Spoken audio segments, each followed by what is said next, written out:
Block 2. Landing on the ground, Elias Raven looked upon the scene of her own doing with a worried expression. In her hand was the half-broken-down axe that only had a small part remaining.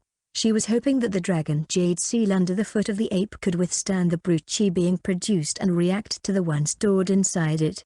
She had used over half of her brute chi in that one attack, so she was not surprised at how she was able to kill 2 unarmed rank 2 beasts at the peak stage, so she was more worried for her new weapon. Having the unique ability to shift with the user and the ability to store chi inside it as well as having fast transportation speed, Elias Raven was fond of her new weapon and wanted to keep it for as long as possible since the system market only had that one. She had shifted places with the dragon jade seal as soon as she realized how overwhelming the leader of the apes was. She felt a sense of urgency at the moment she was blasted by the ape, making her implement this new strategy. Raw. But of course she also knew that it was not going to be enough as the beast was too strong to be defeated by a sneak attack, and yet she showed a shocked face as she witnessed something that was unexpected. Her heart thumped hard and she released her spiritual consciousness. With a shocked face, Elias Raven confirmed that the ape had survived, but what was more surprising was the size of the ape, which had doubled, and a small speck of gold light in its chest releasing bursts of energy. She had not seen it before, but she was sure that it was the formation of a gold core.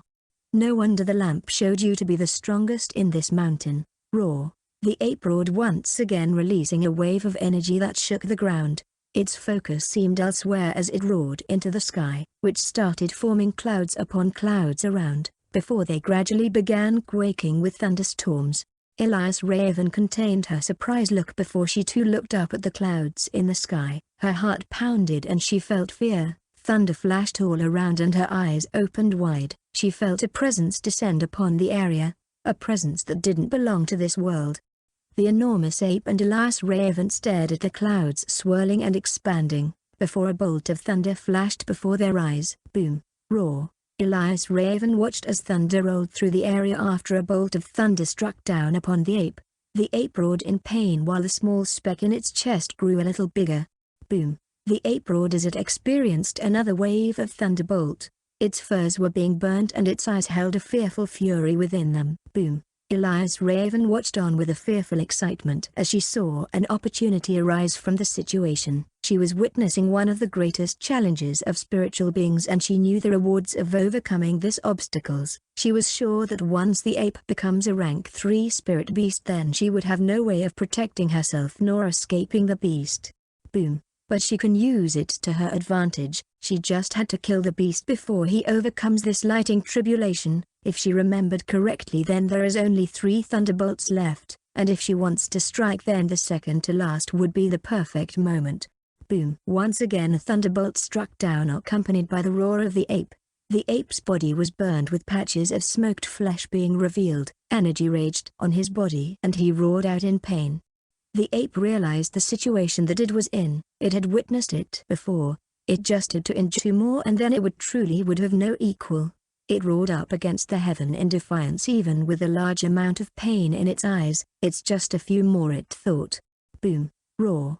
It roared once again as it felt the lighting coursing through its body. It was covered in more wounds than ever before, but it felt more spiritual intensity than ever before. The small speck of gold had turned into a core and now needed only this last thunderbolt to polish it. The lightning bolts in the sky gathered themselves for one last attack, and the ape below readied itself for one more. It took one last breath before it would begin the process of being reborn anew, but that thought was short-lived once as a voice was heard in between the quaking of thunder. Waterfall /52. System reward. Boom. From right under ape's feet, a burst of chaotic chi was released in a line to form a white light that covered the figure of the ape in a small intense explosion that shone with power. White light filled the area before a 5-meter-long slash appeared on the ground and raised smoke and debris in the air. The dust settled to reveal the figure of the ape laying on the ground inside the crater. Its wounds were too severe and it lay dead with a slash across its body that tore it in two. Meng looked on as she grew slightly sad, because across her new weapon, the dragon jade seal, was a big line that revealed itself to be a crack in the weapon. The brute chi had been carefully released from the weapon and yet it still damaged it, she thought with her head down before she noticed something bizarre. The core inside the ape's chest was still releasing bursts of energy, as even with the ape dead the tribulation was still continuing on. Rumble. Elias Raven looked up to see the thunderclouds still there rumbling with even more intensity before releasing the last thunderbolt onto the already dead ape. Boom. Lightning traveled through the ground while the presence and roar of the thunder soon faded. The core within the ape soon shone with might and splendor as it turned pure gold.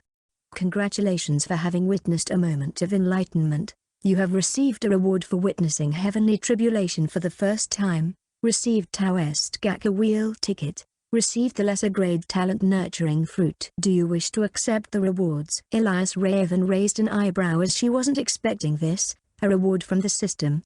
The last time something like this that happened was when she discovered the mutated spirit roots. Yes, she said with a little enthusiasm as she wondered what her reward would be this time. She had gotten the formless cultivation method last time and she still hadn't learned all about it, so she was curious about what she would get this time. A burst of light came from nowhere as the whole area was illuminated with the unique aura. The bright light soon faded to reveal a glowing red fruit that hovered in the air releasing small waves of energy.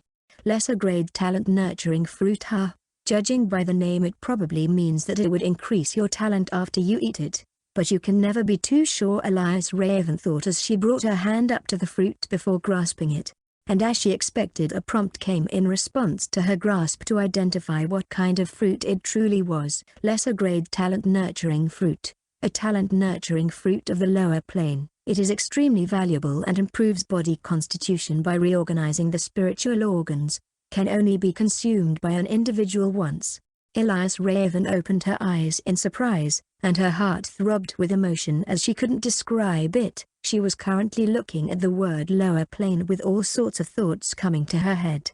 Lower plane. Does that mean that this world is the lower plane, or does it just mean that the system got it from the lower plane and presented it to her here? But if that was the case, then what would this place be called? And seeing as the system said lower plane, she naturally assumed that there was a middle and an upper tier of plane, which made her really happy. She now has an idea of how to proceed in the future. I will find out eventually, so I shouldn't be thinking so much about it, Elias Raven said as she focused on the fruit in her hand. It was a red fruit with bumpy skin and it was painting the whole environment with a unique desirable aura. She stored it right away as she didn't want any unexpected things to happen. A talent nurturing fruit that improves the body constitution. It's a little similar to the 3 body strengthening pills that she ate before, and she wanted to see the difference between them right away, but that had to wait until the right time, so she would keep it inside the inventory for now. With the fruit gone, the environment was restored to normal and Elias Raven looked around the battlefield. The sky was clear and the sun shone over the trees that remain overhead. The area surrounding the dead ape was a crater with a thick slash across that dug deep into the earth. Elias Raven walked forward before arriving at the location of the dead ape. The ape retained its size of 3 times the size of the other apes, which made it a behemoth even when laying down. And yet its whole body was covered in burned marks as well as the slash across its body which killed it. Elias Raven remembered the bizarre scene a moment ago before carefully examining the body of the ape. Releasing her spiritual consciousness towards the ape, she was able to see a glowing gold energy ball inside the chest of the ape. Its stanchion was no more, having been transformed into a gold core, a fully grown gold core. I wonder if all spirit beasts have them even when they are dead, she said as she released her spiritual chi to her hand before raising it. She slashed down across the chest of the ape with her spirit chi of the middle stage. Peng! Elias Raven uttered as she realized that her chi was not able to go through the ape's skin. She was slightly shocked at that. Even though the ape was dead with its skin covered with burned marks, her attack still wasn't able to go through. Seeing this made her reaffirm her thought before. If the ape had completed the tribulation, then she would have been killed, no doubt. With closed eyes she focused deep within herself and gathered the last amount of brute chi into her hand before slashing at the chest of the ape. Rumble. A large sound was produced as the dead ape received a small cut on its chest. It didn't go all the way through, but it was enough for Elias Raven as she saw a glimmering golden hue coming from the cut. Reaching her left hand into the cut, she grasped a large orb before pulling it out. With it came a spurt of blood that covered her whole left hand. And yet Elias Raven was unbothered as her eyes stayed focused onto the orb in her hand. It was a condensed form of chi that was releasing waves of energy all around, even affecting her somewhat. A gold core. Elias Raven grinned with wonder and excitement. She has not seen anyone in the gold core realm, and yet she already has the core of a rank 3 spirit beast. 53. Confusion. Sucking the golden core inside her inventory, Elias Raven looked ahead at the dead ape in front of her before storing it inside her storage bag. Looking around at the devastation caused by their fights, she thought about her development. She was developing too fast. It had not even been a full month and she had gone from not having any cheat to being able to contend with a spirit beast on the brink of rank 3. She knew that a stable foundation was needed for a cultivator to be successful and not encounter bottleneck problems later on in life, but she didn't want to stunt her growth when she could achieve higher realms and reach her goals faster. Sigh. She thought a little before focusing back on her surroundings. A small fog was forming around as the surrounding orchid's spring flower scent began to return to the area. Not planning to be affected by it, she started gathering chi into her legs and jumped from tree to tree, heading towards the cave. Elsewhere, a weak voice sounded. Xylin woke up to her skin itching and the view of a cave ceiling with luminescent light. Her head hurt and her whole body itched. Lifting her hand to her forehead, her eyes regained clarity. Ah! A scream left her mouth once she saw the scars on her forearm. Her memory flashed to the sound of a whip alongside the screams of her sister, and Xylin started breathing rough and hard, hyperventilating before fainting from the shock. A few minutes later she opened her eyes to the feeling of her skin itching once again, this time with a dazed look. She regained her awareness and sat up with slight difficulty. Her skin was shivering and her eyes held tears. Clenching her arm up, she forced herself to calm down before accessing the situation. "What is?" she uttered with a hoarse voice as she realized her surroundings. She was in a cave system with a large amount of lingering fog in the air. She smelled a nice scent around the place before being reminded of the gut-wrenching smell of a tent.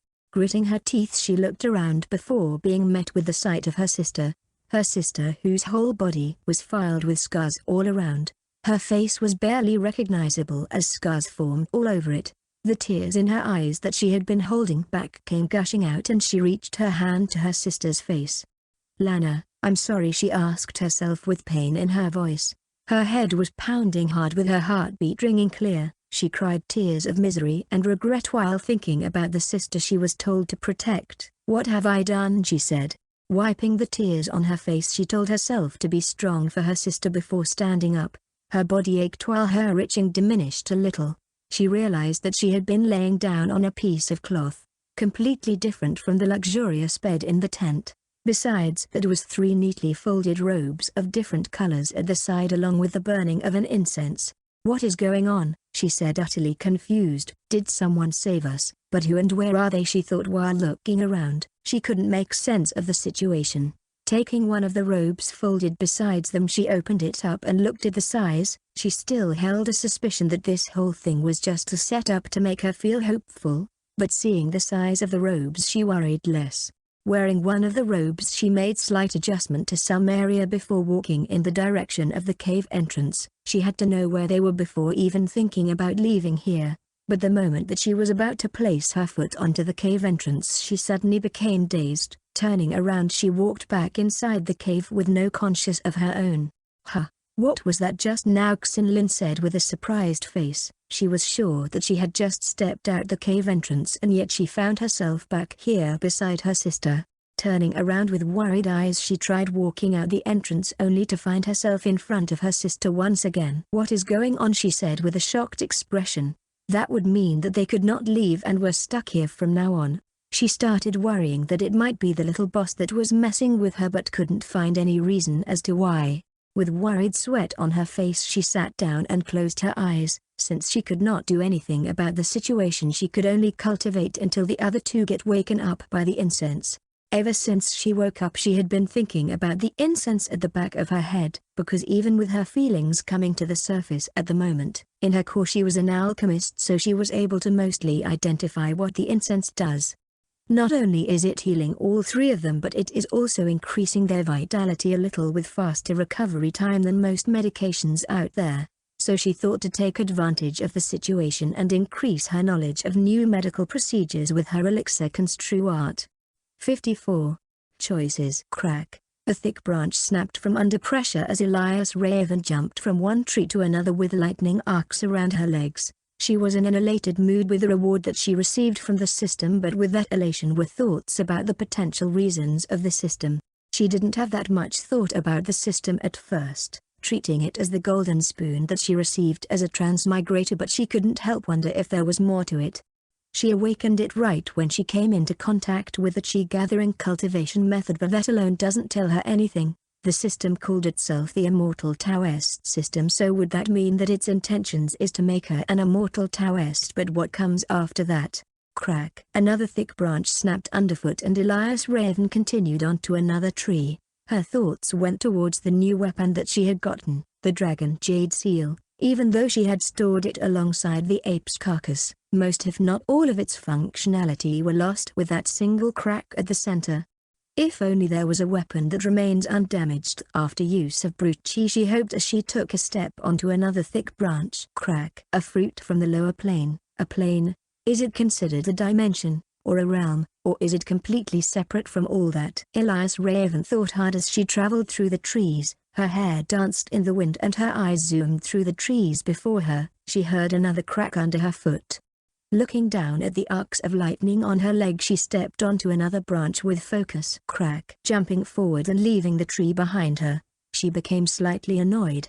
She realized that she can't delicately control her chi, so every time her leg came into contact with the branch they breaks. Even when she is trying to control her chi, she is cultivating the focused chi control, which as the name implies makes your chi easier to control, but it appears to not be enough anymore. She couldn't help but wonder if her fast progression was the reason, but it could also be because her realm had increased and the focused chi control was not suitable for the realm. Crack. Moving across the trees at a fast speed, it didn't take much time for her to reach the cave entrance, which was surrounded with a small hue of fog. Elias Raven uttered as after reaching the place the first thing that she came to her mind was her current situation. Carefully thinking about it, she decided to put on the gold mask that she brought from the system. Right now the Golden Fang bandits don't know her face, so she wanted to refrain from revealing it to anyone who might have a connection with them. Taking a glowing talisman out from within the robe, she walked through the entrance, not intending to remove the erase scroll that she had placed there earlier. Sob, sob, sob. Right after stepping inside, Elias Raven heard the sound of a silent cry, and walking further in with faint steps, she saw the three girls down on the floor fully awake.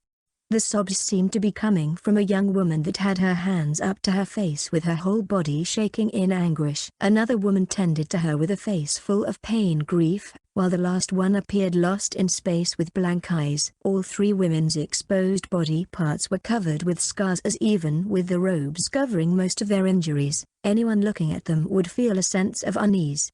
Looking towards the two women with slightly identical features, Elias Raven came to a sudden realization before her eyes traveled to the other woman staring into space, when suddenly the woman's eyes widened and she sprung into action with her chi releasing automatically.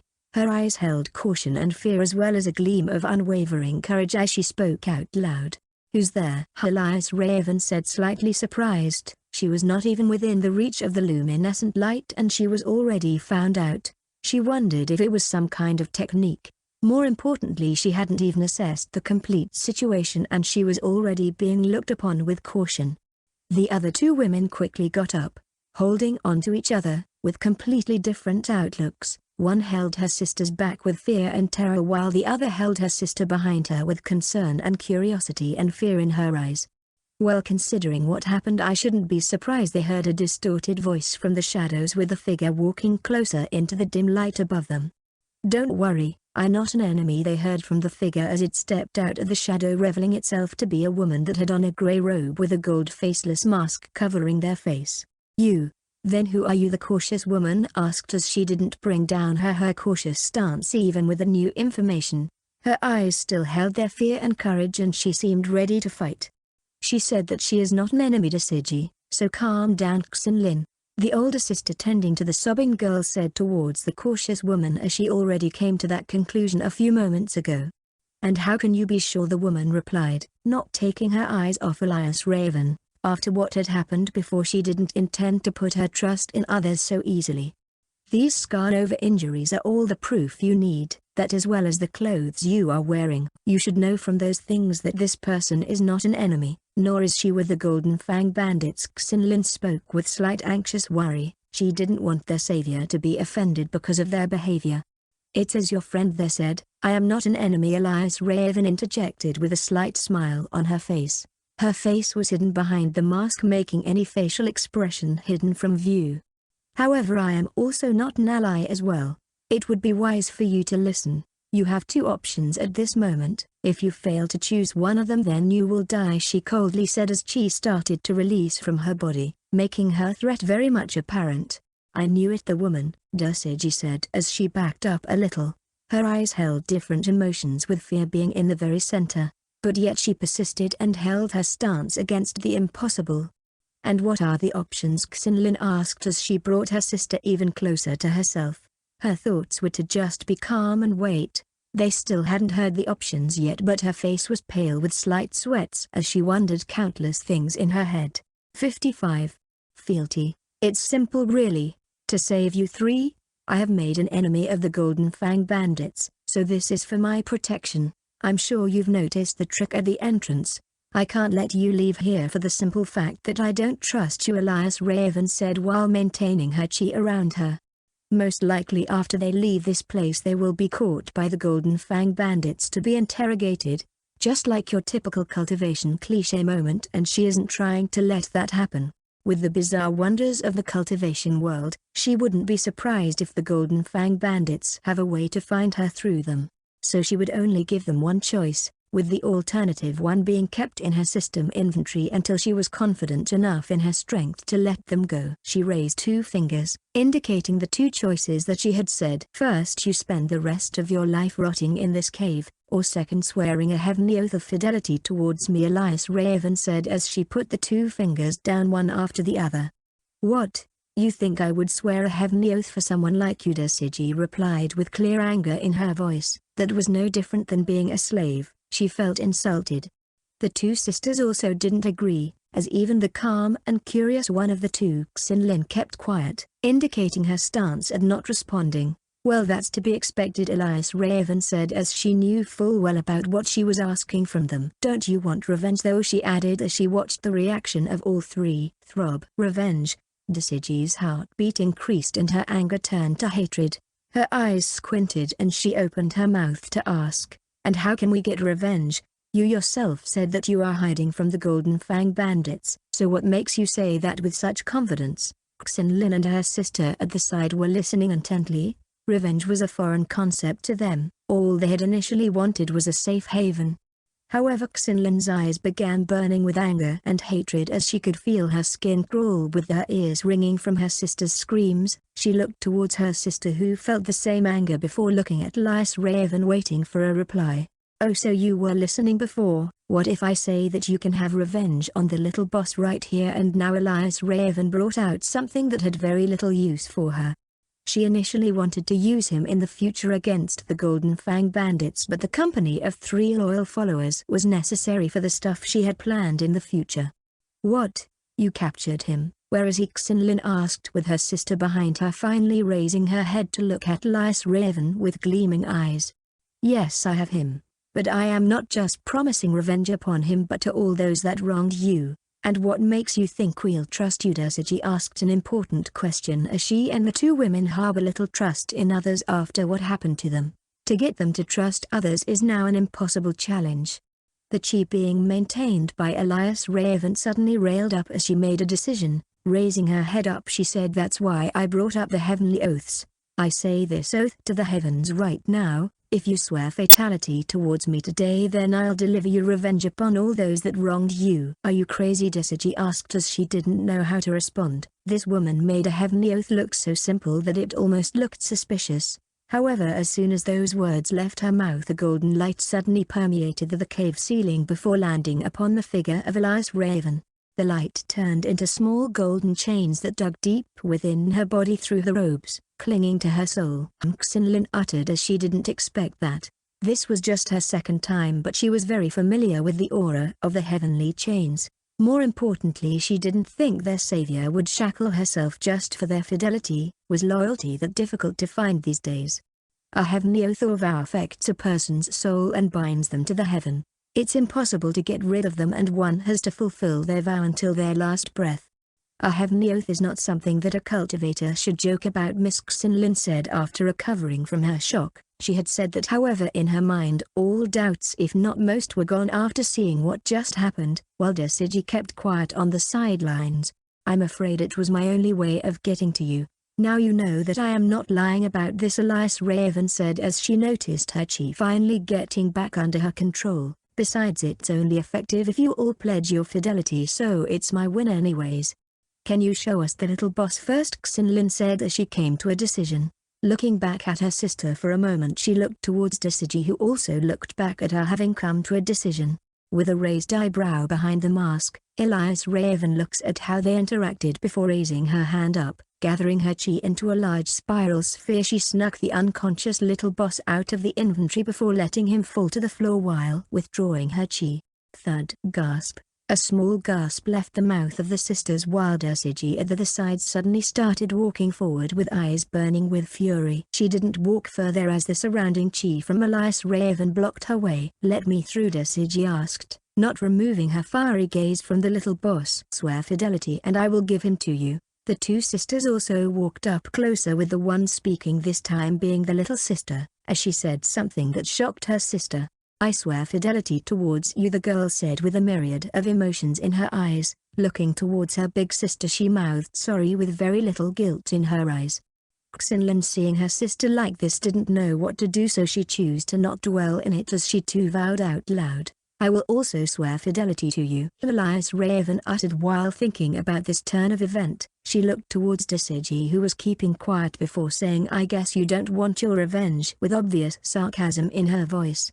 Yet, Desiji didn't react to the words as she seemed to be thinking really hard about something. Looking up towards Elias Raven, she sighed before uttering the same thing. I swear fidelity to you. I'll accept all your oaths, Elias Raven said, when suddenly the air in the cave shifted and a golden light permitted the whole place, covering all their figures. A few seconds later the light faded and Elias Raven felt a connection. Looking down at the little boss on the floor, she turned around before walking towards the entrance of the cave. Do what you want, she said, having gotten what she wanted. 56. Objective. Stepping outside of the cave, Elias Raven jumped upon a nearby tree in the area before finding a comfortable posture to sit in. Dangling her legs in the air, she looked at the sky with countless thoughts in her head. She now has 3 loyal followers that wouldn't betray her easily. Her future plans can finally be implemented. Her enemy is the powerful bandit group known as the Golden Fang Bandits, which has multiple branches all over the Luan continent, with her current region, the Soaring Cloud region, having 3 such branches. At her current strength, she would be lucky to even take out one of their branches, considering a cultivator of the Gold Core is stationed in each of those locations. But she didn't fret, as she was going to start small and then work her way up. She had been looking for ways to get stronger, faster, and pinning herself against this opponent is perfect. They were bandits and she didn't like how they operate, especially towards women. Just the thought of what happened to those women made her dislike anything connected to the bandits. She could have been one of those women, and she grimaced at the thought of such a thing. One of the main things that she lacked in this world was information, even the basic kinds of information she doesn't have. If it hadn't been for her hiding her strength, things might have been different. But she wouldn't let everything be in the hands of luck. She would determine the best course of action for herself and do that. She had come this far, so it must be working. Thinking about her goal, she realized that she had a lot to do. Those girls will be the backbone and the formless cultivation method will be the core. Elias Raven's gaze hardened behind her mask as she thought more about her plan. She wanted to create a shadow organization that operate in assassinations and information gathering, with its members being well versed in the formless cultivation method. She wanted to use the formless cultivation method because of its perfect ability to conceal. But she had a long way to go to be able to do such a thing. Firstly, she would have to find a way around the requirement of using it. She had determined that not everyone is like her, and so it would take quite a while for a single person to reach the Foundation establishment realm.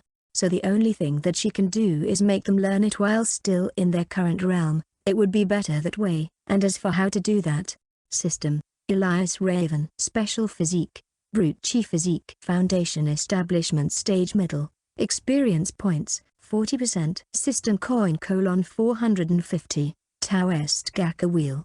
Available. Spiritual Root: Water, Fire, Gold, Wood, Earth. Mutated Spirit Root: Mud.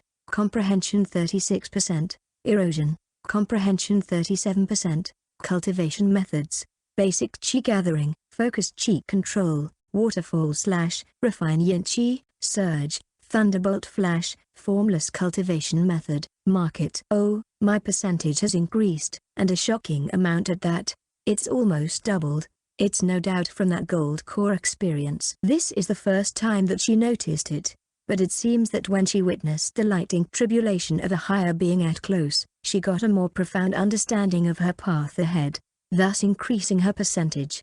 Her comprehension increased as well, but only by 1%, so she didn't bother to think twice about it. Going to the system market, she scrolled through the page with a bright expression before leaving with a dejected expression. She was hoping to find a solution to her earlier problem with the formless cultivation method, but it seems that she had been too confident with the system market. Looking at her system panel, her eyes suddenly darted towards the Gaka wheel before her eyes brightened again. But as she was about to raise her hand towards the wheel, she suddenly felt a tug at her soul before looking towards the cave entrance. "I guess they're done," she said as she jumped down from her seated position, landing softly next to the entrance before dissipating the fog of the soul-confusing scroll which revealed a shimmering scroll on the floor.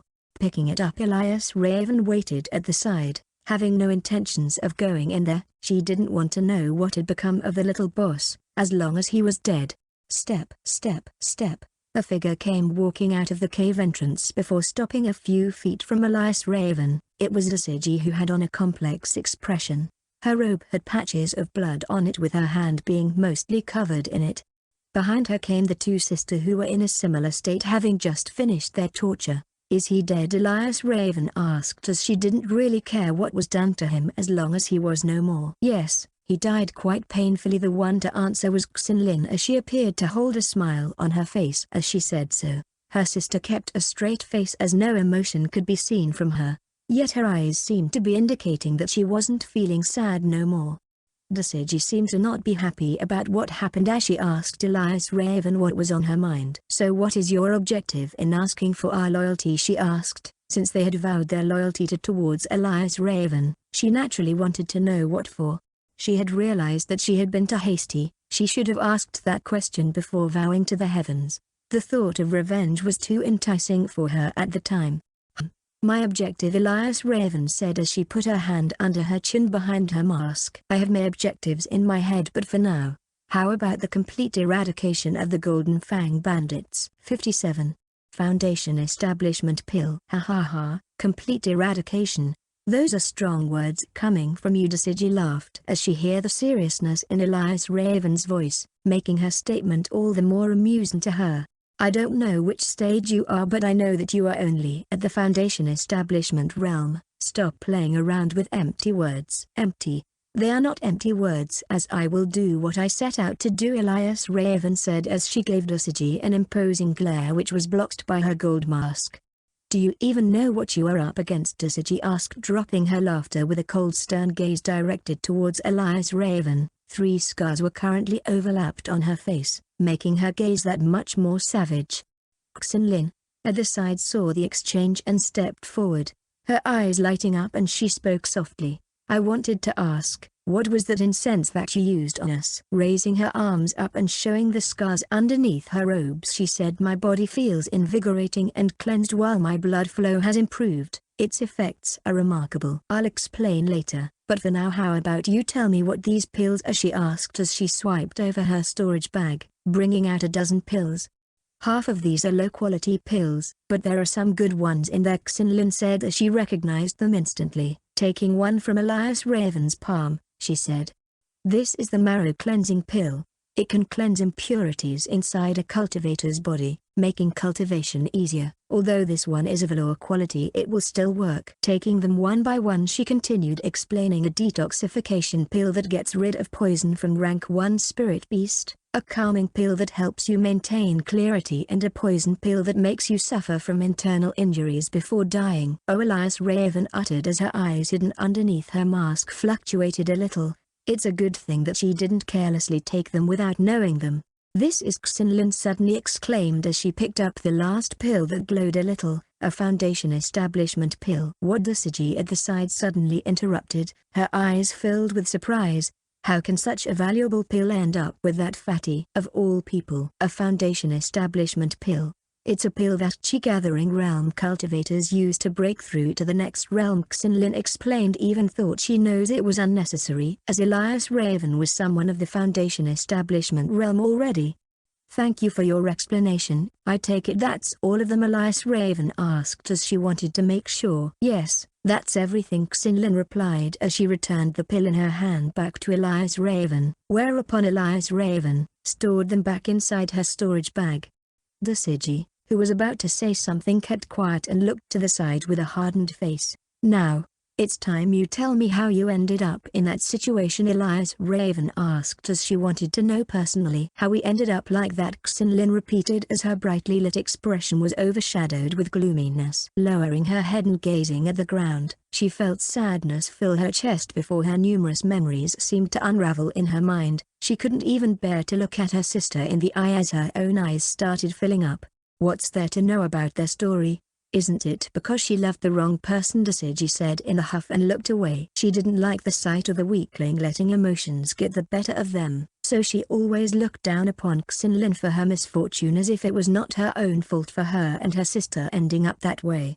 Elias Raven looked at the riled up Dasiji before looking back towards Xinlin. I want to know what exactly happened, so speak.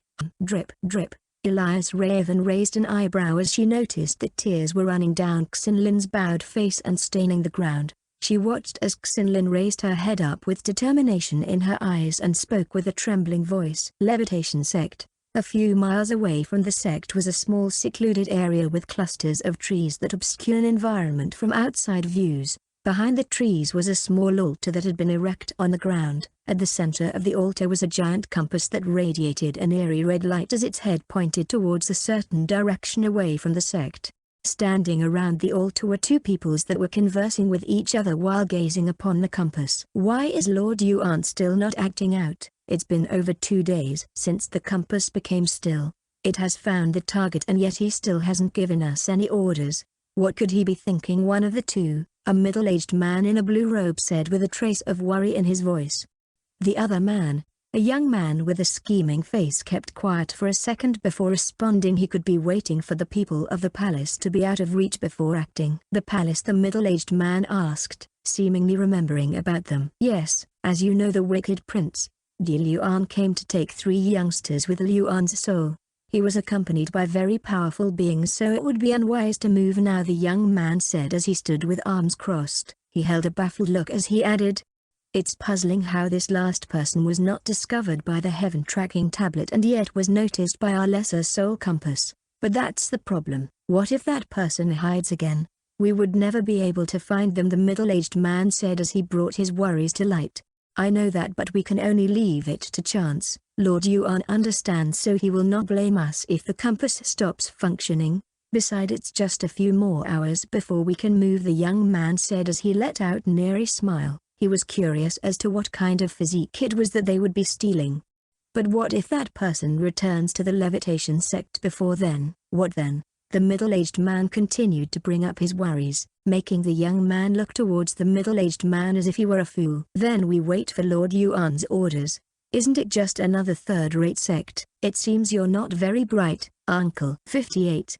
1 hour. So that's what happened? Elias Raven asked as she looked towards Xinlin's sister, Xinlan, for confirmation, and what she received was resounding yes, which made her raise her left hand up to her chin. It really was the case of loving the wrong person. She had read a lot of novels like that, and this situation was no different from most of them. Whether if it was for love or desire, In the end, it would only lead to tragedy. She made sure to keep that in the back of her head as she moved forward from now on.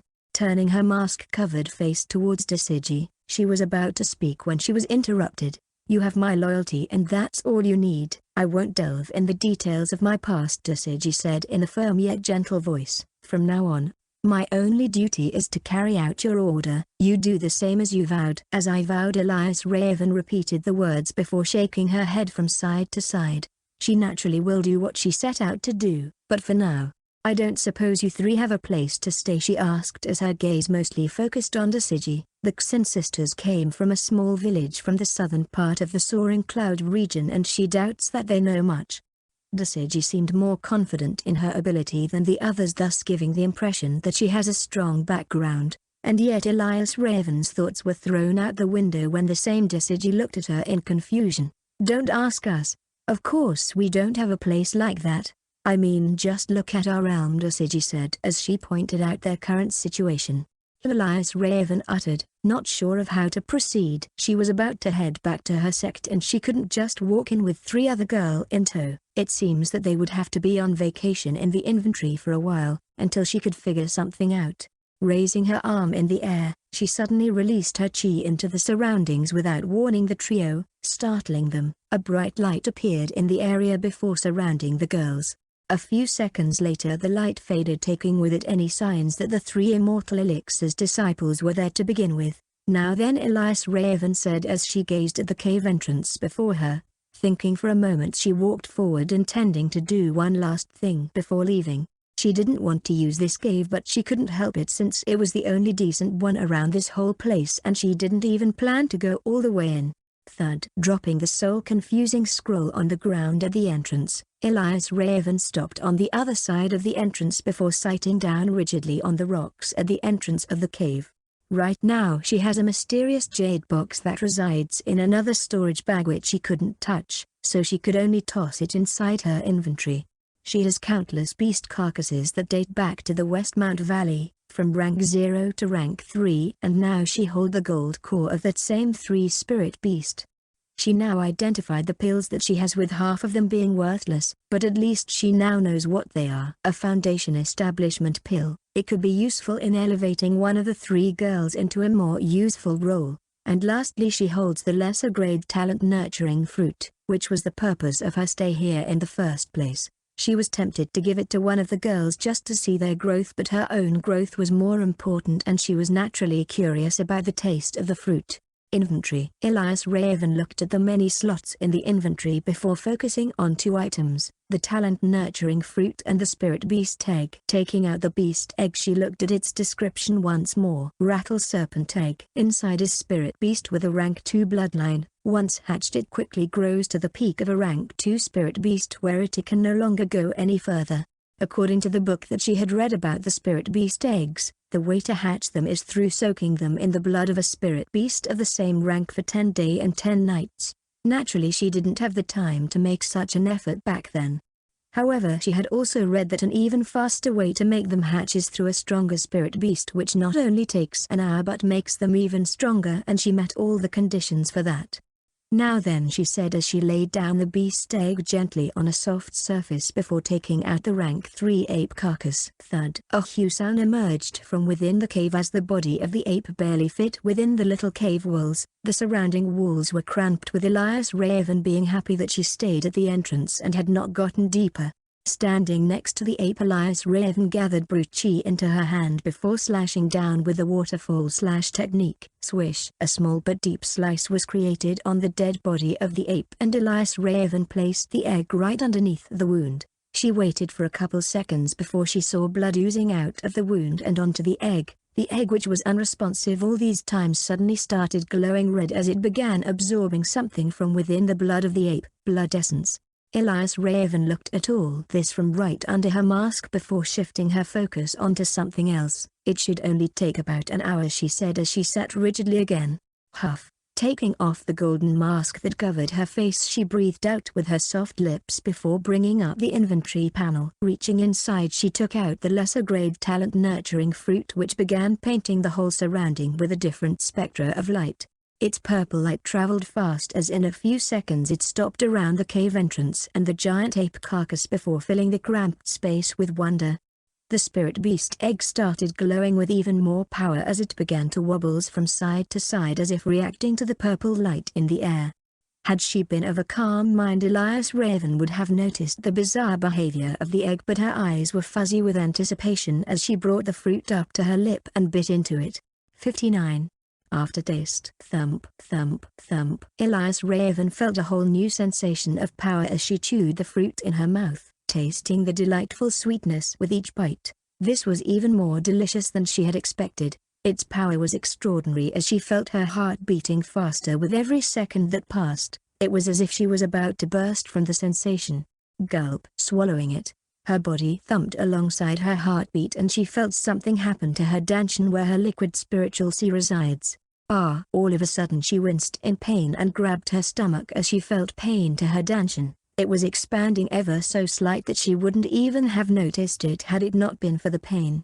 Gritting her teeth she endured as she noticed that it was not just her danshan as her whole body seemed to be changing from the inside.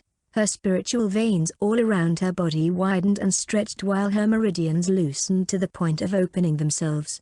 Her forehead burned with a new feeling as she felt a change in her spiritual consciousness as well. She had no doubt that she was going through a massive change as the changes inside started affecting her outer organ, with her skin also starting to flush a faint red as she felt her skin hardened and her eyes burn. The pain began to subside and Elias Raven was able to get up to a crossed-legged position and circulate chi through her newfound internal organs. While doing so, an overwhelming feeling of comfort and belonging washed over her as she felt the chi energy circulating through her body. It was like she had just left behind a cramped vessel and had entered a new wider one. Madden amounts of chi was circulating through her veins, traveling several times faster than before, with even stronger force being carried within them. Her countless meridians which she had not touched before were suddenly the focus of her will as she directed her chi onto one of them. Boom! A deep and loud sound of thunder resounded in her mind as the chi which she used to hit the meridian was unable to go through it as it was repelled back.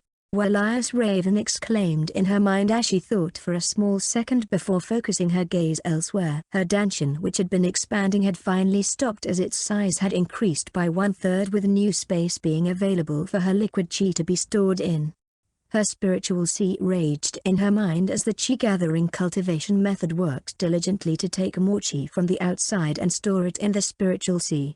A few minutes later and her spiritual sea became full of chi, now having the capacity to hold more liquid chi. Opening her eyes which glowed with a purple hue, she looked upon the world with a newfound clarity, yet the sight that met hers was of another with similar eyes as she became slightly startled. With eyes glowing with a lesser purple hue, a small coiled-up snake was gazing at her with eyes full of intellect. Around it was a puddle of blood as the blood from the giant tape had long stopped flowing. She couldn't see the shells, but Elias Raven was sure it was undoubtedly the snake from her egg as it seemed to match the description that she had read of their species.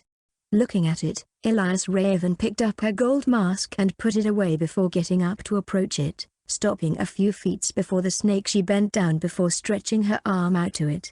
Clang! Elias Raven uttered as she looked at her finger before looking at the snake, which hadn't moved from its position. She was slightly surprised, not at the speed and intellect of the snake but rather at the durability of her body. It seems that she would have to thoroughly inspect herself.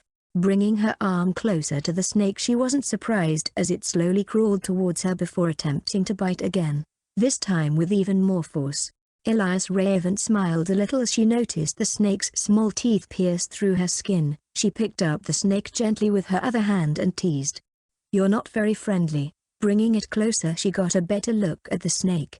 It was only about 2 feet long, with its width being super small. It would have looked no different than the others of its own species had it not been for the small purple hue that were coming from its eyes.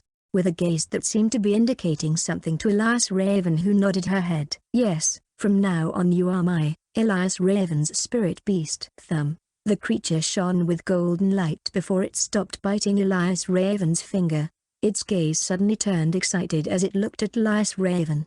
"Congratulations to the host for forming a contract with a spirit beast. The spirit beast garden is unlocked." Elias Raven said with surprise as she saw the prompt from the system. Gazing back at the creature, A small smile formed on the side of her mouth and she held onto the little creature, petting its head with a warm smile. She finally decided to name it Purple.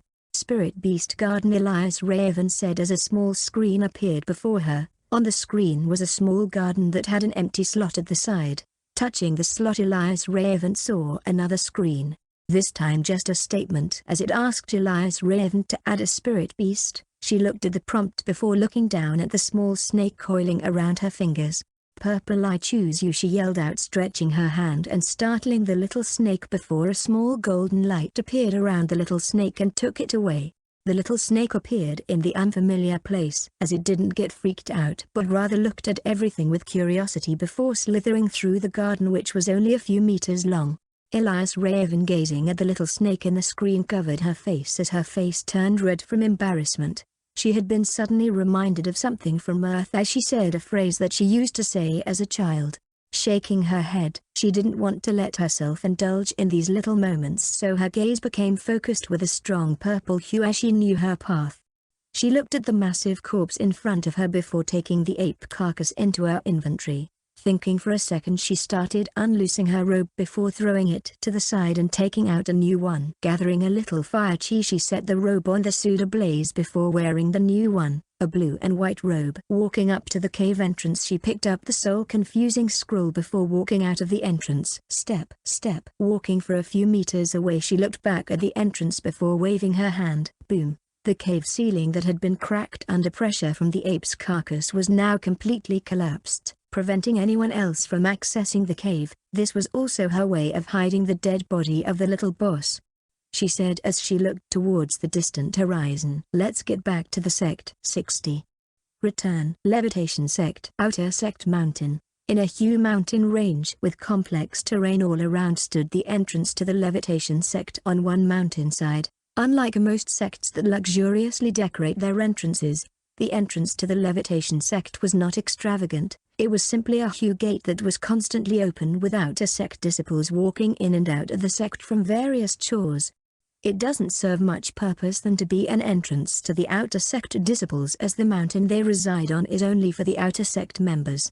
At the entrance is a powerful spiritual array that scans through the disciples as they walk in and out to make sure no spies or enemies are entering the sect. Every outer sect disciple was given a token of identity by the recruitment hall when they first got their spiritual roots tested. The token served as an identification as well as a symbol of an outer sect disciple. One only needed the token to enter the outer sect mountain, as the Levitation Sect didn't place much emphasis on the security of the outer sect mountain.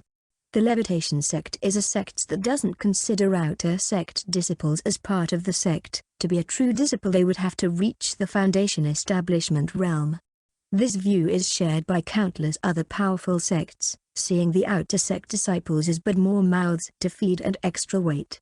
However, within a couple thousand outer sect disciples, there are a select few that have great potential to reach the Foundation establishment realm and be considered inner sect disciples.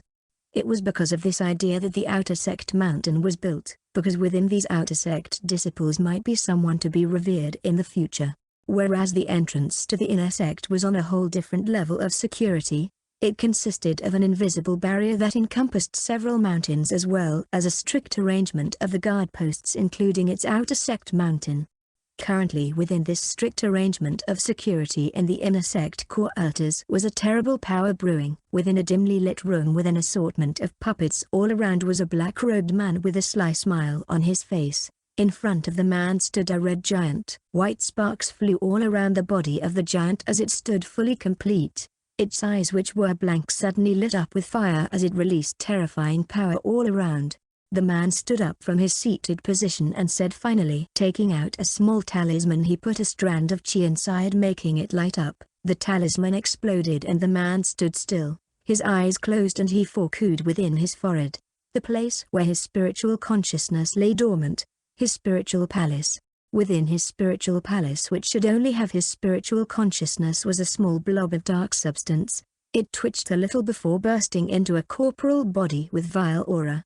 With eyes red as a flaming ruby, the newcomer smiled. "You're ready?" "Yes, Master Yuan," the man replied. "Good.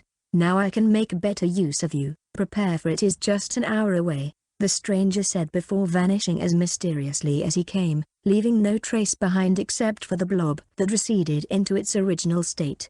The man opened his eyes and his smile widened even more. He looked around his creations before sighting down once again. He had to be ready for what's to come. Outer sect quarters. At the entrance of the mountain was the figure of a young woman adorned in a blue and white robe. Her hair swayed in the wind as her figure moved through the entrance. Her gaze exhibited an intensity that was enchanting as purple hue shone through her pupils. Walking in broad daylight, the young woman would be an attraction had it not been for something lowering her aura. It was none other than Elias Raven, who had just returned from the Orchid Spring Mountain. Her cultivation was suppressed and her formless cultivation method was currently active. None was gazing at her as she operated the formless cultivation method to lower her presence. She headed to her own cave as she didn't want to submit the Orchid Spring flowers from her recent mission. It would be too suspicious if someone of her realm was able to enter the Orchid Spring Mountain, let alone be able to pick up the flower without being affected.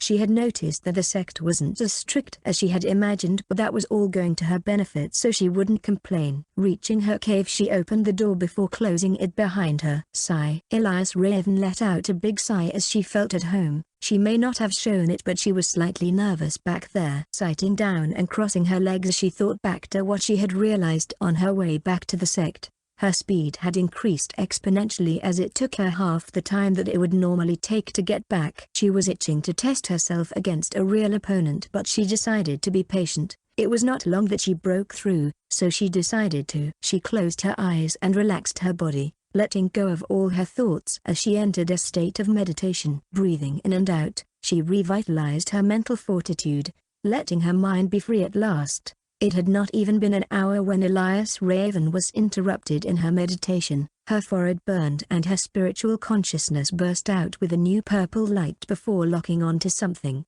Her eyes twitched as she felt her heartbeat accelerate like never before.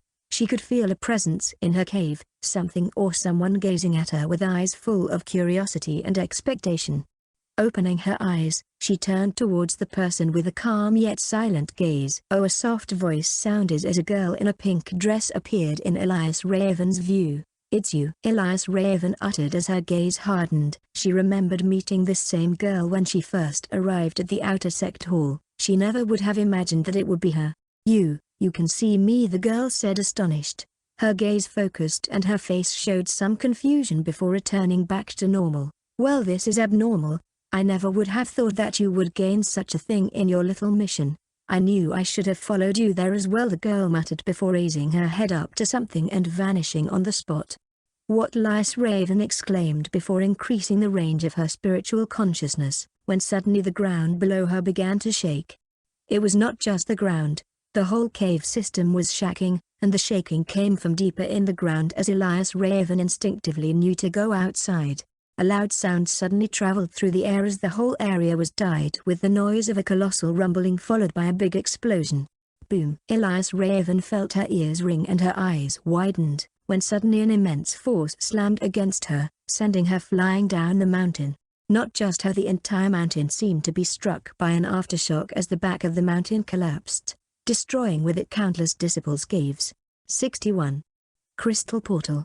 Getting her bearings in the air, Elias Raven landed next to a tree with little effort before looking at the direction she felt the force coming from. The inner sect quarters. Inner sect quarters. A dark aura suddenly erupted within the inner sect quarters and shot into the sky before spreading throughout the sect in the form of dark clouds that covered the entire mountain range.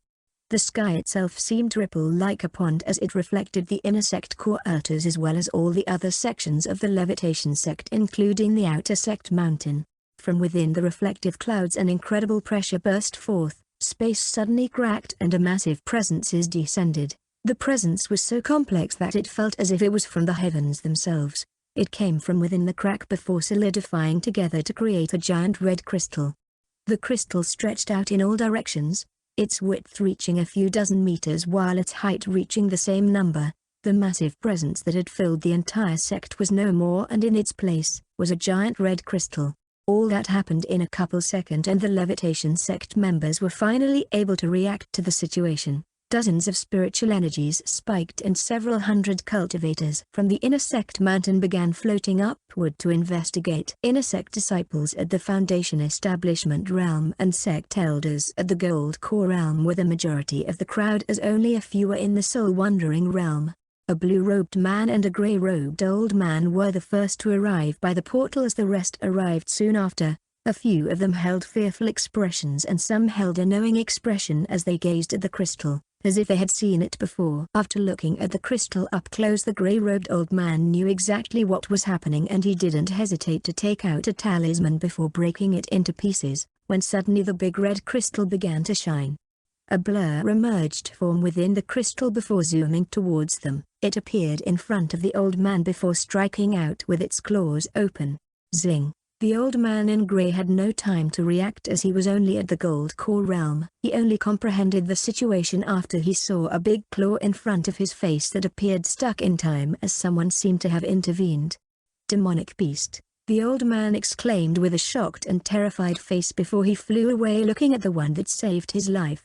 A group of core sect members appeared and dozens more sect elders arrived. At the front was the sect master, Xinru, who held a thoughtful expression as he gazed at the stuck figure in the air that revealed its form. It was a monster's figure with 2 wings and 4 eyes. Its aura was terrible and it released energy equivalent to an early rank 4 spirit beast. Its gaze was chaotic, as even though it couldn't move it appeared wild with no reasoning to think. Long Yi, go and terminate it, the sect master said while turning towards his 4 attendant behind him. You 3 create that barrier as soon as possible. Yes, sect master. The 4 behind him began acting out as ordered when suddenly a laughter rang out right underneath them. Looking down, the crowd saw a man in a black robe standing inside a huge crater. His aura was that of a soul-wandering realm cultivator, and he laughed before spreading his arms wide open. With a wide smile he said, "Go forth, my beautiful creations." Seemingly from out of nowhere, hundreds of puppets appeared, all radiating power at the Foundation Establishment realm. Dozens of puppets were in the Gold Core realm, with some remarkable ones showing soul-wandering realm aura as they ran rampant and attacked the crowd directly above. Although surprised, many sect elders were prepared for the assault, and the barrage of magical puppets were met with a variety of spiritual energy as the entire area suddenly became a battlefield. Spiritual energy ran through the sky as spiritual symbols and seals flew about. Destructive streams of golden lighting filled the air as fights broke out between magical puppets and humans alike. In the midst of the fights was the sect master, who hesitated a little before reaching out with his hand towards the stuck giant figure that came from the crystal. Boom! The bizarre creature, frozen in time, suddenly shook before exploding in a burst of red light. The sect master gazed at the result before changing his instructions as he turned towards his attendants. Long Yi, seal it, and you 3 hurry and set the barrier, before it's too late, he added as he flew down towards the man that seemed responsible for all this. Landing on the crater that spanned the area, the sect master spoke with a stern voice. I presume you're Shangwan. The black-robed man held a contempt gaze before replying with a smile. I haven't been called that in a long while. So you're my replacement. I guess. The old man moved on. Tut. Speaking with a dissatisfied voice, he added. It doesn't really matter who I am anymore. I have a task to complete. This place is going to be destroyed shortly. His sect and all its members will be nothing more than a pile of ashes. Sect Master Xinri looked at the man before him with pity in his eyes before reaching out with his hand. A field of destructive energy surrounded his body, and he quickly chanted some obscure incantations. A second later he looked at the black-robed man before speaking again, this time with a glow in his eyes. He was right that this is your fate. I can't do anything to stop it, but I can at least give you a painless death. Nirvana Blade. A spiritual light instantly flooded the area and a silver blade appeared in Sect Master's hand as he raised it before slashing down in a swift motion. A bright light instantly consumed everything in its path, and within seconds the black-robed man, Shangwan, was consumed as well. The sect master uttered as he realized something, releasing his spiritual consciousness. His gaze hardened as he saw the answer right away. His light faded and he looked at the result of his attack. The black-robed man was no more, as within his place only scraps wood were left behind. Sect Master Xinru held a deep sense of unease as he realized that it had been a puppet that he was talking to all along. If that was a puppet, then the real Shangwan had already made his escape. Sect Master Xinru grumbled as he thought of what to do next, when he suddenly felt dizzy before looking up at the crystal that began to shine. The three cultivators at the late stage of the soul-wandering realm had already begun to take action when suddenly the red crystal lit up again. A terrible feeling emerged from within the hearts of everyone as a more powerful figure stepped through. 62. Demoness. The figure of a woman stepped through the giant red crystal. She was covered in an ancient robe with an orb in her hand. Her eyes were a shade of red and her gaze wandered around as if inquiring about something. The woman would have looked no different from a human had it not been for the sharp horn on her head which suddenly started glowing. The three cultivators at the crystal immediately felt impending doom as they lost control of their bodies right when the woman arrived. Unable to move, their eyes locking onto her own, her mouth finally moved to form a condescending smile when a beam of light suddenly struck, evaporating the three cultivators with no resistance at all. The horn of the woman stopped glowing and she opened her fair mouth to speak while gazing at the orb in her hand. This realm has its own will. You had the audacity to defy it and bring in foreign beings. What are you really after? She said in a deep voice, as if speaking to someone before her horn glimmered once again. The environment suddenly changed and the will of other beings made themselves known as right above the sect came a cluster of powerful wills. Rumble. The sky suddenly shook, and clouds started to move as several pressures descended upon the area. Dozens of clouds became filled with chi and they gathered together to form a small portal that glowed in richness. Powerful pressure descended on the battlefield as everyone stopped what they were doing to pay close attention to what was happening. A host of 6 silhouettes appeared from the small portal, each one filled with a unique and powerful aura as multiple nascent soul cultivators made themselves known. Behind each of them was spheres gleaming with various colors. At the front was an old man that gazed at everything with calmness as dozens of spiritual energy lurked around him, as if asking for his orders. He was clearly the leading figure of the group. Floating a few meters from the giant crystal, the woman's gaze focused as soon as she saw the old man, seemingly knowing something. By the old man's side was a man in red that exuded a strong and dangerous aura. His gaze were drawn to the woman the moment he got there and they burned with hatred. Behind the duo was the Grand Elders from the Raging Flame sect. From the Levitation sect only 2 of their 4 Grand Elders appeared. Leading the Grand Elders from the Raging Flames sect, a man in all white that gazed at the current situation before turning to the old man with tranquil eyes. "It seems it couldn't be done on time," spoke the man as if it wasn't something that bothered him. The old man kept his calm gaze as he nodded along, not the least showing his emotions. The man in red suddenly received an order and a smile formed on his lip. A cross symbol appeared on his forehead and his figure disappeared with a flash. He appeared dozens of meters behind the woman, his target being the giant crystal. His hand glowed with a powerful aura and a moment later he brought it down onto the Colossus crystal, attempting to destroy it. The woman raised an eyebrow. Her focus gaze didn't shift from the old man as she said, "It was a clever move, but it's already too late." Boom! An explosion resonated throughout the area as the crystal suddenly burst into countless pieces. It was in pieces, yet it didn't disappear as the couple dozens pieces flew across different parts of the mountain range before slamming onto anything in their paths and rooting themselves into the earth. Over dozens pieces of the broken crystal scattered around the sect, and they all began to shine as demonic creatures began to emerge from them. Dozens of rank 2 and 3 creatures started pouring into the sect. They began to rampage through the sect, attacking both cultivator and puppet alike as only destructive impulses filled their minds. The old man's face darkened as he watched the newly formed monsters wreak havoc across the sect. Many of the defending cultivators and puppets were swallowed up in their rampage as they mercilessly attacked anything. With clear emotion in his voice he uttered, "So it's come to this?" Without turning his gaze to the 3 from the Raging Flames sect behind him, he said, "I need you 4 to help destroy the pieces. Feng Li and I will be exterminating this one now." He then flew towards the woman. The 3 of them could see his figure start glowing in otherworldly gold as he let off a deafening wave of energy that engulfed the whole area. The 3 from the Raging Flame sect started to move and the man in red appeared right next to the first Grand Elder. His gaze was even more intense as the cross symbol on his head began to glow in with scarlet light. The demoness in front of them appeared surprised. Her gaze turned to the leaving figures from the Raging Flame sect before she exclaimed with a wide grin. "You are either underestimating me, or overestimating yourself, old man, demoness.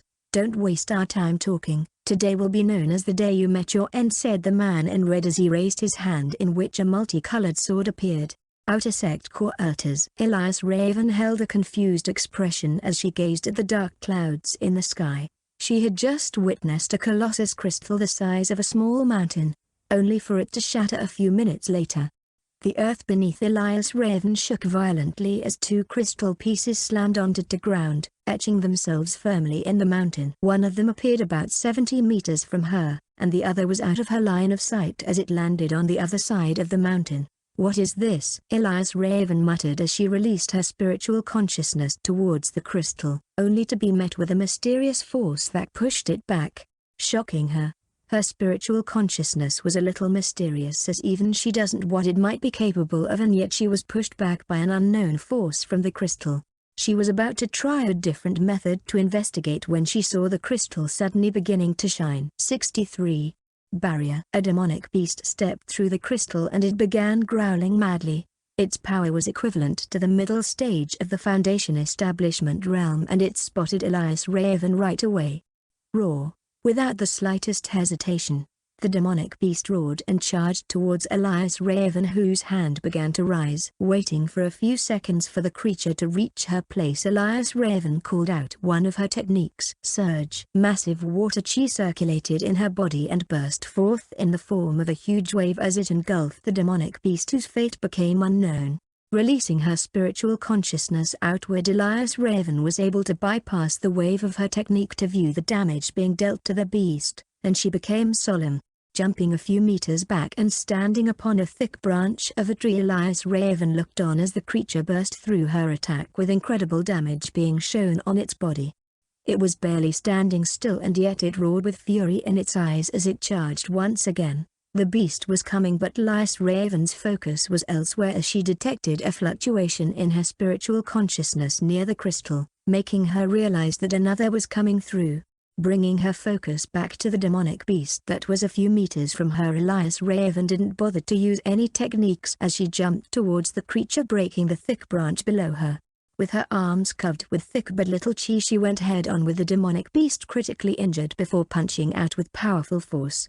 Boom! Red blood burst into the air like a rain as the body of the demonic beast was immediately smashed into pieces. Landing softly onto the ground, Elias Raven was slightly impressed at her strength. The punch she delivered earlier mostly consisted of her body's strength. She only added little chi and the results was shocking. However, she was slightly concerned and confused about the situation. Had the sect been attacked, or was there an accident that occurred in the sect? Well, no matter the circumstances, she had to first leave the sect. Whatever was happening is clearly out of her league. Turning her gaze towards the crystal, she wasn't surprised to see another demonic creature coming out, as the fluctuation earlier was from the crystal shining.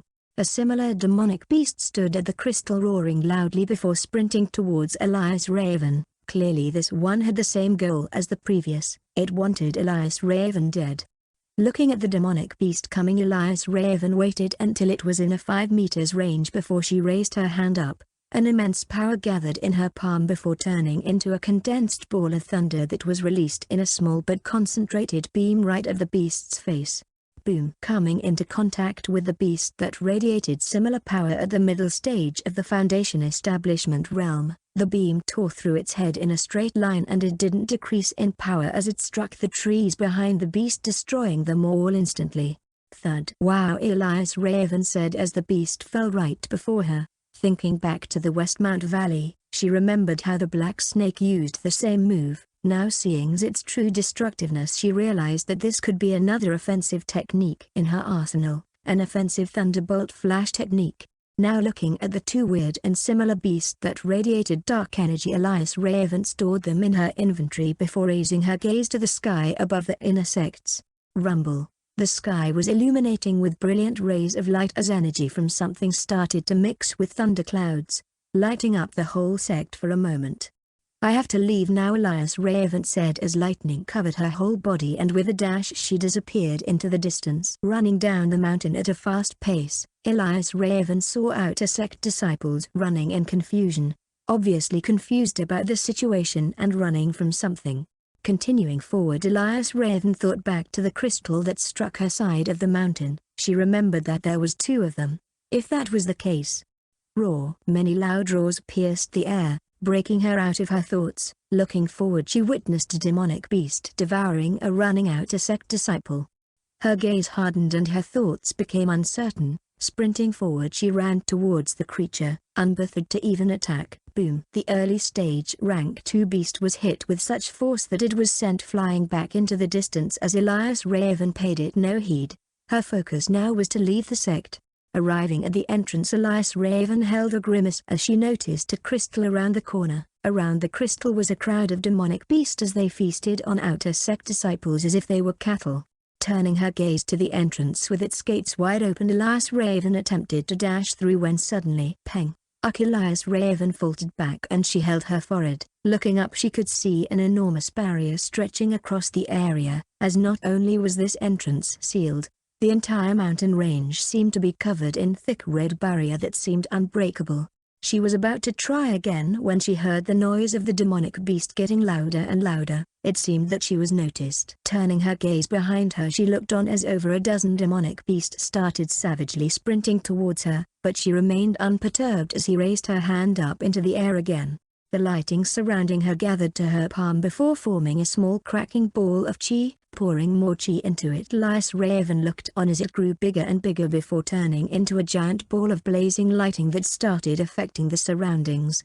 With a smile, she threw it towards the incoming demonic beast and a bright explosion soon followed. Boom! Releasing her spiritual consciousness, she held a satisfied expression as she noticed that only 2 remained alive in the explosion and they were not looking good. It was only to be expected as she used a third of her power in that moment. The demonic beasts that remained were releasing aura of the late stage and they charged towards her, all while not caring about the injuries on their bodies. As these demonic beasts were of the higher realm, Elias Raven's gaze turned serious as she pointed with a finger when lighting started gathering again. Slashing horizontally with her hand, a beam of high-intensity lighting was released horizontally before sharply cutting into the 2 demonic beasts. Elias Raven was about to go forward and collect the corpses when the crystal at the corner started to shine again, this time with even more light as another demonic beast emerged. However, this next creature to come out the crystal shocked Elias Raven as it was a combination of 2 different things. A giant spider crawled through the crystal and a human torso rested on the top. It held the naked torso of a man with a horn on top of his head. There was countless eyes on his face and they gazed at the closest being around, Elias Raven. Looking at the newcomer, Elias Raven knew instantly how dangerous it was. It wasn't because its size held intellect, nor was it because it looked horrifying. It was because of the fact that this demonic beast was releasing an aura even more powerful than any peak stage of the Foundation establishment realm, an aura infinitely closer to the Gold Core realm. It was a peak-level demonic beast completely different from a normal spirit beast. Elias Raven gulped a little as the faintest glimmer of fear and excitement appeared in her heart. 64.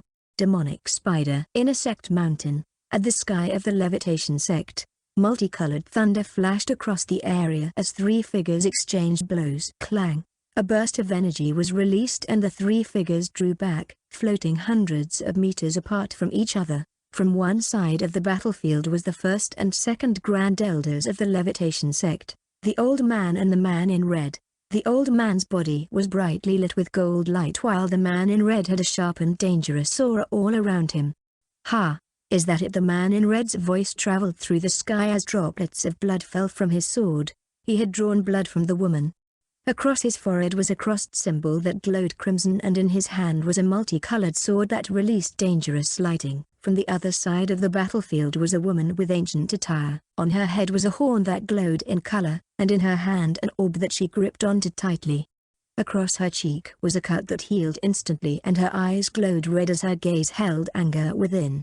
"Don't get cocky, brat. Don't think that you can win with just a top-grade spirit weapon alone." The woman's gaze traveled down at the orb in her hand, before she muttered under her breath, "What's taking so long?" Outer Sect Mountain. Waterfall slash clang. Waterfall slash clang. Surge. Boom. At the entrance of the Outer Sect Mountain was a barrage of attacks being launched towards the figure of a giant spider with a human torso. Its body was engulfed in a big surge of water chi, and yet it traveled through without the slightest trace of damage.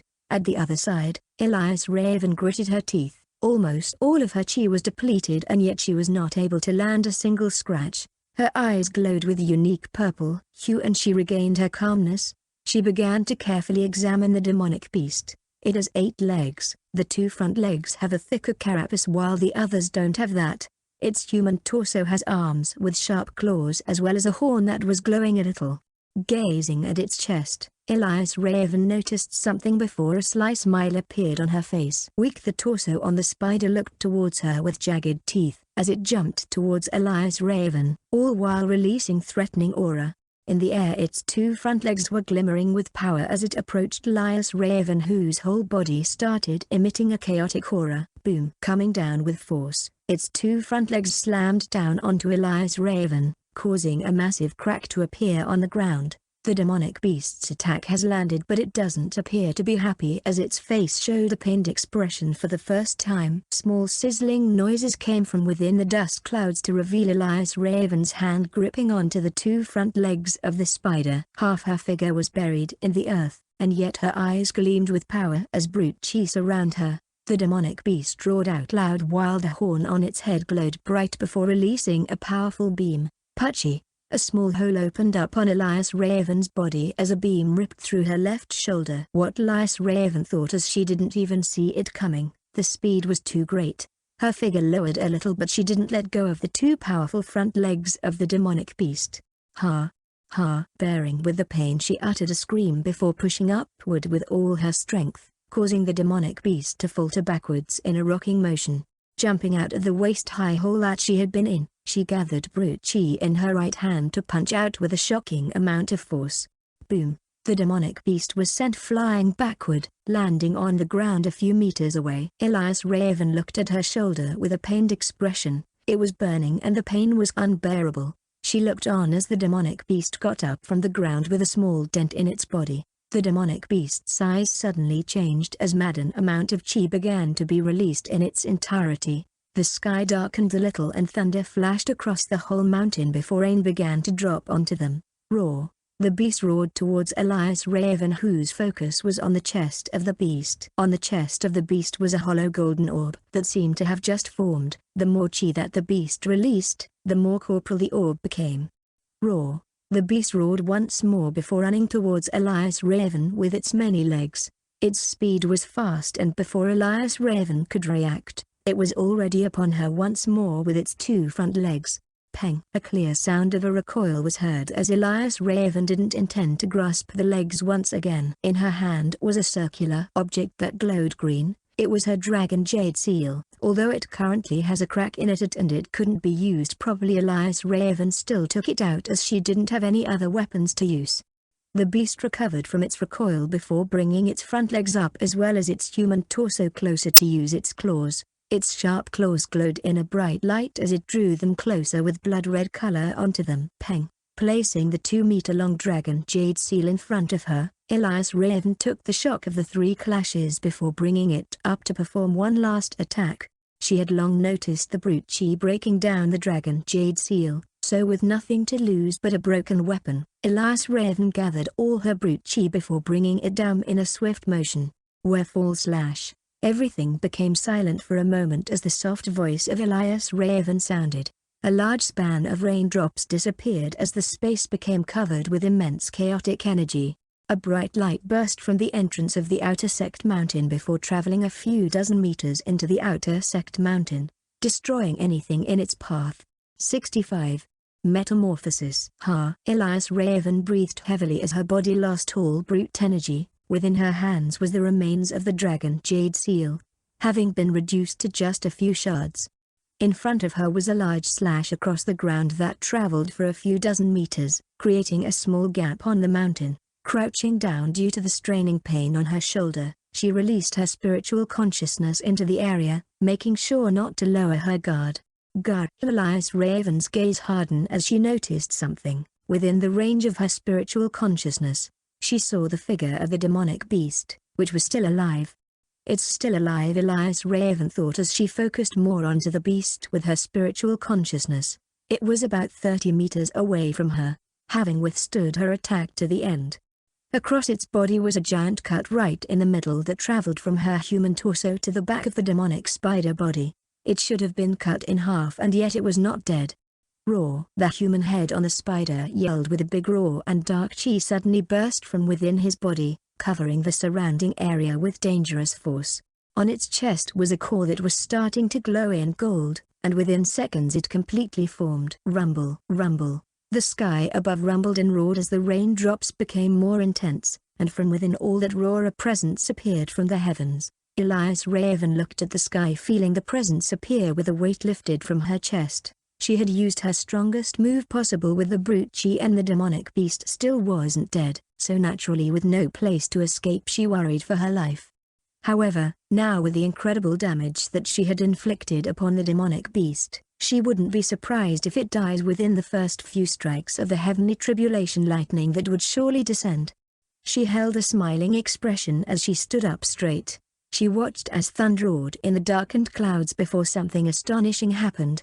The presence which appeared for a brief moment has suddenly disappeared. How can this be? Elias Raven said as she looked at the lightning in the clouds receding before looking at the demonic beast further away. The gold core on its chest was formed, but it still hadn't fully undergone a tribulation. The demonic beast didn't seem to have even noticed what was happening as it roared once again with newfound strength. Boom! A field of energy was released with the demonic spider as the center. Its whole body started to crawl together as it seemed to be undergoing its own unique transformation. From its dark energy field, strands of chi began turning into spider silks as in a few seconds, the whole demonic beast was encased in a cocoon of spider silks. Sensing the shift in the demonic beast's energy, Elias Raven began to run. However, against all expectations, she ran towards the demonic beast's cocoon. With the support of her remaining normal chi, Elias Raven ran as fast as she could, appearing before the cocoon in a few seconds. With sweat running down her face, Elias Raven stretched out her hand towards the cocoon before a large suction force began to surround her hand.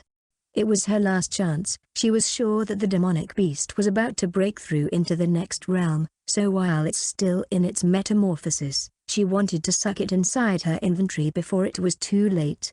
Her inventory can work on weaker beings even if they want to resist. However, any stronger being could easily resist the suction force coming from her hand. That is if they resist, so while it's not able to do anything, Elias Raven thought to bet everything at stake and store it inside her inventory. After it's stored inside her inventory, then no matter what was happening to it, it would be frozen in time, not undergoing its unique transformation forever. That was her plan. However, like all things in life, not everything goes as planned. Peng. Error. Elias Raven's eyes widened as she became genuinely shocked. The system inventory wasn't working. And what is this prompt? Her thoughts suddenly became a jumble as there was nothing that she can do now. The metamorphosis was finished. With widened eyes, Elias Raven gazed at the cocoon of spider silk suddenly glow with profound power before bursting in a spectacular fashion. Boom! The force slammed onto Elias Raven, who was only a few inches from the cocoon, sending her flying like a ragdoll. Thud! Elias Raven's eyes opened with unclearly before she forced herself to get up with difficulty. Her body felt heavy while her whole right hand went numb. Her left shoulder had a hole in it, thus making it difficult to move it, and now her right hand, which had been stretched out to touch the cocoon, was severely injured to the point of going numb. Fortunately, she had not broken any bones from that small explosion. However, she doesn't know if she should call her current situation fortunate. For the first time in Elias Raven's cultivation journey, she encountered a moment where everything was not going her way. Her last attack with the brute chi didn't work. Her plan to use the heavenly tribulation also didn't work, and now her plan to use her system inventory has backfired against her. She stood up with difficulty as the robe was tattered with mud and wet from the rain. She had cuts running through it and a few pieces missing. Her hair held the same fate as her clothes. Now she looks no different from a beggar. The only thing different were her eyes. Even in this moment her eyes held their purple hue. Elias Raven looked around for a moment before her gaze landed the demonic beast. However, it seemed that he has really gone through an actual metamorphosis, as he looked nothing like before. She was now addressing the demonic spider as a he because he looked more human than ever before. A few meters from her stood the humanoid figure, a humanoid man completely different from the demonic beast. The only thing that could connect them now would be the 8 spider-like limbs coming from his back. A horn on his head glimmered with new light and he released more power than Elias Raven has ever seen. His aura seemed relaxed and his eyes held a curious intellect as they gazed at the closest being around him once again. 66. Disparity. With an overwhelming feeling of despair, Elias Raven took a step back for the first time in her life as she felt fear to her core. The humanoid demonic beast in front of her was gazing at her as if a child seeing their new toy. He brought his gaze back to himself and he gazed at his hand while muttering to himself, "My lifespan has increased." Elias Raven, not the least bit interested in waiting along, jumped backward before sprinting as fast as she could, her direction towards the inner sect mountains. The whole sect is surrounded by the giant barrier, so she can't leave the sect. With nothing else to lose, she headed towards the inner sect. However, her slow dash in the eyes of the humanoid spider appeared amusing as he didn't chase after her right away. He closed his eyes as he seemed to be receiving something. Inherent memories flooded his brain and he opened his eyes. The curious intellect held within his eyes turned to pure brutality as a wide smile appeared on his face before he disappeared from his current location. Running through the infested mountain, Elias Raven came to a stop after spotting a few demonic beast before her. Gritting her teeth, she thought to do something before she heard the voice of the humanoid spider once again. "Are you done running?" Appearing right behind her, Elias Raven felt her neck being held within sharp claws as beads of sweat appeared on her face. Ugh! The grip tightened around her neck and her face lost all color. Her feet left the ground and she was suspended in the air. "Don't think I forgot the hideous scar you gave me a moment ago." Being lifted into the air, Elias Raven was brought down with a huge force, with her head slammed into the ground. Boom! Feeling lightheaded, Elias Raven felt excruciating pain to her face as debris was raised into the air. "Puchy!" Ugh! Elias Raven grunted in pain. She felt pain to her leg and a hole opened up right above her left ankle. The horn of the humanoid demonic spider started shimmering once more as another hole opened up on her right ankle. The demonic spider grabbed her left hand before lifting her up off the ground. With jagged teeth it opened its mouth wide before biting down on soft flesh. "Ah!" Elias Raven yelped in pain as she felt her left hand hurt in an excruciating amount of pain. The demon's teeth didn't stop and chewed through her hand, biting more of her body. Her heartbeat pumped furiously and tears appeared in her eyes. A small chunk of meat was missing from her forearm. It was small but the pain was unbearable. Without being able to bear with this newfound pain, Elias Raven's eyes rolled to the back of her head and she lost consciousness from shock. The humanoid demonic beast was not aware of the state of Elias Raven's mind as he chewed the flesh within his mouth before swallowing it. He was about to continue with his meal when suddenly he was interrupted by a young voice. "That's enough." Grunting with an annoyed face, the humanoid demonic spider turned his gaze to the side to see a young man with a scheming face as well as a middle-aged man at his side. Standing with no fear within his eyes, the young man continued, "Hand her over. You've had your fun, it's mine." The humanoid demonic beast growled and spoke while showing his teeth. Clearly he disliked these newcomers. A new aura was suddenly released from him. Within his chest a golden core shone and the surroundings began to change. Spikes that resemble spider legs grew all around the area, changing the scenery. In an instant, a core manifestation, the young man said. His eyes squinted closer and he thought for a second. However, shaking his head, he stopped thinking before a compass suddenly appeared within his hand. Looking down at the compass in his hand, he confirmed the target before turning to the middle-aged man at his side. "When you go and retrieve her, Lord Yuan is about to make his appearance, so it's best for us to leave before that." The middle-aged man, having no problems with being ordered around by the young man, walked forward with no force before a gradual shift started to appear in the air. Shua! A pressure suddenly began to appear around him before spreading and encompassing the humanoid demonic spider. Step, step, step. With each step that the middle-aged man took, The more powerful the pressure became until eventually the humanoid demonic beast was brought to his knees, with the majestic scenery being destroyed in an instant. Stopping a few steps before the beast, the middle-aged man picked Elias Raven up before placing her over his shoulder and then turning around as if he didn't notice the demonic beast. The young man with the scheming face held a light smile as he gazed at the unconscious body of Elias Raven before he turned his attention towards the humanoid demonic beast, still frozen where he kneeled. "Since you seem to be different from the rest, we'll allow you to live as to not incite the wrath of that demoness up there." Turning to leave, the young man looked back before with a disdainful smile as he continued to say, "But make no mistake, you are only alive because we allowed you to live." Chi became apparent in the air as the two cultivators slowly began to float before flying off the outer sect mountain, passing through the barrier with no problems. The humanoid demonic beast, finally free from the pressure, held a complex expression as countless thoughts began to fly in his head. "Damn it!" With an enraged exclamation he slammed against the ground, raising dust everywhere. He, a newly awakened royalty, was actually forced to his knees by humans. He couldn't do anything. Again, it's humans. His inherent memories flashed and his gaze darkened even further. He was about to get up from his kneeling position when he suddenly felt something. Ugh! An excruciating pain suddenly came from within his stomach as he felt the insides of his stomach being corroded by something. "Ah!" he screamed as he felt it not only affect his internal organs but his spiritual organs as well. His dantian started showing signs of deterioration and his spiritual veins became disorganized all around his stomach and he began to feel nauseating. With no way to deal with it, he roared out loud and scratched at the ground as he felt dreadful fear. Releasing large amounts of dark chi in the area, his horn started shimmering with light before he shot out a blazing chi into the sky that radiated power no early gold core being could muster. 67. Lord Yuan. Inner sect core altars. Spiritual talismans flew all around while different energy signatures ran rampant throughout the sect battlefield. Cultivators and demonic beast fought against one another and the entire place was filled with dead and destruction. Crack. A woman with red eyes slowly floated away and left behind her the remnants of a destroyed crystal. Duo Sung, the new nascent soul cultivator of the Raging Flame sect, gazed at the edge of the inner sect mountains and she released her spiritual consciousness to encompass thousands of meters. Within her spiritual consciousness was the battle between the three nascent soul beings above the sect, and with each clash came a resounding sound that filled the air with pressure that pushed her spiritual consciousness away.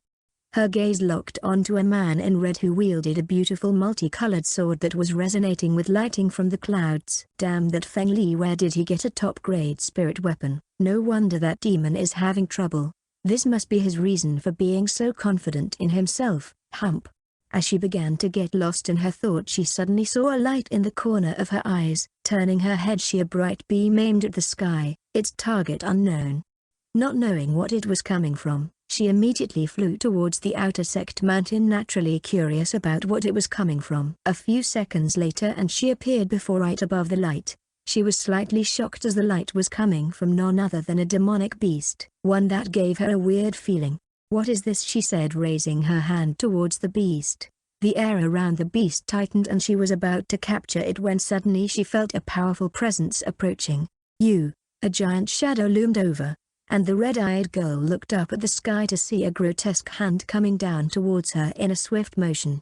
Her eyes glowed red as she instantly realized that this was an attack from someone at a higher stage. Her body became covered in blue flames before she disappearing in a burst of flames. Boom! The outer sect mountain was shaken as one side of the mountain completely collapsed with a huge handprint left behind. A few dozen meters from the mountain appeared the demoness, with an extended hand that glowed with a dark aura. She looked to the side to see a burst of blue flames appear before she noticed something behind her. "Where do you think you're going?" Hearing the distasteful voice of the man in red, the demoness turned before extending her claws, which were met with multicolored light. Slice. A multicolored sword met her claws and it sliced through like butter, cutting off a few fingers from the demoness before heading towards her head.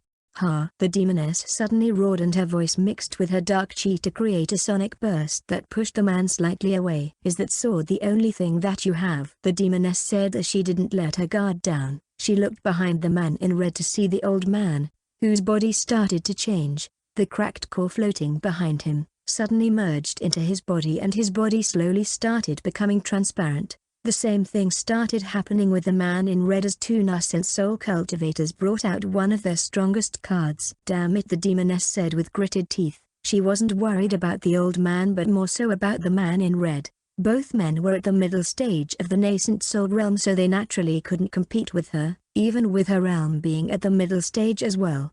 But because of that sword, she didn't want to let any chance appear where it might pose a threat to her life. She looked to the side to see the woman with red eyes appearing from the burst of flames, and she looked down to speak to the orb in her hand.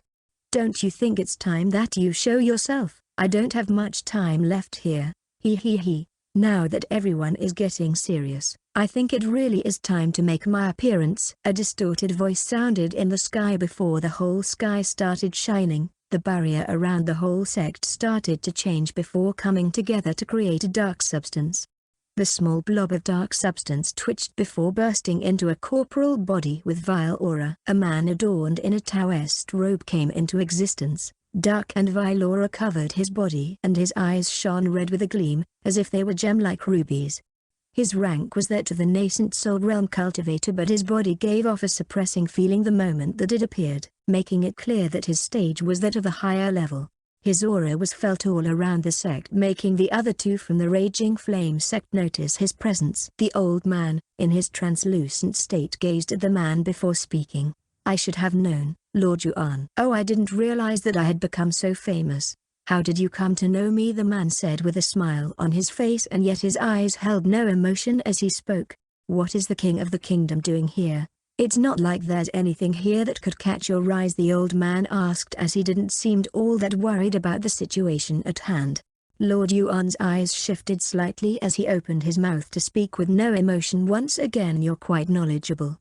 You seem to know something else. Impressive. However, I am not one to waste my time talking with the dead." So, raising his hand to the sky, he gathered chi before striking out with his palm.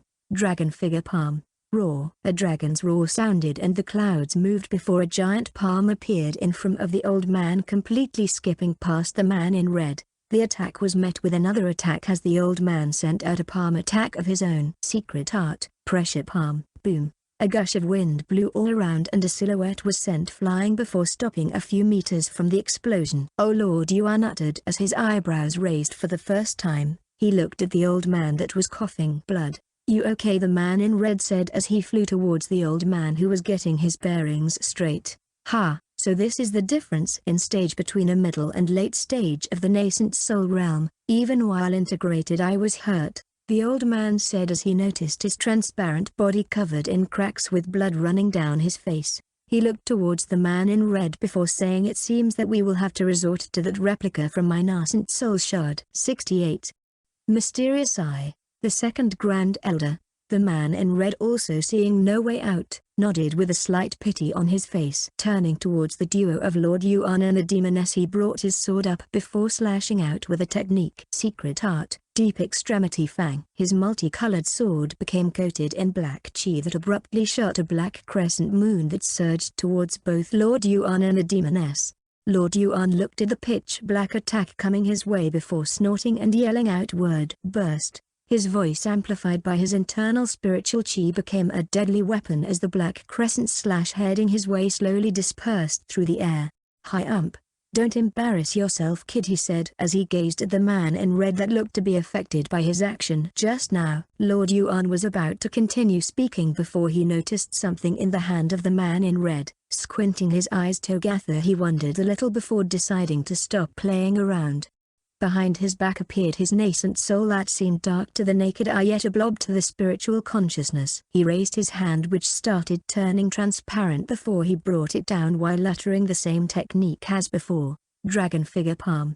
However, unlike before, this time his technique didn't just produce the sound of a dragon's roar but rather the figure of an actual dragon that roared out with an all-powerful wave before rushing towards its intended target, the man in red.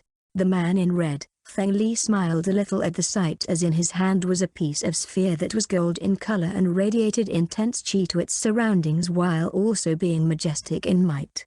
The attack approached and he didn't hesitate, bringing the piece of golden sphere into his mouth at the same time as the attack landed. Boom. A resounding explosion lit the area, the whole sky shook and small cracks started appearing in the space near the explosion. The attack drew the attention of everyone in the sect, as not only them but it was visible to anyone in a 5-mile radius to the sect ground. Hee. Now there's only 5 left, Lord Yuan said as he gazed at the old man that was slightly pushed away by the explosion. He was about to taunt before noticing the deep gaze that the old man's eyes held. The gaze seemed to be looking in his direction, but he realized that it was not directed towards him, but rather behind him, thus making him confused as there was nothing behind him. "What are you?" he was about to ask when suddenly he heard from behind him, "Extremity art." His eyes widened and he brought up his spiritual shield right away. However, even that proved to be useless. Peng. Lord Yuan grunted as he felt an immense amount of pain and pressure on his back before he was sent flying to the earth below. Rumble. The whole inner sect mountain shook from the impact and a massive crater was formed on the surface of the mountain. Every witness was left to gape as even the battlefield below became quiet. The demoness's eyes held a surprised expression as her whole body began to turn into a giant creature, a spider with a large horn on its head. Her dark energy skyrocketed and her giant horn started shimmering with a dark light. She was at her strongest state, yet her multiple eyes held a caution's look as they gazed at the being that caused her so much caution. Before her was the man in red. His body was still transparent and he would have looked no different from before had his left eyes not been glowing gold.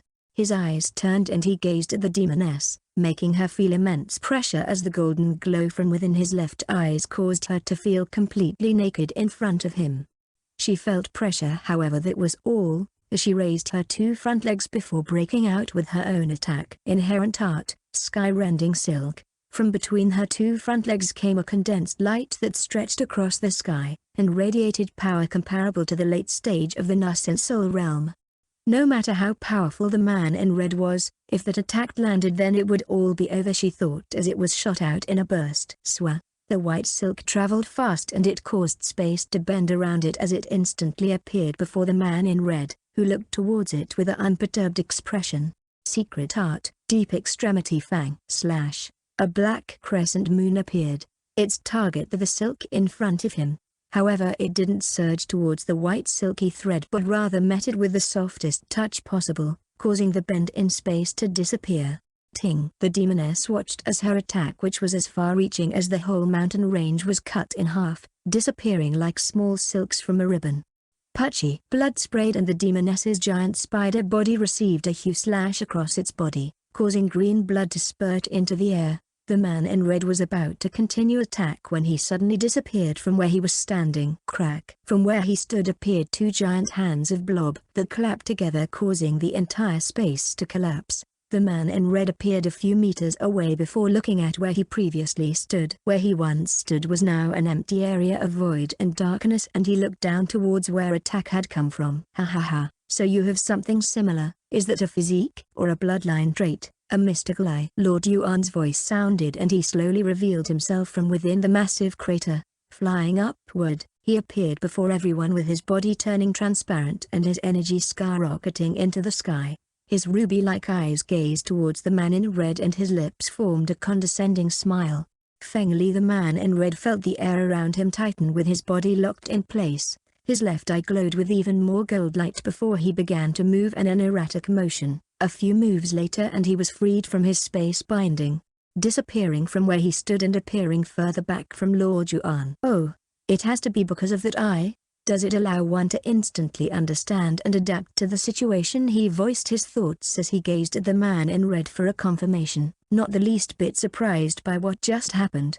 With eyes full of smiles he continued, no, then does it allow one to understand the structure of what they are looking at, thus allowing one to instantly find a counter? Feeling a rare emotion that he had almost forgotten, Lord Yuan spoke more with dim curiosity in his eyes. I've never seen that before. I might have to add it to my collection afterward, but first a little experiment. His body, which was already in its transparent state, suddenly burst with newfound power as his energy changed to become completely different. You may have that mystical eye, but that alone will not defeat me. His energy, which was a dark chi before, shifted and changed into a pure white energy that seemed unblemished to the world. His aura increased and he spoke with a grin. Let's see what you can do against energy already in its purest state, against the refined chi physique. 69. Range Firmament Refiner. With crimson ruby eyes, Lord Yuan's transparent body became surrounded with pure white chi. The energy was released and the color of the sky changed to accommodate this new brilliance. Feng Li, the man in red, became more focused as his left eye lit up with even more golden light. His body dimmed slightly before vibrating in his transparent state. Slowly he faded from the view of everyone around, disappearing in the folds of space. His presence entirely gone. You think a little trick like that can work against me?" Lord Yuan snorted. His gaze wandered and the air continued to flow. He lifted his hand into the sky to use a technique in his newfound state. Secret Art, Domain Lock. As he spoke those words, the surrounding space began to tremble and shake. A powerful energy field formed around him, locking down any movement within its range. Even the air seemed to be frozen in place. However, just as Lord Yuan had completed his attack, Feng Li reappeared behind him. Having been forced out from the folds of space, his body was covered in multicolored light, and his left eye was glowing even brighter. With his multicolored sword branded, he shouted, "Extremity Art, Pressure-Piercing Slash." A beam of intense multicolored light shot out from his sword, intending on piercing through Lord Yuan's transparent body. Peng! However, a recoil was produced as the beam collided with Lord Yuan's body, but it did not penetrate him as Feng Li had hoped. Instead, Lord Yuan's body was unshaken with pure refined chi protecting his body. Feng Li was slightly surprised by this as it was his strongest move, but it was too late and Lord Yuan had already launched a counterattack, aiming to take advantage of Feng Li's moment of surprise. The pure white chi surrounding his body riled up and he sent out a powerful punch towards Feng Li's chest. Feng Li quickly reacted and dodged to the side, narrowly avoiding the punch which left a crack in space. He then counterattacked with a quick slash towards Lord Yuan's arm, hoping to weaken his opponent's offensive capabilities. Peng! But once again, Lord Yuan's refined chi protected him, leaving no damage on his arm. Feng Li gritted his teeth, realizing that this battle was not going to be easy. Lord Yuan was much stronger than himself, and if he let himself get hit with any attack then he would be severely injured. "You dodged, but can you keep up?" Lord Yuan said as he struck out with his fist once more, attacking relentlessly, his movements swift and precise. Peng! Using his sword as a shield, Feng Li was shocked to feel the force behind Lord Yuan's punches as he was pushed back a few meters away. Against a barrage of precise attacks, Feng Li struggled to keep up. He knew he had to come up with a new strategy, or he would lose this battle. He took a deep breath and focused his energy onto his left eye, trying to sense Lord Yuan's weak points. Knowing that was his only chance. However, it was unfruitful as he couldn't even gain a semblance of understanding over this particular energy. With sweat running down his face, he suddenly lunged forward, aiming for Lord Yuan's torso. This time, his attack succeeded, and he managed to pierce through Lord Yuan's refined chi, causing him to stagger back in the air. Lord Yuan became slightly surprised as he hadn't expected Feng Li to make such a bold move. Feng Li did not waste any time and quickly followed up with a series of quick slashes, each one producing a beam of multicolored light as he utilized his extremity art in all his attacks. Seeing a barrage of multicolored lights coming his way, Lord Yuan finally decided to stop playing around as his expression turned serious. He raised his hand, and a powerful burst of energy surged out, causing the surrounding air to tremble and distort. The multicolored lights instantly dissipated, and the area was filled with a deafening rumble. Lord Yuan's eyes glinted red as the pure energy surrounding his transparent body became amplified. Speaking coldly, he said, "Playtime is over." He stepped forward, and the space beneath him cracked as he disappeared from where he stood. Appearing behind the Feng Li, he struck with lightning-fast speed, his fist filled with explosive pure energy. Caught off guard, Feng Li was unable to react in time. With a loud boom, he was sent flying, crashing into the sect grounds and creating a massive crater. Lord Yuan slowly floated gracefully in the air, his eyes glowing with a fierce intensity as he surveyed the area. The remaining Raging Flames Grand Elders across the Levitation sect had arrived, but even they were hesitant about what to do. The demoness was floating at the sides, with a long gash on her body. She watched while mending to her wounds as her focus stayed on the crater beneath her. Inside the crater lay the body of Feng Li, whose transparent body showed numerous cracks as well as the layout of a punch on his chest. He coughed blood and looked at the sky, fading in and out of consciousness. Up in the air, Lord Yuan stood alone in the clearing, his transparent body radiating with amplified pure white energy. He had shown his true power, and yet was not pleased as he gazed towards the old man. The old man's transparent body was filled with cracks and damage, but his eyes still held their calmness. Finding this calmness abnormal, Lord Yuan raised his hand once again, and a large amount of amplified pure white energy became apparent in the air. Condensing it into a ball that grew bigger and bigger, he floated above the levitation sect and released the energy in a burst of light. Bringing down his hand, Lord Yuan said, "This is the end." Range firmament refiner. The light spread out in all directions, illuminating everything in its path and leaving the air shimmering with its power. The light displayed terrifying might as it swallowed anything in its path. The crowd below looked on with helplessness and fear as the light engulfed them, not leaving a trace in its path. A few seconds later and the light disappeared. Lord Yuan stood there, his eyes cold and emotionless as he surveyed the aftermath of his attack. He chuckled with annoyance before uttering, "So that's why." 70. Faint consciousness. What happened? The demoness at the side asked as she noticed the abnormality as well. Beneath them was the levitation sect, and roaming in it was the demonic beasts and puppets alike. However, any and all cultivators seemed to have vanished with no trace of their existence, as even the dead bodies weren't spared. "It's because of that," Lord Yuan said, pointing towards the edge of the barrier surrounding the whole levitation sect. Surrounding the levitation sect was a glowing blue sphere with thousands of words intricately arranged to form the outline of a formation. It should be a grand teleportation formation, but for it to be able to bypass my barrier, it should not be an ordinary one. Flicking his finger, the barrier surrounding the whole sect was lifted and the demonic beasts inside started roaming outside the confines of the sect. "What are you going to do now? News of this will spread and your name will be mentioned," the demoness asked as she transformed back to her human form. Her horn glowed and she looked towards the mountain below.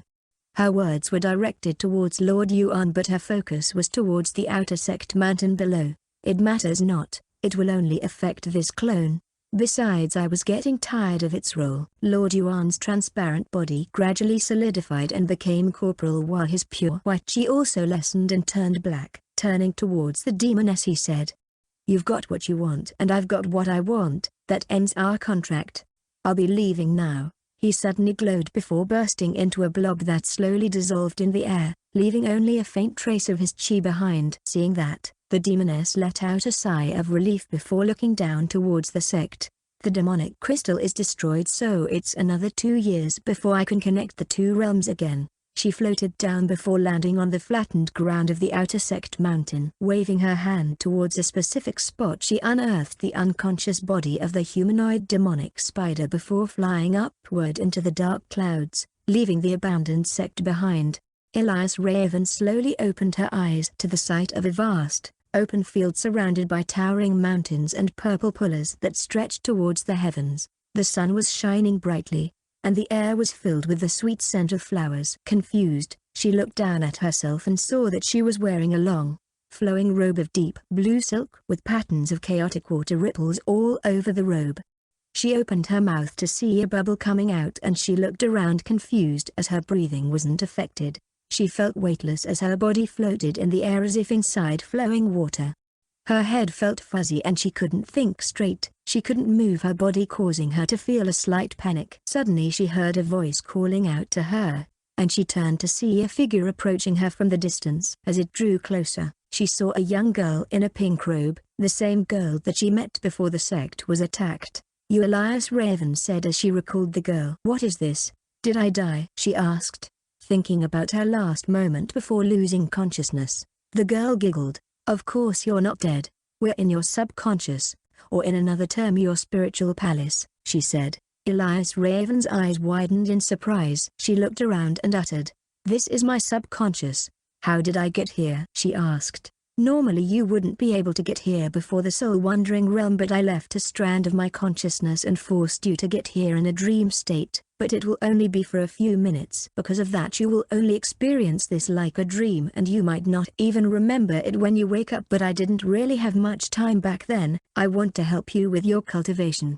You have a lot of potential. Why? Elias Raven asked as she tried to understand why this girl wanted to help her. She couldn't help think of ulterior motives. The girl smiled warmly. I can see that you're confused. I can't explain now, but you will find out when you get stronger. Now, let's get started. We don't have much time left. Elias Raven felt a slight warmth as she nodded. Yes, I'm ready, she said. What do I need to do? Just close your eyes and let your mind wander. I'll take care of the rest. Yuan Dynasty, Imperial Capital. Within a brightly lit room with vividly colored red and gold walls, a man in black sat cross-legged in the center of the room. It was the man with the puppets, Shang Wan. He had retreated from the battlefield and now waited for his master's return. He suddenly stopped his cultivation as he felt a familiar feeling. In front of him a blob of dark substance came into being before forming together to create the corporeal body of a man. Lord Yuan.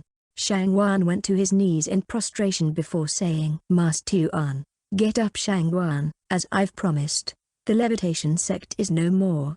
Unfortunately, the remaining survivors used a grand formation to teleport. Lord Yuan looked thoughtful as he continued, but that's also good. You can go hunt them down when you're strong enough. Yes, Master. Shang Wan replied respectfully, knowing that his master had already fulfilled his promise. Has your disciple brother recovered his target? Lord Yuan asked, as the main point of that attack had been the person with Liu An's soul. Yes, Master. Junior brother Enluo has brought back the girl. She is currently in the Origin prison room. Smiling, Lord Yuan said, good, let's go, as he led the way towards the Origin soul room. Along the way, Shang Wan kept quiet as he observed his master, who seemed to be in a great mood.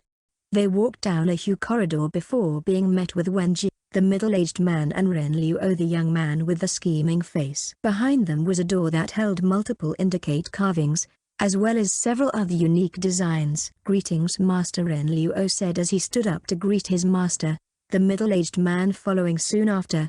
Lord Yuan acknowledged before reaching out to open the door. Stepping inside, he saw a small bed with the figure of a young girl laying on the bed, in deep sleep. She's sleeping. Shall I wake her up? Ren Luo asked towards Lord Yuan, who shook his head as he came closer to the bed. This face, I've seen it somewhere, he said. Turning towards Ren Luo, he asked, what is her background? Ren Luo hesitated for a moment before answering. I apologize, Master, but we've not yet been able to investigate that. How long until the grand formation is ready? It shall be ready in a few hours, Master, Ren Luo replied. Lord Yuan's ruby eyes studied the face of the girl carefully, trying to remember where he had seen her before, when suddenly, his brows raised in recognition. 71.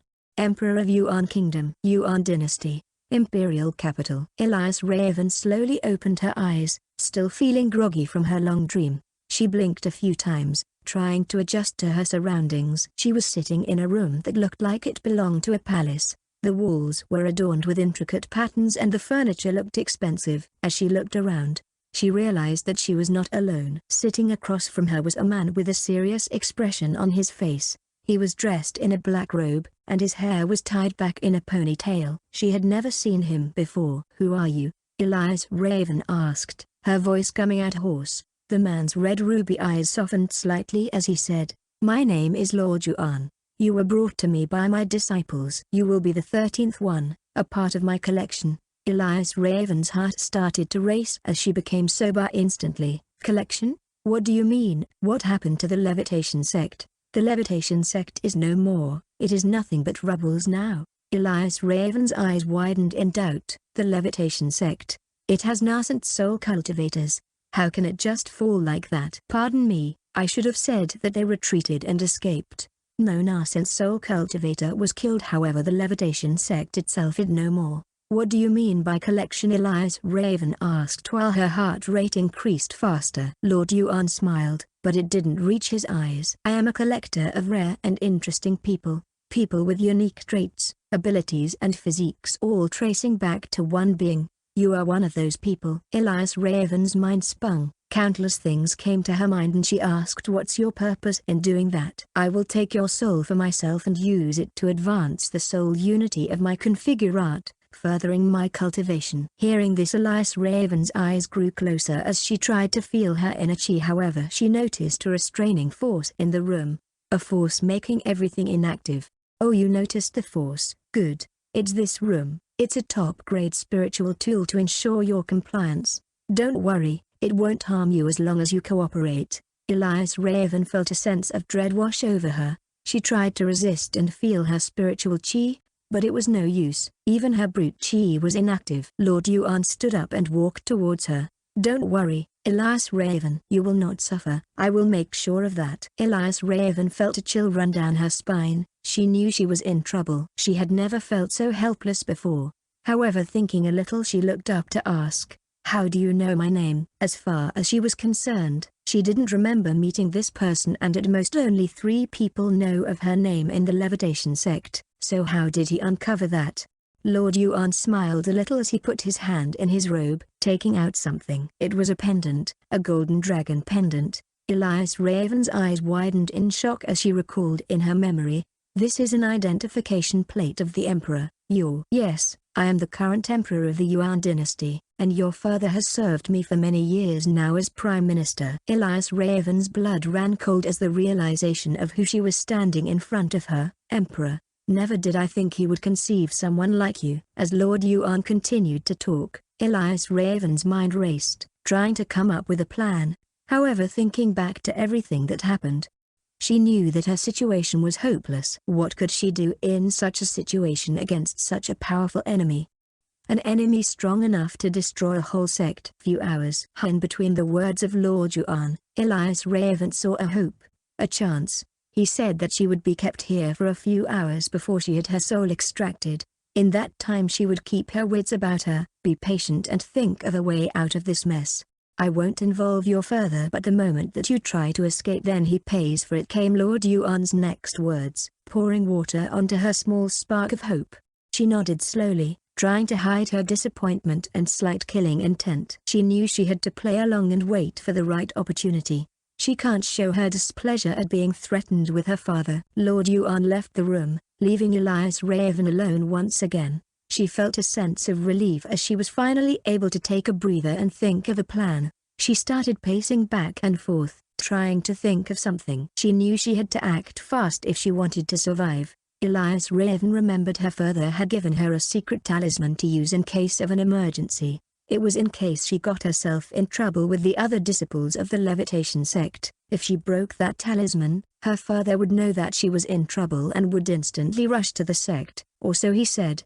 However, she soon realized that it was no good. Her father's cultivation realm was definitely lower than the Emperor. If she contacted him, then he would definitely be killed. And the talisman was only under the pretext that she was in the levitation sect, so would her father even know where to go look for her? Taking a deep breath, she forced herself to be calmed down before thinking out system, and came in front of her the panel that she had not seen for a while. Elias Raven. Special Physique. Brute Chi Physique. Foundation Establishment Stage Middle. Experience Points, 56%. System Coin: 450. Taoist Gaka Wheel. Available. Spiritual Root. Water, Fire, Gold, Wood, Earth. Mutated Spirit Root. Mud. Comprehension 36%. Erosion. Comprehension 37%. Cultivation Methods. Basic Chi Gathering. Focused Chi Control. Waterfall / Refine Yin Chi. Surge. Thunderbolt Flash. Formless Cultivation Method. Market. Going to the Gaka Wheel. Elias Raven looked at the 9 items on the wheel with hopeful expectation. Dragon Tiger Sword. Soul Wandering Pills X5. LV.1 Alchemist Furnace. Cultivation Suppression Talisman LV.5. Divine Bone Strengthening Pill X2. System Meridian. Greater than Intermediate System Pack. Greater than Inheritance. Ancestral Symbol. Holy Brute Chi Cultivation Technique. Immortal Jades X9. Elias Raven thought, if there's anything that can possibly be done, then it's through the use of the system. She had to see whether the system can give her a chance or not. And the Gaka Wheel was just one of those chances. She hoped that it would be enough. 72. Origin Soul Prison. As expected, Elias Raven thought as she recognized 2 new slots that were added onto the Gaka Wheel. Greater than Inheritance. Ancestral Symbol. Greater than Intermediate Grade System Pack. She had half expected for the System Pack to change to the Intermediate Grade based on the fact that she was rewarded with an Intermediate System Pack when she reached the Foundation Establishment realm. As for the new item, she didn't really expect that. Rather, she expected for the spot that said, Inventory, to be grayed out since she had already gotten it. But this makes things simpler. She didn't want to think about when all of her items in the system became grayed out. Now, what could this be? Minglin asked herself as she gazed at the symbol that took the form of crimson words on the Gaka wheel. It seemed to contain a powerful attraction as Elias Raven felt a twinge of excitement while pondering what the item could be. As she stared at the crimson words, Elias Raven couldn't help but wonder if it would be something that would help her in her cultivation practice, or something that would help her in this particular situation. Elias Raven closed her eyes and took a deep breath before spinning the wheel. She prayed for something that could help her escape from her current situation. The wheel spun and spun, and with each spin, Elias Raven's eyes followed the wheel, making sure to not miss anything, until finally it landed on something. Inheritance, ancestral symbol. Elias Raven's eyes narrowed in surprise and hope. As she read the words on the Gaka wheel, she wondered if the system was helping her. The chances were slim for something like this to occur. Nevertheless, she quickly clicked on the crimson floating words that appeared to see what it was all about. The description read, Inheritance, ancestral symbol, a powerful symbol passed down through cultivation generations, containing ancient knowledge and techniques, can only be inherited by those with a special bloodline. Elias Raven felt a rush of hope as she realized that this item could be just what she needed. However, that was to be seen. She quickly claimed the item and waited, and waited. Yet nothing happened. She felt nothing. Elias Raven was confused and nervous. She had expected some sort of immediate effect, but nothing had changed. She wondered if she had done something wrong. She felt something appear inside her dention, but she felt it become unresponsive right after. She thought for a second before sighing out loud. She assumed that it was because of this room. It was filled with a force that stopped all functions of spiritual energy, and it did not allow for her to properly connect with the ancestral symbol.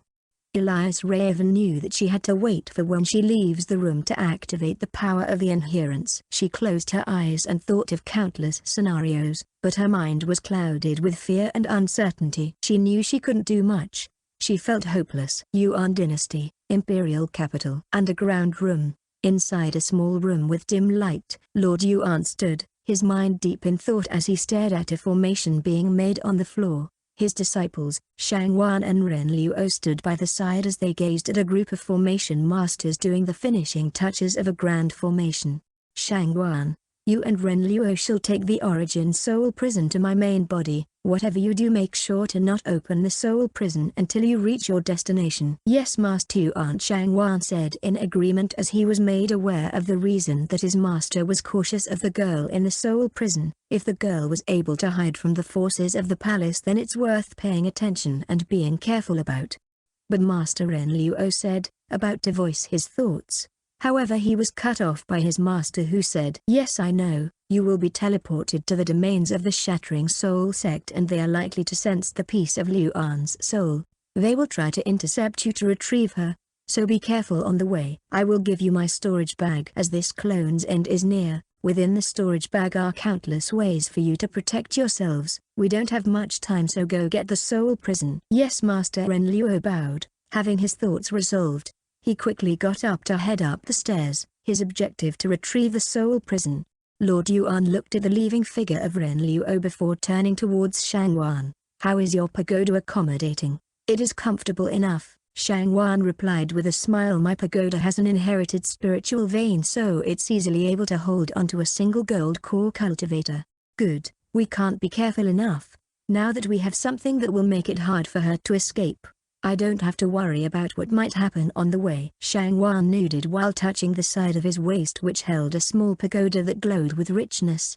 He thought for a second before speaking. Master, is it really worth losing this clone? Even though it was cultivated to this realm, it still has a lot of potential. Lord Yuan sighed. I know, but this clone has served its purpose, and it is better to be safe than sorry. We cannot let the Cultivation Alliance know yet. It could potentially cause harm to my plans. Shangwan nodded in understanding.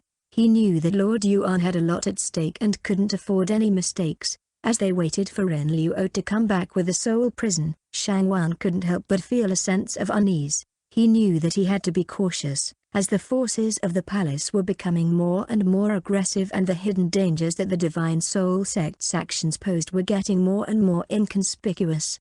He was already prepared for all the worst-case scenarios, and is prepared to risk everything he had to accomplish this mission, but he couldn't help but feel that he had left something out, as if something was still hidden underneath the surface. The room fell into silence as they waited for Ren Luo to return, the only sound being the faint hum of the grand formation which was finished. 73. Sky Dragon Region. Master, I have retrieved the soul prison, Ren Luo said, with a hint of exhaustion in his voice. Within his hands was a small jade box which resembled a room, emitting a faint golden light. Lord Yuan nodded in approval and motioned for Shang Wan to take the soul prison. Seeing the exhausted state of Ren Luo, Shang Wan bowed and took the soul prison, before turning to Lord Yuan and saying, Master, we will not fail you. Putting the jade box on his waist next to the small pagoda, he turned and walked towards the grand formation in the room. Lord Yuan looked towards Ren Luo before handing over his storage bag. Careful not to touch the items that you cannot control. Ren Luo nodded solemnly, understanding the gravity of the situation. He knew that some items inside the storage bag were dangerous and powerful, and that he needed to exercise caution when handling them. He walked up to the grand formation before stepping through with Shang Wan. The floor beneath them lit up with a bright blue light before they felt a shift in their awareness, their vision being blurred with light before they were nowhere to be seen. Lord Yuan's ruby-red eyes returned to their empty emotionless state and he gestured towards the others in the room. Dismantle the grand formation and destroy this room. The formation masters obeyed his orders without speaking a word, and began to dismantle the grand formation. While Lord Yuan turned to leave the underground room, his thoughts a mystery. Luan Kingdom. Sky Dragon Region. In the middle of nowhere, an ancient platform was erect with no signs of deterioration. Across the platform was a large number of intricate designs that resemble a formation.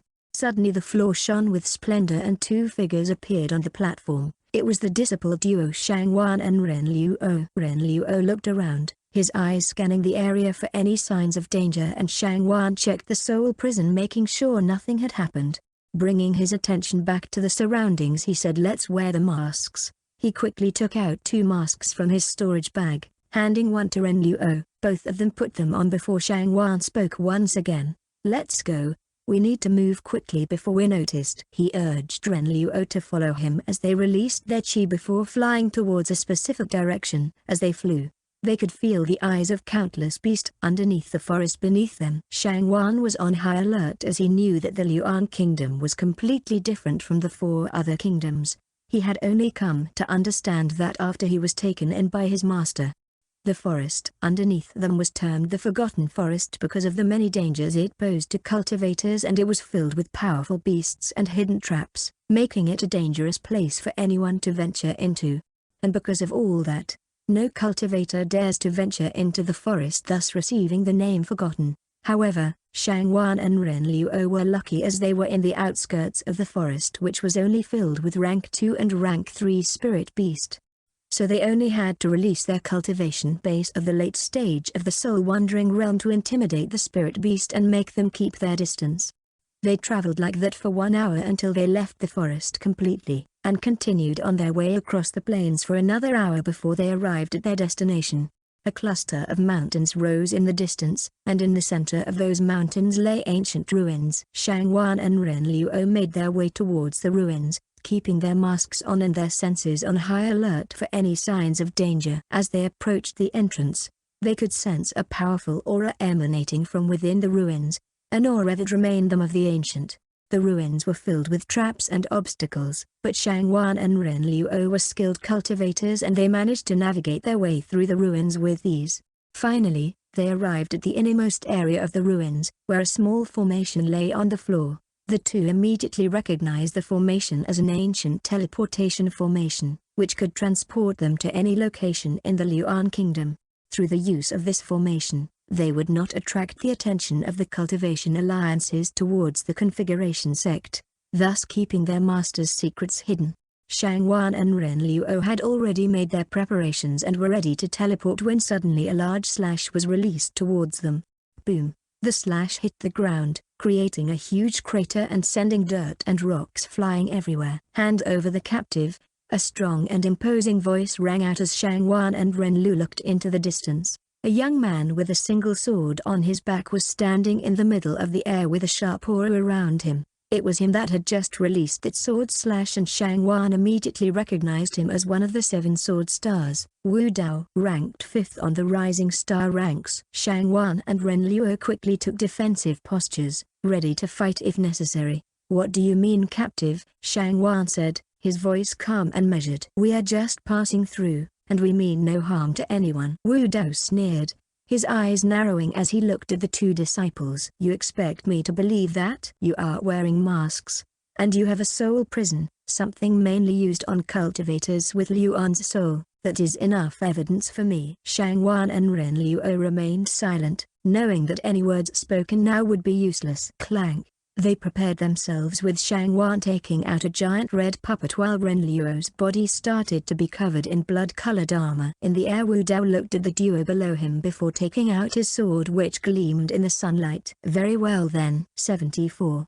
Fierce struggle. "Since you refuse to hand over the captive, then you leave me with no choice." Wu Dao charged forward, his sword slashing through the air with deadly precision, creating a crescent beam that headed their direction. Shang Wan's fingers moved and the red giant's eyes, which were blank, suddenly lit up with fire as it released terrifying power all around. Peng! A ringing sound reverberated across the ruins as the body of the giant held no scratches, having taken the slash with no damage. Ren Luo disappeared from where he stood before appearing near Wu Duo, his fingers stretched open as he used a technique. Blood Mist Heart, Blood Palm. Ren Luo's technique appeared incredibly fast, and Wu Duo saw little time to react as a blood-red palm moved towards his face. Slash! A cut appeared on the powerful blood-red palm as it was torn right through by Wu Dao, who was only able to slash once as the red giant puppet had already closed in on him, its massive fists slamming down on him with incredible force, sending him tumbling for a moment. Ren Luo took advantage of the distraction and charged forward, his blood-red armor flashing red as he aimed for Wu Dao's neck with a sharp claw. Swish! Wu Dao managed to dodge the attack, but he was forced to retreat, his sword swinging through the air to keep Ren Luo at bay as he prepared to use a technique of his own. Waning Moon Art, Crescent Shock. Wu Dao slammed his sword into the ground, causing the earth to vibrate and send a sonic's boom towards Ren Luo. Boom! Ren Luo was sent flying, his blood-red armor flashing red as it protected him from the impact. Shang Wan saw the opportunity and flicked his finger forward. The red giant flashed through the air and slammed down towards Wu Dao. Wu Dao acted quickly and raised his sword against the giant, blocking the attack with a loud clang, then quickly spun around and unleashed an explosive slash that sent the giant flying back. He was about to continue attacking when suddenly he saw a shadow covering the sky. Looking up, he gasped in shock as a giant jade box loomed over him. "Ha!" Shang Wan shouted and used a large amount of his chi to control the Origin Soul Prison, a top-grade spiritual item.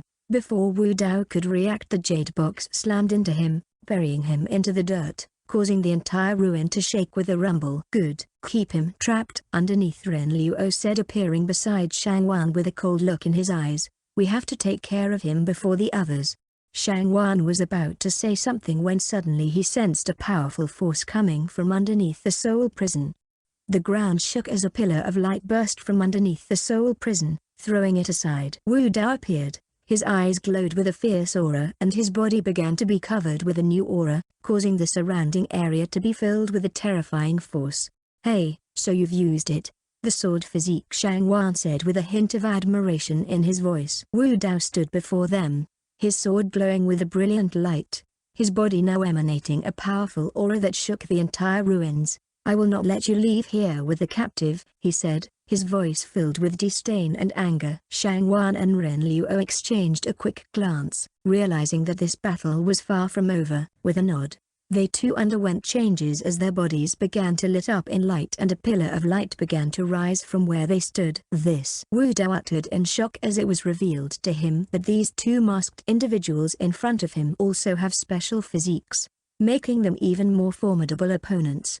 He gripped his sword tightly, bracing himself for the battle that was about to come. The ruins shook with the power of their auras as just their presence seemed to cause the air to swirl around them. Waning Moon Art, Threefold Crescent Slash. Wu Dao roared out the technique of his Waning Moon Art and 3 blinding crescent slashes erupted from his sword before traveling fast, causing the air to shift away from him. 2 slashes headed towards Shang Wan while a single slash went after Ren Luo at the side.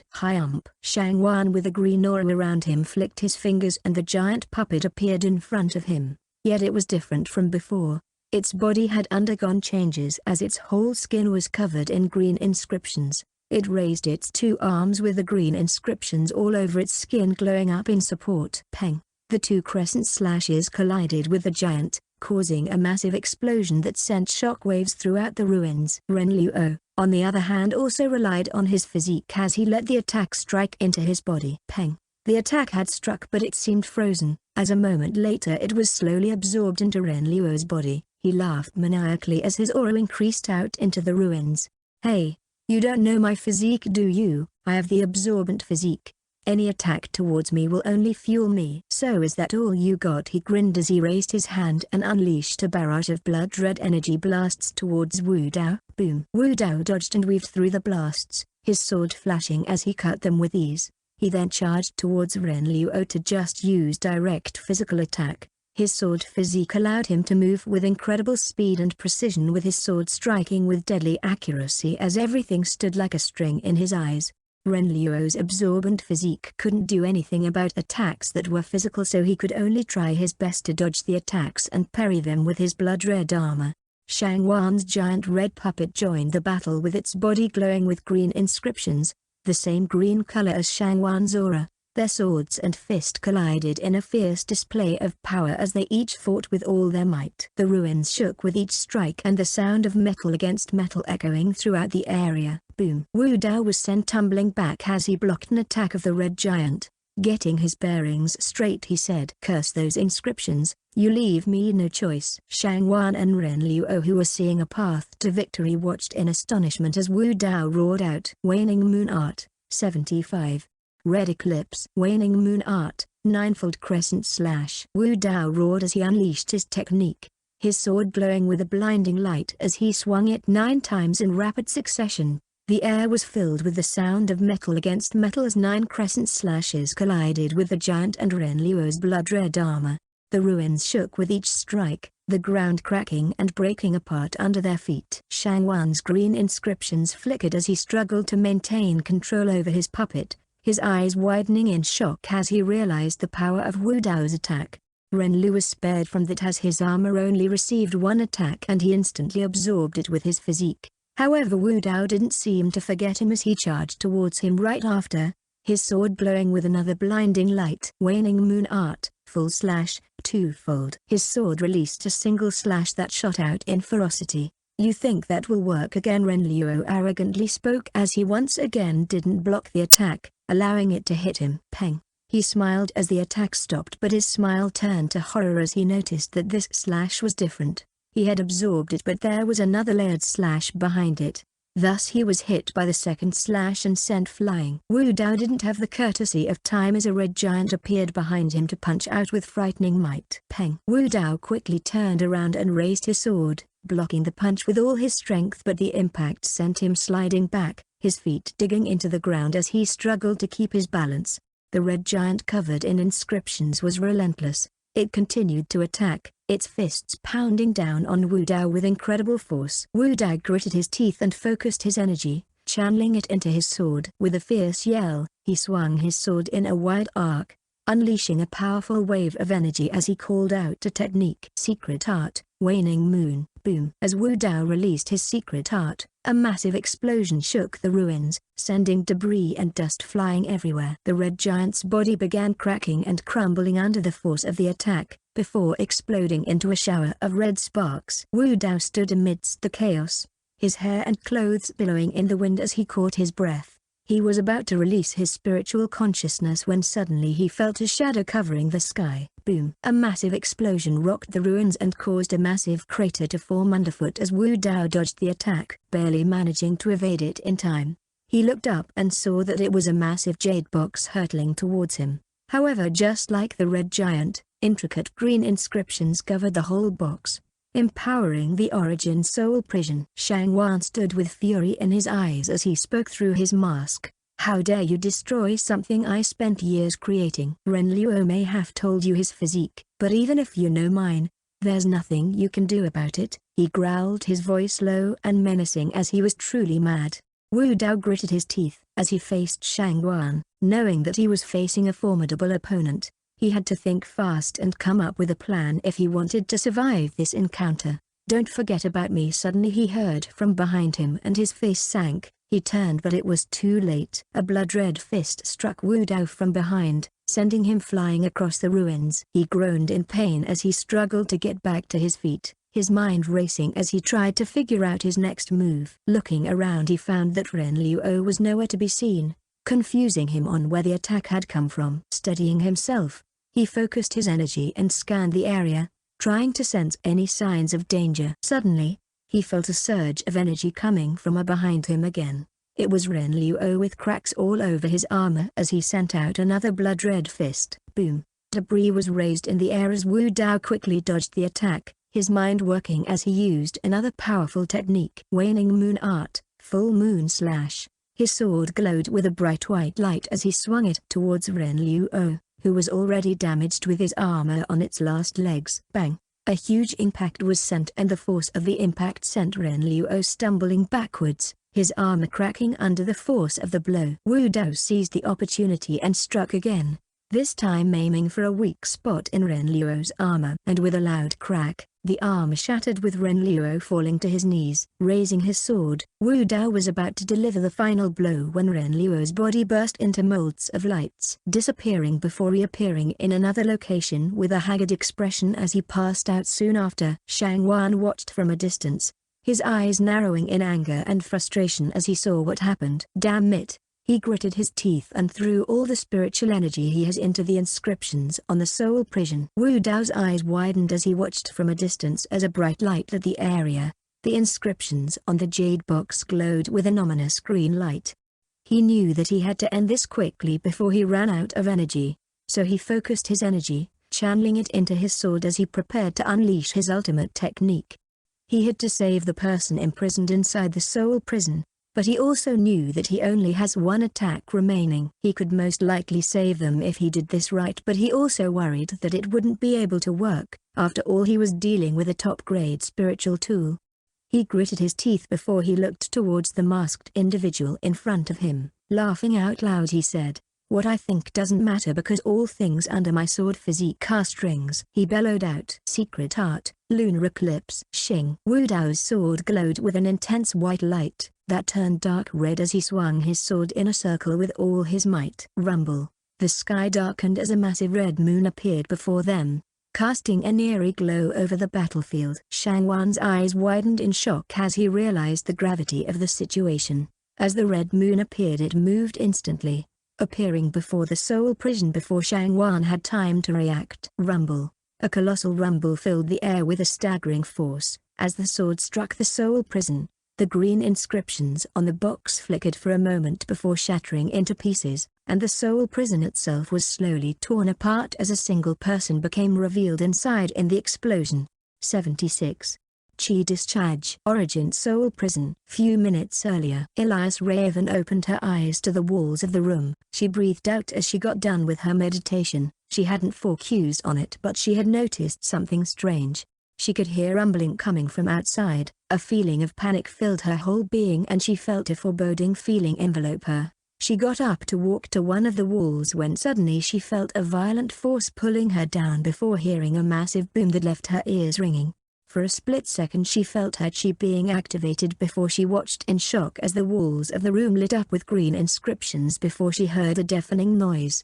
Clang! A massive noise reverberated throughout the entire room with Elias Raven feeling it spread to her bones. Core. She coughed up blood as her head became filled with the ringing sound of the room. She couldn't hear anything in her ears and she felt blood trickling down all her orifices as she struggled to stay conscious. She tried to move, but her body felt heavy and sluggish, like she was moving through thick mud. She realized that if her body had not been strengthened, Then with her cultivation she would undoubtedly be dead. She closed her eyes and focused on herself, trying to think of something when suddenly, she felt a surge of energy coming somewhere. Opening her eyes she watched in shock as a small crack appeared on the floor, before a blinding light shone through the entire room. She squinted her eyes as she felt her whole body burning. A small amount of chi entered the room and Elias Raven felt faint from just being in contact with it. Gasp! Elias Raven suddenly gasped as she felt something inside her dantian. The ancestral symbol which was inactive was glowing with a crimson light and she felt herself bathed in a red light. She knew then that something was happening outside the room causing the explosions that she had been hearing. However, she doesn't know of the situation, so she focused her chi around her body, trying her best to not die in the process. The cracks on the floor expanded to cover the whole room before Elias Raven felt the floor crumble as the entire room shattered into pieces, causing Elias Raven see the sight beyond the room. This is. Elias Raven gazed in wonder as she tried to make sense of the situation. Before her was two cultivators with brilliant amount of chi around their bodies and she felt that she would be killed just being in their presence. One was a young man with a sword, his aura scattering around to resemble swords as he faced off against a masked individual whose whole body was covered with a green light with intricate inscriptions flying around him. She realized that she was floating in the air and quickly tried to regain her composure. The soul prison had shattered into pieces, and without it Elias Raven felt a surge of energy rushing towards her. Her eyebrows raised as she realized that it was all surging towards the ancestral symbol in her dantian. She felt her body being filled with a red and unstable energy that caused her to feel a sense of fear and unease. She had no knowledge of the effects, but she realized that it was too powerful for her to handle. She struggled to control the energy, but it was like trying to control a raging storm. It was too chaotic and unpredictable, and she knew that if she didn't do something soon, it wouldn't bode well for her. Xing. The aura around her changed and a bright crimson light filled the ruin. Wu Dao and Shang Wan both looked in shock as they realized a massive amount of energy was being gathered. Energy that to the Foundation establishment realm, but with an aura that made them feel like slight threat. Elias Raven's eyes glowed with a bright purple hue as she focused all of her willpower on controlling the energy. She could feel the ancestral symbol in her dantian glowing brighter with each passing moment, until finally it reached a breaking point as Elias Raven screamed out with a pained expression before releasing all her chi at once. Boom! The energy exploded outwards in a blinding flash of light, covering everything in its path, as both Wu Dao and Shang Wan were engulfed. Rumble! The ruins shook before a massive eruption filled the mountain, causing a huge blaze to erupt into the sky. Elias Raven fell to the ground, her body exhausted and drained of energy. She could feel the ancestral symbol slowly settle down, leaving her feeling weak and vulnerable.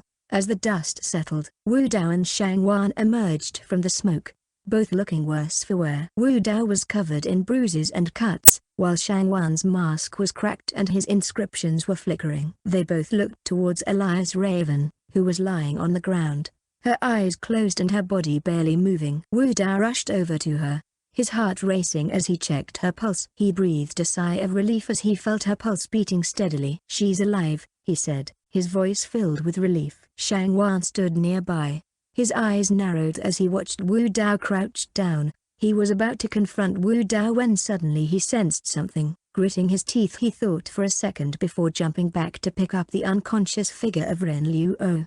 Inside his spiritual consciousness he detected 3 groups headed this way, so with a reluctant expression he turned to use the small formation upon the floor as a burst of light began covering both him and Ren Luo. Shang Wan had on a dark expression as he knew what awaited him and Ren Luo. However, thinking about the pagoda on his waist, he calmed down, praising Ren Luo for his quick thinking. He knew that he had underestimated Wu Dao, and that he had paid the price for that. He silently vowed to never make the same mistake again as his vision became filled with light before his surroundings were replaced with another. 77. Big alignment. Elias Raven slowly opened her eyes, her body feeling heavy and her head pounding with pain. She tried to sit up, but her body felt weak and she couldn't move. She looked around and realized that she was in a large room, with beautiful decorations and expensive furnishings. On the ceiling were blue luminescent light that radiated warmth through her skin. She tried to remember what had happened, but her mind was hazy and she couldn't piece together the events that had led to her being here. Suddenly, the door to the room opened and a man walked in. He was a tall man, with short black hair and piercing blue eyes. He wore a black robe with a silver trim, and Elias Raven could sense a powerful aura emanating from him. However, she also felt a sense of trust in him. "Who are you?" she asked, her voice barely above a whisper. The man walked over to her and sat down on the bed, looking at her with a kind expression. "My name is Wen Boshan, and you are in the courtyard of the soul-shattering sect," he said. "You were found captive by masked men inside our sect's boundary, and we brought you here to heal your injuries." Elias Raven tried to sit up, but Liang Feng gently pushed her back down. "Rest, you are still recovering," he said. "A few spiritual veins were disoriented and your orifices were damaged. We will talk more when you are feeling better." Elias Raven nodded, feeling confused and disoriented. She couldn't remember anything about being captured by masked men, but she did recognize a masked man in her memories after the prison room was destroyed. As she lay there, she noticed that her chi was slowly recovering and she was no longer in pain. She felt lightheaded, so she slept through it, trying to get to a right state of mind. After some time, when Boshan returned to check on her and they began to talk, Elias Raven asked him about the masked men and if they had any leads on who they were and why they had captured her. When Boshan looked at her with a serious expression, "We are still investigating the matter, but we believe that the masked men are individuals who are targeting cultivators with Luan's soul." Elias Raven listened intently, trying to piece together her memories. She remembered being at the ruins as well as the prison room. "Do you know of Lord Yuan, the emperor of the Yuan dynasty?" she asked with curiosity. When Boshan's expression turned solemn as he nodded. "Yes, we are aware of him. He is a dangerous individual who colluded with demons and attacked one of the rank 4 sects at the north." "The north?" "Yes, the Levitation sect. They were attacked by Lord Yuan and his army of demons, and many of their disciples and elders were killed in the process. They were only able to escape through a grand teleportation formation." Elias Raven's heart remained unmoved as this was knowledge that she already knows, yet it seems that she was also one of the reasons for the attack. When Boshan looked back at her with a weird expression before continuing, "Have you not heard of the news?"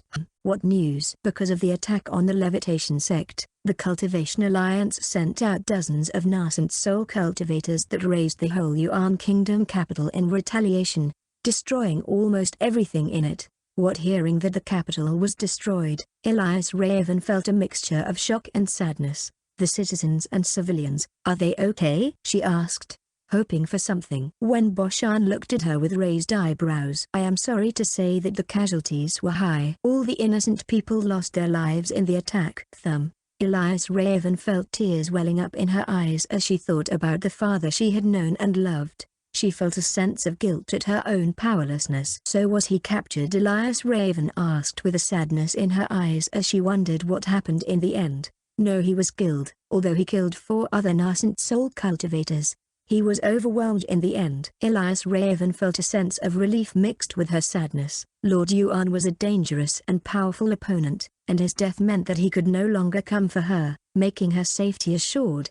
But the loss of life, both on the side of the Cultivation Alliance and the innocent civilians, was a heavy price to pay. She hoped her father was alive. "Earlier when I said the north, you acted shocked. Are you not someone of this place?" When Boshan asked with curiosity. Elias Raven shook her head. "No. Judging by what you said, I can only assume that this is not in the Yuan Kingdom but rather one of the other 4. You're from the Yuan Kingdom. If so, how did you get here? Are you in any way connected to the event that just transpired?" Elias Raven hesitated for a moment, unsure if she should reveal her secrets, but she felt that Wen Boshan could be trusted, seeing as he had no reason to play games with her. "I am originally from the Yuan Kingdom," she began. "A few months ago I joined and became a disciple of the Levitation sect. However, because of the incident, I was captured by Lord Yuan." When Boshan listened intently, his expression serious and focused as he didn't interrupt Elias Raven. "That's when I awakened here." When Boshan sighed, his expression troubled. "I see. It seems that you have been through a lot," he said, "but you are safe now, and you don't have to hide anymore." This sect of ours considers anyone with Luan soul as a great potential, so you are welcome to stay with us and cultivate here." Hearing from him, Elias Raven felt a sense of relief and gratitude. She had hidden herself from the very beginning, so she felt a sense of peace having said everything. "Thank you," she said, her voice filled with emotion. "I will do my best to contribute to the sect." When Boshan nodded, his expression kind. "We are happy to have you here, Elias Raven. You are now a member of the soul-shattering sect, and we will do everything we can to help you grow and become stronger." Elias Raven nodded, feeling grateful for his kindness. She knew that she had a lot to learn about this new place and the people in it. But for now, she was just relieved to be alive and in good hands. She smiled with a relieved expression. However, at the back of her mind she couldn't help but feel that something was off. 78. Division Heads. After Elias Raven was told to rest and when Bonshan left the room, Elias Raven immediately thought about the system, since she couldn't understand what was going on. System: Elias Raven. Special Physique, Brute Chi Physique, Foundation Establishment Stage Middle, Beguiled Effect, 2 minutes remaining. Experience points, 71%. System Coin: 450. Taoist Gaka Wheel, unavailable. Spiritual Root: Water, Fire, Gold, Wood, Earth. Mutated Spirit Root: Mud.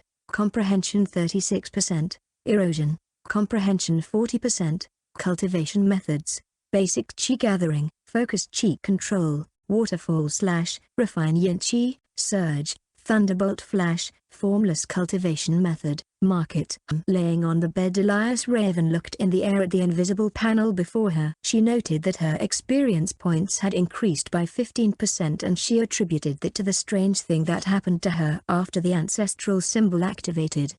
She looked further and saw that the Taoist Gaka wheel was now unavailable, meaning she couldn't spin it for rewards. However, she still had 450 system coins remaining. Elias Raven then checked her spiritual root and found that her mutated spirit root, Erosion, had increased in comprehension by 4%, a higher rate than ever. However, she also noticed how the mud one didn't increase. Elias Raven couldn't help but wonder what had happened to her during the activation of the ancestral symbol for both her experience points and her comprehension in Erosion to increase like that. However, the stuff that made her utter something was the affect next to her cultivation stage, the beguilement effect. Going by the meaning of the word, Elias Raven began thinking a little as she couldn't help but chuckle after coming to a realization. "No wonder I was so easily able to blurt out my entire history to a stranger." However, seeing as it's only for a short period, she assumed that when Bonshan was most certainly sent to get intel from her, to see if she was to be trusted. However, Elias Raven didn't fluster over it, as she knew that she couldn't cultivate properly before because she hid her strength. She also wanted to see what she could achieve with the help of a sect as opposed to just working alone. She shook her head and slowly got up to sit on the bed. She decided to use this time to meditate and try to understand the changes in her spiritual root and cultivation techniques as well as her ancestral symbol. She can't completely feel her cultivation base, so she took 2 pills from her worn-out storage bag. Inside her hand appeared the Marrow Cleansing Pill and the Calming Pill, pills that she had taken from the little boss of the Golden Fang Bandits. Popping them into her mouth, she closed her eyes and focused on her breathing to try to calm her mind. She felt the energy within her body flowing smoothly, and she began to sense the different elements around her. She felt the water in the air, the warmth of the fire, the hardness of the earth, the flexibility of the wood, and the shining brightness of the gold. As she continued to meditate, she felt a sudden surge of energy within her. It was as if a dam had burst open, and she was flooded with power. She opened her eyes and saw that her foundation establishment stage had returned to normal, and the beguilement effect had disappeared. However, that was not all. Elias Raven finally felt a reaction from the ancestral symbol as she felt a surge of energy within her, and suddenly, she was flooded with knowledge and techniques that she had never known before. She saw images of an ancient cultivation method, powerful techniques for controlling the elements, and secret knowledge about the nature of the world. She felt her mind expanding and her understanding deepening, as if she had been given access to a vast library of wisdom that was beyond her wildest dreams. Elias Raven was amazed by what she was experiencing, and she knew that this inheritance was a precious gift, a gift from the system. She resolved to study it carefully and master its secrets, so that she could become a powerful cultivator and achieve her goals. With renewed determination, Elias Raven continued to meditate and explore the depths of her new inheritance. She knew that the path ahead would be long and difficult, but she was ready to face any challenge that came her way, for she was now a cultivator with an ancestral legacy to uphold. Wen Bongshan was currently in a room with 6 peoples who all gave off varying degrees of aura, each of them a division head of the soul-shattering sect. They were all discussing the recent events that were taking place, including the appearance of masked men inside their sect zone. What are your thoughts on the motive behind the 2 masked men that our prodigy Wu Dao fought? One of the division heads, an old man with a long white beard, asked. I don't really care. I am more intrigued in the fact that those 2 have Liu An's soul. Another division head, a middle-aged man with short hair, replied. If we count them as well as the little girl that was brought back then, that would make 20 known younglings with Liu An's soul. There's still 13 more out there, a voluptuous woman said with a chuckle. We need to find them before our enemies do. Another division head, a burly man with a scar on his face, spoke up. Yes. It was not long ago that the palace was able to locate 3 of them in one area. If things keep going like this, then we'll lose the thing that made us famous in the first place, the voluptuous woman said. Agreed. We must increase our efforts and find a better method of locating them, the old man with the white beard said. Speaking of, didn't you say that the girl was from the levitation sect? The voluptuous woman asked as she looked towards Wen Bongshan, who was standing by the side. Wen Bongshan nodded. Yes. She was from the levitation sect, however she only recently joined. If I remember correctly, then those other 3 were also from the same region. Why didn't the palace take her as well? The voluptuous woman asked with a curious smile.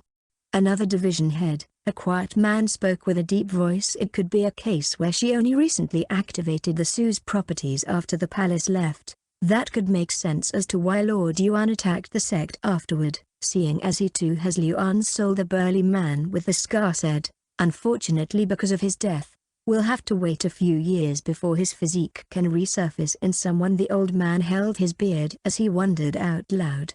Now to the final point, which branch will be overseeing the new recruit from the levitation sect? He asked, bringing the conversation back on track. 79. Sect vows. Elias Raven continued to meditate and study her newly acquired inheritance, completely unaware of the discussions taking place within the soul-shattering sect. She opened her eyes and smiled to herself, happy with the knowledge she had gained. Taking a small moment to look around the place, Elias Raven stood up before heading towards the door. As she stepped outside, she was greeted by a beautiful courtyard with a large pond in the center. Looking at the sky, she could see a beautiful night sky with countless stars shining across the horizon. Being dazed for a moment, she recovered before walking around the courtyard, taking in the sights and sounds of the place. Taking a seat by the side of the pond, Elias Raven closed her eyes and let herself be consumed by tranquility, something she hadn't felt in a long time. She thought about her past life, a life she hadn't thought about since her inception. She thought about how she was in her orphanage, with no one to rely on but herself, and the hardships she faced just to get some form of closure. Back then the thought of a happy life was what kept her eyes full of hope. But now when she thought about the wonders of the cultivation world, her eyes would brighten with hope and determination. She wondered about the tranquility of the upper echelon of power and if the experience would be any different than this. However, she knew that the only way of knowing was actually cultivating towards that point, so she steeled her heart. As her thoughts drifted, she became aware of a presence nearby. She opened her eyes to see a figure standing by the side. It was Wen Bongshan, the one who tended to her. How are you finding this place? He asked. Elias Raven looked at him before smiling and replied, I feel at peace here. I am grateful for that. The Wen Bongshan nodded and said, that is good to hear. However, there are some matters that need to be taken care of. Come, I'll explain as we travel, he added as he waved his hand to take something out of his storage bag. A small fan appeared before growing to a few meters as Wen Bongshan jumped onto it before signaling for Elias Raven to do the same. Elias Raven followed suit, jumping onto the fan and holding onto Wen Bongshan lightly as it lifted off the ground. As they flew towards the direction of the soul-shattering sect's registration hall, Wen Bongshan began to explain the situation to Elias Raven. I will be taking you to get your sect token, since you are not an inner sect disciple of the levitation sect. We do not have to worry about your vows, he said. Elias Raven was surprised. Vows? What kind of vows? She asked. When Bonshan explained, vows of loyalty and dedication to the sect, vows to uphold its values and contribute to its growth. Every sect member is required to say the vows. It's usually the outer sect members that don't have that requirement. He turned his head to say to Elias Raven, as someone with Luan's soul, you will be treated differently.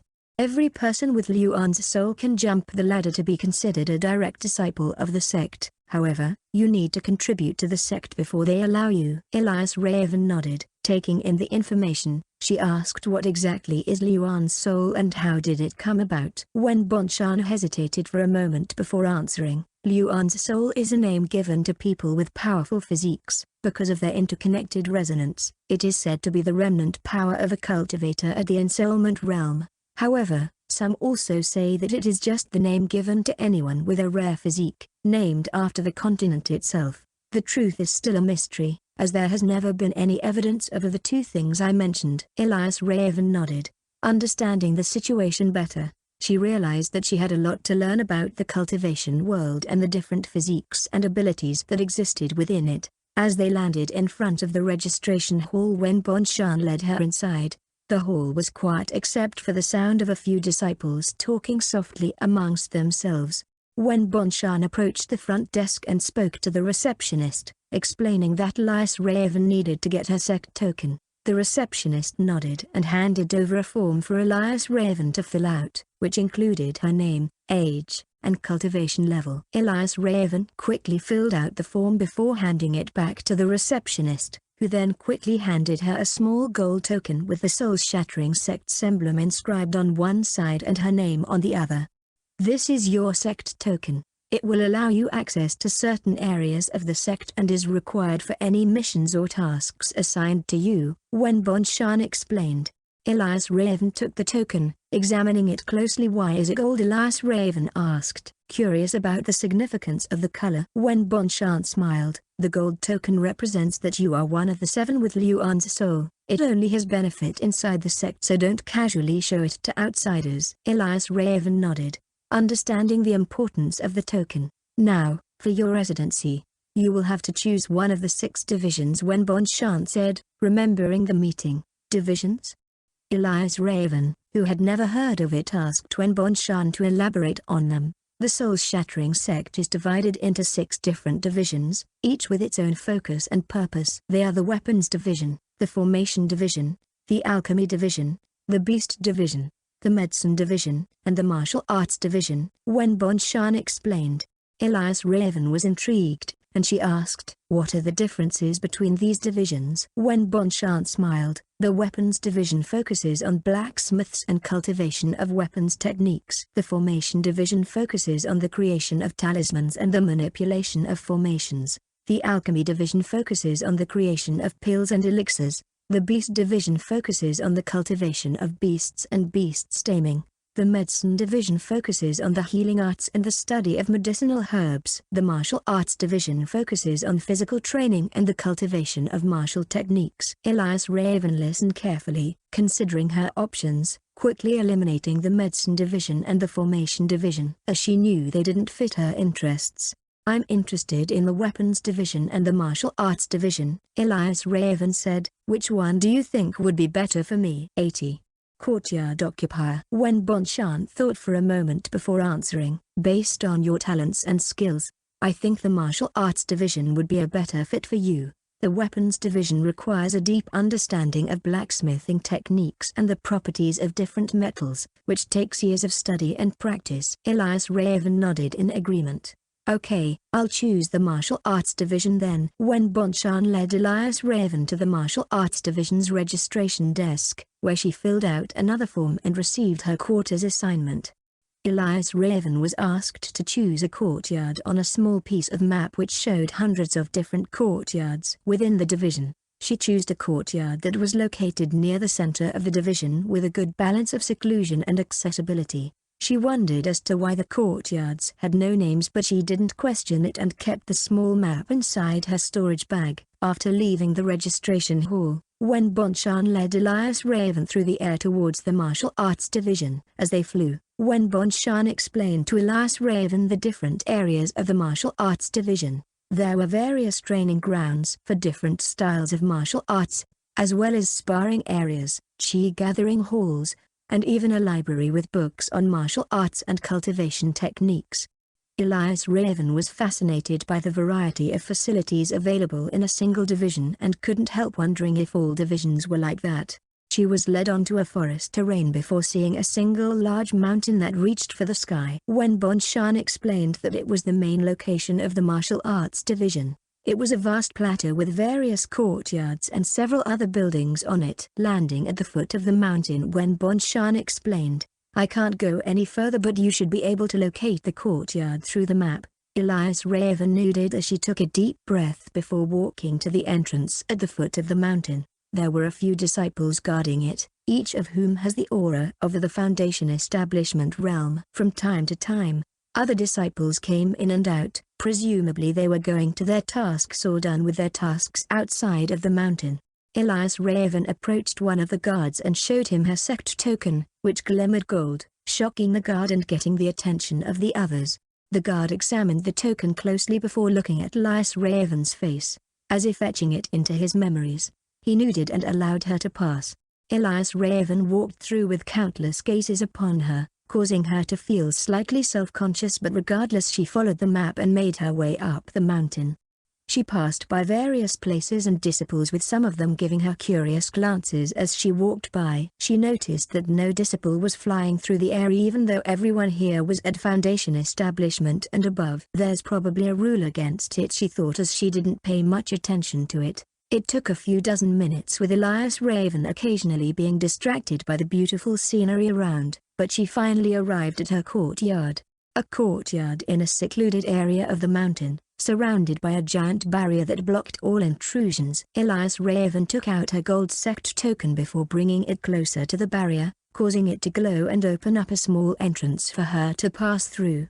She stepped inside and was surprised to see that her courtyard was spacious and well maintained. She walked around, admiring the different features of the courtyard, such as the small pond and the rock garden. She felt a sense of peace and tranquility wash over her as she took in the beauty of her new home. But her peace was short-lived as she suddenly heard a noise. She looked towards the door of the house to see a burly young man coming out.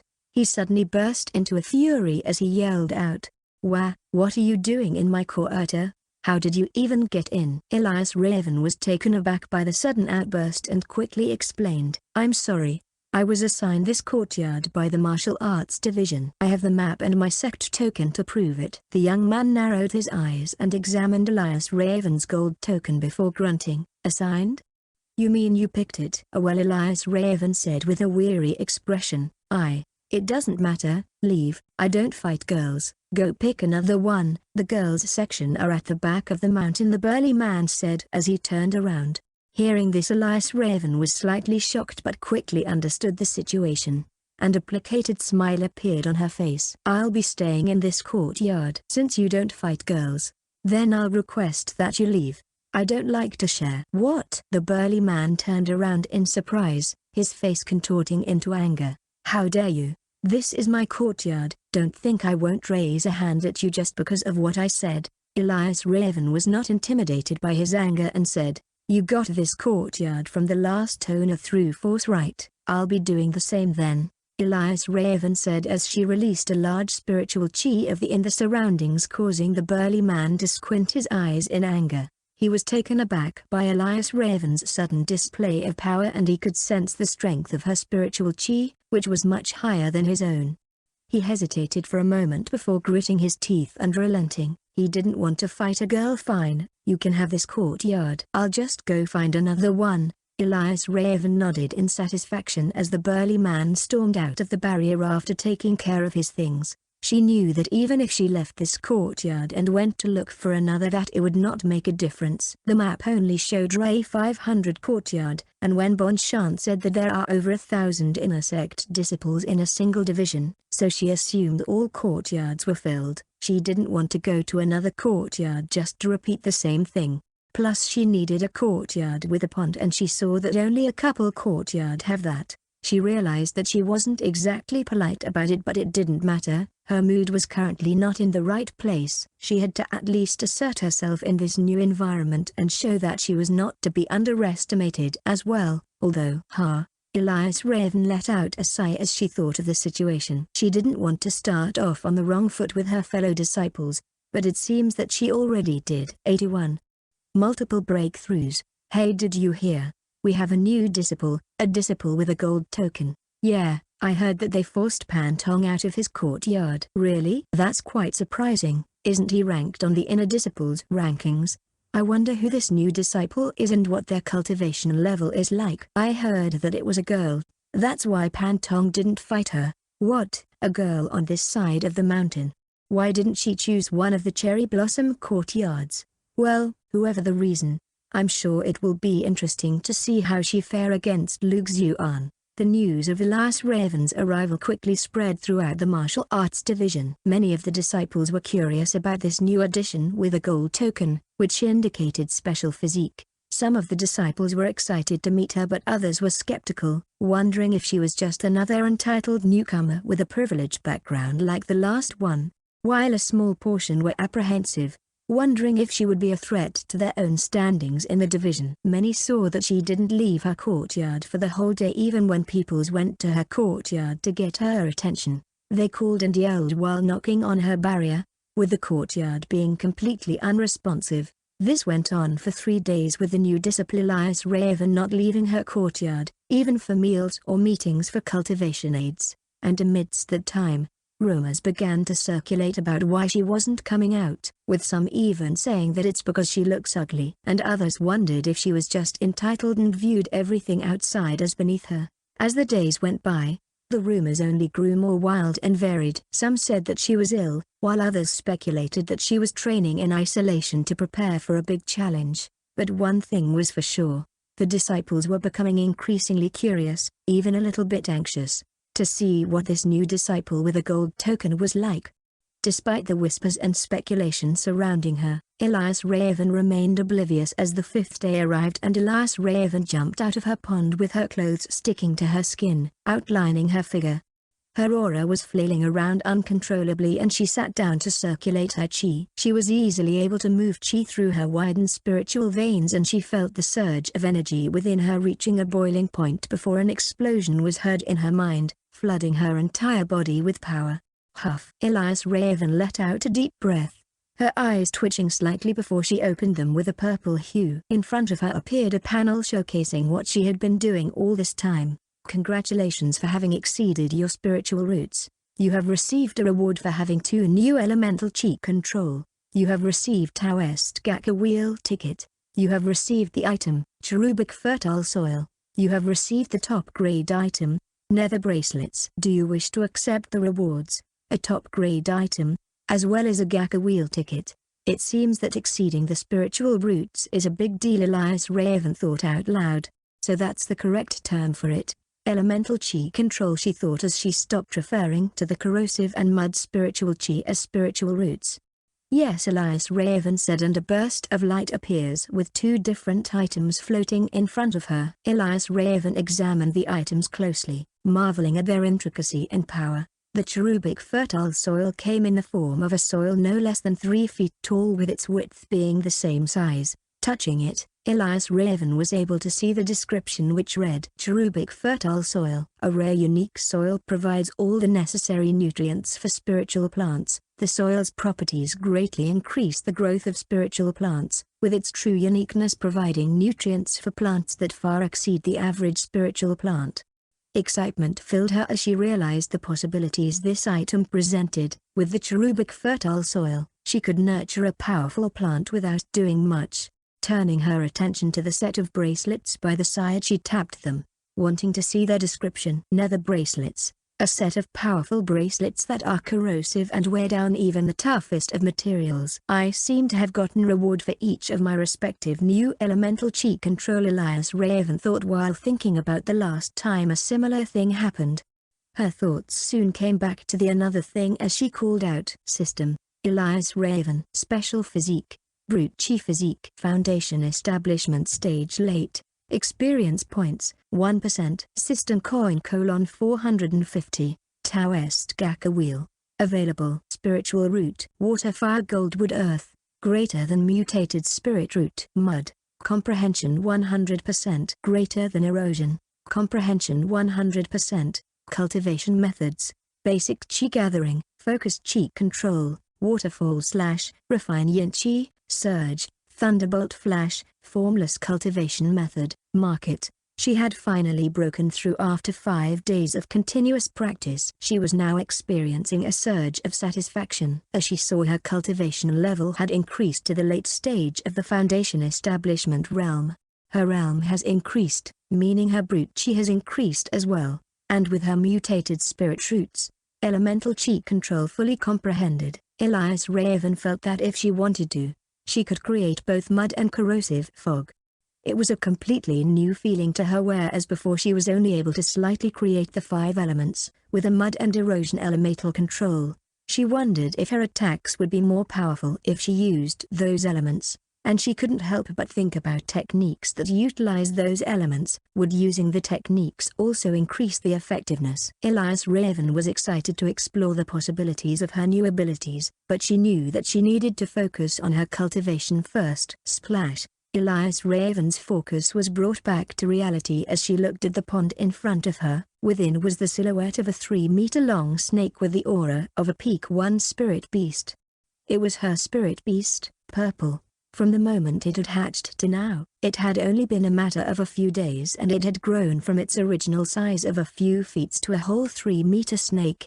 The system wasn't joking when it said that they grew up fast, Elias Raven said as she got up from her seated position. Splash! Yes, I know you want more beast forage. Honestly, how can you like that thing? Elias Raven chuckled with a smile. She walked over to the pond and reached out to pet the snake, feeling its smooth scales beneath her fingers. I think it's time for us to go out and explore the martial arts division. What do you think? Purple hissed, and Elias Raven took it as an agreement as she took out the strange-looking beast forage that Purple liked so much. 82.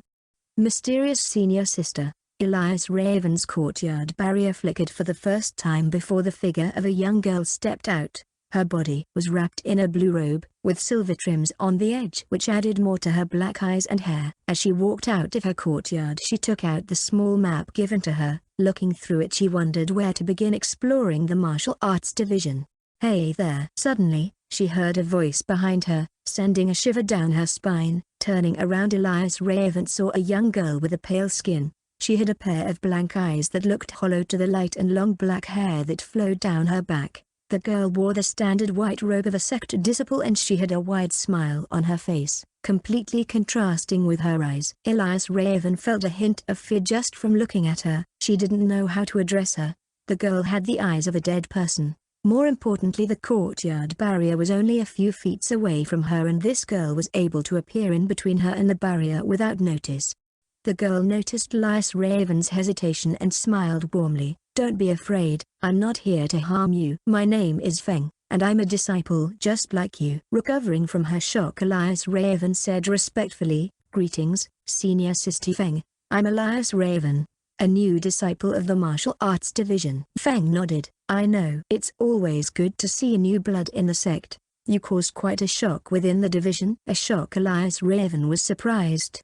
Did I? Feng nodded. Yes. You arrived with a gold token and no one knew who you were or where you came from. It's not often that we get someone with Luan's soul joining us. Feng chuckled. But let's not talk about that now. You're going to explore the martial arts division, right? I can help you with that. Elias Raven was wary, but she didn't let the chance slide and said, Thank you, Senior Sister. I would appreciate any guidance you could offer. Feng grinned. Great. Let's start with one of the training pagodas. That's where most of the disciples gathered to practice their martial arts skills. We might even see something interesting happening there. Elias Raven, Not knowing the place, could only nod her head. "Lead the way, senior sister." Feng smiled before gesturing for Elias Raven to follow her towards the training grounds. As they walked, she explained some of the basic rules and customs of the martial arts division. Elias Raven listened attentively, grateful for the inside knowledge. They passed by a few disciples that were giving the duo curious glances,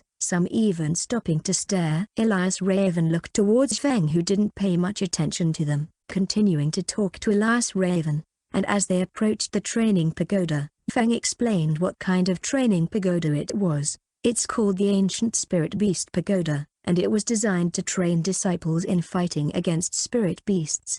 There are a total of 12 floors, and each floor has a different level of difficulty. There's also a ranking board next to the entrance of the pagoda. At the top displays the names of the disciples who have completed the pagoda and their time, and below that are the disciples that participated and their scores." "Are you on that ranking board as well?" Elias Raven asked with curiosity. Feng nodded her head. "Yes, but I've only made it to the 8th floor so far. It gets really tough after that." Elias Raven nodded, impressed. As they arrived near the Ancient Spirit Beast Pagoda, Elias Raven could feel the energy in the air. Before them was a tall tower that gave off a powerful aura. It was intimidating and yet mesmerizing at the same time. Feng's eyebrows raised.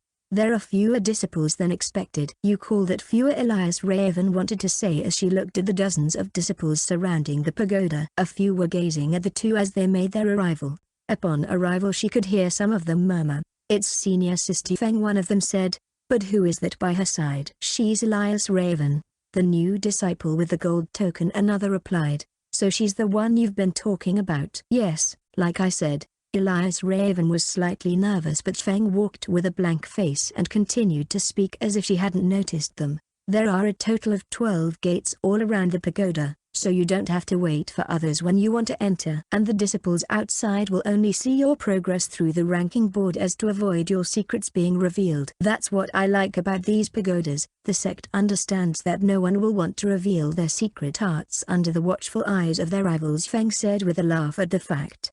Elias Raven nodded, understanding it completely. She looked at the pagoda before turning her gaze at the ranking board on the side. On it is the list of all the participants that challenged the pagoda. Meng Li, feeling interested, took a look and her eyebrows raised at the list of names. There were 100 names etched onto the board with a score next to their names. At the very top of the ranking board were 5 names that glimmered in gold, making their position known.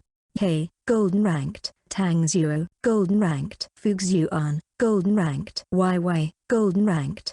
Han Li, golden ranked. Even though the names above were renowned throughout the sect, Elias Raven didn't know them, so she could only try to memorize the names. She didn't raise her eyebrows at that, but she did raise her eyebrows at the ranking board below it. The rankings of the disciples that are listed on the board. "This is," Elias Raven thought as she gazed at the board with a weird expression. She turned to Feng, who didn't seem to be paying attention. As she kept walking, coming closer to the pagoda, Elias Raven saw a wide space open up before them with the murmurs of the crowd slightly going down. The disciples were talking between themselves, with a few gazing at the duo. There were even some who took out talisman to notify others after seeing them.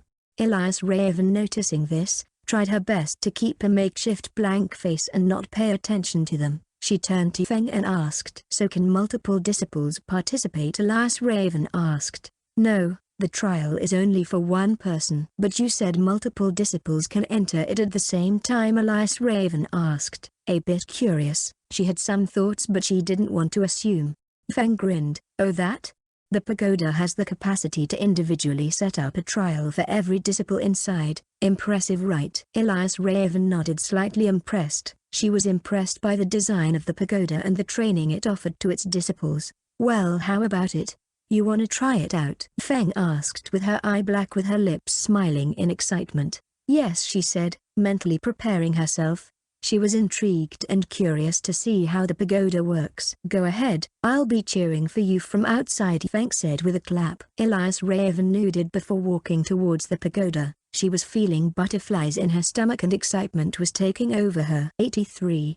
Ancient Spirit Beast Pagoda, Ancient Beasts. As she entered the pagoda, she felt a shift in focus before her surroundings changed. The inside was much larger than she had expected. The size of this single floor was at least 20 meters high and wide enough to fit her entire courtyard. Moreover, the entire scenery was different. There was a small sun up above with walls on the side. She felt a faint spiritual chi surrounding her. It was a different feeling from the usual chi energy she was used to, but she felt that it was more pure and refined, as if it had been filtered through layers of purification. She wanted to look at all the different changes around the tower but was interrupted by a growl. Elias Raven turned her attention to the source of the sound and saw a spirit beast standing in front of her. It was a giant wolf with silver fur and blue eyes, its fangs bared in a snarl. Information about the creature instantly appeared in her mind. It was a silver fur wolf, a normal yet powerful rank 2 spirit beast known for its strength and speed.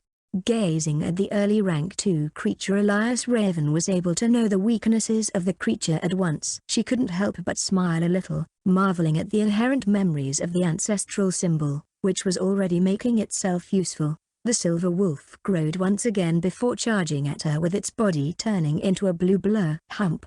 Elias Raven only looked at it once before releasing her aura. The whole surroundings turned a shade of blue as Elias Raven released her aura of the late stage. Boom. The silver fur wolf was thrown backwards by the force of her aura, crashing into the pagoda wall before falling to the ground with a thud. Elias Raven calmly walked towards the wolf, her eyes cold and calm. With a wave of her hand, a beam of spiritual chi shot out and struck the wolf's forehead.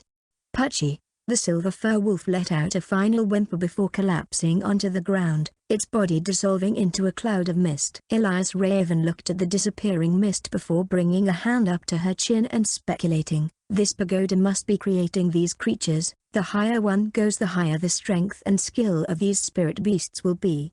I have to be careful and keep my guard up. She looked around before noticing a glowing door on the side, leading to the next level of the pagoda. Without hesitation, Elias Raven walked towards it and pushed it open before stepping through. As she stepped through the gate, the surroundings changed once again. This time, she found herself in a dense forest, with tall trees and thick undergrowth. She could hear the sounds of birds and animals in the distance, and the air was filled with the sweet scent of flowers and plants. Elias Raven knew that this was not a real forest, but a creation of the pagoda. She walked steady yet cautiously, her senses alert for any danger. Suddenly, she heard a rustling sound in the bushes ahead of her. She quickly looked over, ready for whatever might come her way. Out of the bushes emerged a creature she had never seen before. It was a large, 6-legged beast with green scales and sharp claws, its eyes fixed on her. Elias Raven quickly analyzed the creature and realized that it was a rank 2 spirit beast, known as a 6-legged wolf. It was a creature with the bloodline of a 6-legged beast called Inmu, which were once regarded as extremely dangerous. It once held its own against one of the venerable deer mythical beasts of the legend. However, because of a realm war, their species were all but extinct. She didn't think that she would see this here. It seems that the cultivator that constructed this tower has some way of creating this sort of ancient creature. Raw.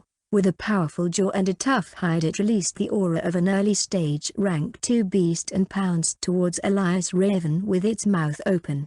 Without wasting any time, Elias Raven did the same thing as before, releasing her own aura in response, this time releasing an arc of lightning that instantly penetrated the head of the creature, killing it instantly. The 6-legged wolf's body fell to the ground, its green scales fading into mist. Elias Raven looked at the now empty clearing, feeling a sense of deep melancholy and curiosity. 6-legged wolves were vulnerable to lightning, so it was no surprise that she easily killed it, even though it had the blood of an Inmu, which is naturally more powerful than a regular spirit beast.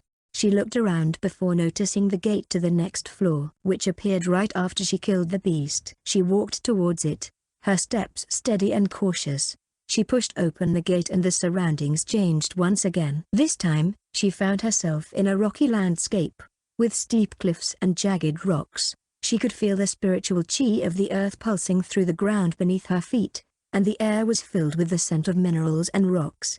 Elias Raven walked forward, her eyes scanning the rocky terrain for any signs of a spirit beast. Suddenly, she heard a rumbling sound from above. Looking up, She saw a massive boulder rolling and hurtling towards her at breakneck speed. She quickly analyzed the boulder and realized that it was a middle rank 2 spirit beast known as a rock toad. Rumble. It arrived before her within seconds, just as Elias Raven was done with her analysis. However, with lightning-fast reflexes, Elias Raven dodged the boulder, easily avoiding being hit. Roar. The rock toad let out an angry roar, turning and charging at her again, this time with even more ferocity. Elias Raven stood her ground, her aura not flashing out again. She didn't dodge like last time but rather went on the offensive, raising her fair arm before punching the incoming spirit beast. Boom! A powerful blast of raw power traced the air as she shattered the boulder into countless pieces, sending the rock toad flying backwards. The rock toad crashed into the ground before its rocky body crumbled into dust. Elias Raven looked at the spirit beast disappearing with a slight nod. She was able to deal with it with just her physical body, and that naturally made her happy. She realized that she should look for a physical cultivation manual, otherwise it would waste the incredible raw strength held within her body. She looked at the empty landscape before she walked towards the glowing door leading to the next level, ready to face whatever challenges awaited her. 84. Dragon Blood, Winged Fire Horse. Elias Raven stepped through the gate and found herself in a vast, open plain. The grass stretched out as far as she could see, and the sky was a bright blue with a few fluffy clouds. She took a deep breath of the fresh air and felt a sense of peace wash over her, but that peace was soon shattered by a loud roar. Looking around, Elias Raven saw a massive creature charging towards her. It was a giant, vicious-looking boar with razor-sharp tusks and a thick hide. Elias Raven quickly analyzed the creature and realized that it was a middle-stage rank 2 spirit beast known as a razorback boar. It was another ancient creature with a trace of a monstrous elephant blood. Roar. The razorback boar charged at her with incredible speed. Its tusks aimed straight at her. Elias Raven didn't panic. Instead, she focused her energy and released her burst of spiritual chi, forming a shield around her body. Peng! The boar crashed into the shield with a loud noise, causing Elias Raven to experience a shocking might as she felt her legs indent into the ground. This middle-stage spirit beast actually had the strength of a late rank 2 spirit beast. It was ferocious, however it was unable to penetrate the barrier. Elias Raven then struck out with her fair palm, which became coated with a dark chi. Peng! A wave of corrosive energy was unleashed into the air as the boar was sent flying backwards. The boar crashed into the ground and lay still with a large hole in its body. Its body turned into a cloud of mist before disappearing from the battlefield. Elias Raven looked at the disappearing mist and couldn't help but feel a sense of satisfaction. She was getting better at handling these spirit beasts, and she knew that her cultivation was improving with each encounter. She looked at her hand, which held numerous small scratches as if countless small insects just tried to tear through her skin. A corrosive effect of her own ability, corrosive chi. Elias Raven narrowed her eyes. It seems that she had to be careful of when to use it. However, the thoughts of her new bracelets put that thought to rest. She looked around and saw the gate to the next floor, before walking to it. As she stepped through the gate, the surroundings changed once again. This time, she found herself in a dark, eerie forest filled with twisted trees and tangled vines. She could feel a sense of danger in the air, and she knew that this would be a difficult challenge. Suddenly, she heard a low growl. Looking around, she saw a pair of glowing eyes in the darkness. Elias Raven quickly analyzed the creature and realized that it was a late-stage rank 2 spirit beast known as a Shadow Panther. The Shadow Panther pounced towards her with incredible speed, its claws aimed straight at her throat. Elias Raven didn't panic. Instead, she focused her energy and released her burst of spiritual chi, dodging the attack with ease. The Shadow Panther landed on the ground and quickly turned to face her again, its eyes glowing with a fierce intensity. The Shadow Panther charged at her again, but this time Elias Raven was ready. She stood her ground, her aura pulsing with power. She struck out with her palm, unleashing a powerful blast of chi that hit the panther and sent it flying backwards. The Shadow Panther crashed into a tree, its body falling down to the ground. It got up again with a growl, seemingly unharmed by the attack. The panther charged at her again, its movements fluid and graceful. Elias Raven dodged to the side, narrowly avoiding its claws. She struck out with her palm once again, but this time the panther was too quick. It dodged the attack and leapt towards her, its jaws open wide, Elias Raven focused her energy and changed the trajectory of her palm to unleash a burst of spiritual chi while calling out a technique. Waterfall slash. A powerful chi was released from her palm, taking the form of a sharp, slicing blade of water that struck the panther head-on. The shadow panther let out a loud roar as it was hit by the waterfall slash, its body falling to the ground in two before turning into mist.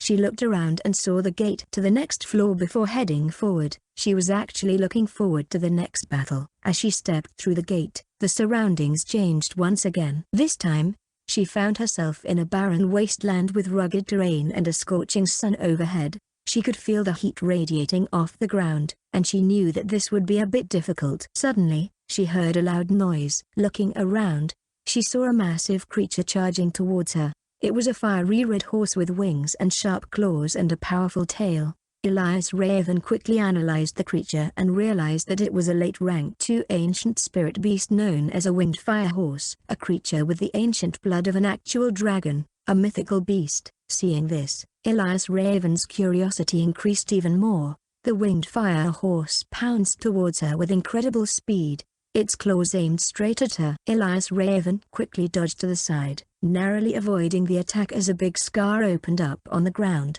She focused her energy and released a burst of spiritual chi, forming a shield around her body. The fire horse crashed into the shield, its claws bouncing off harmlessly while causing indentations on the shield. Elias Raven then struck out with her palm, unleashing a powerful blast of chi that hit the dragon and sent it tumbling backwards. The fire horse forced itself to stop and quickly looked up again, its eyes glowing with a fierce intensity. Elias Raven realized that this was going to be a tougher fight than she had anticipated.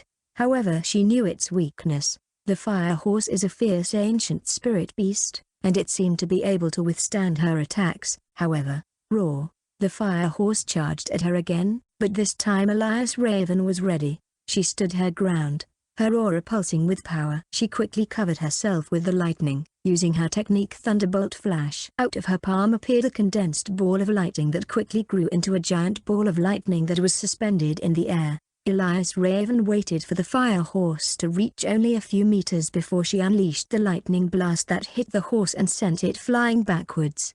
While the winged fire horse was midair, Elias Raven pointed a finger, gathering large amounts of lightning chi before coming out in one straight burst.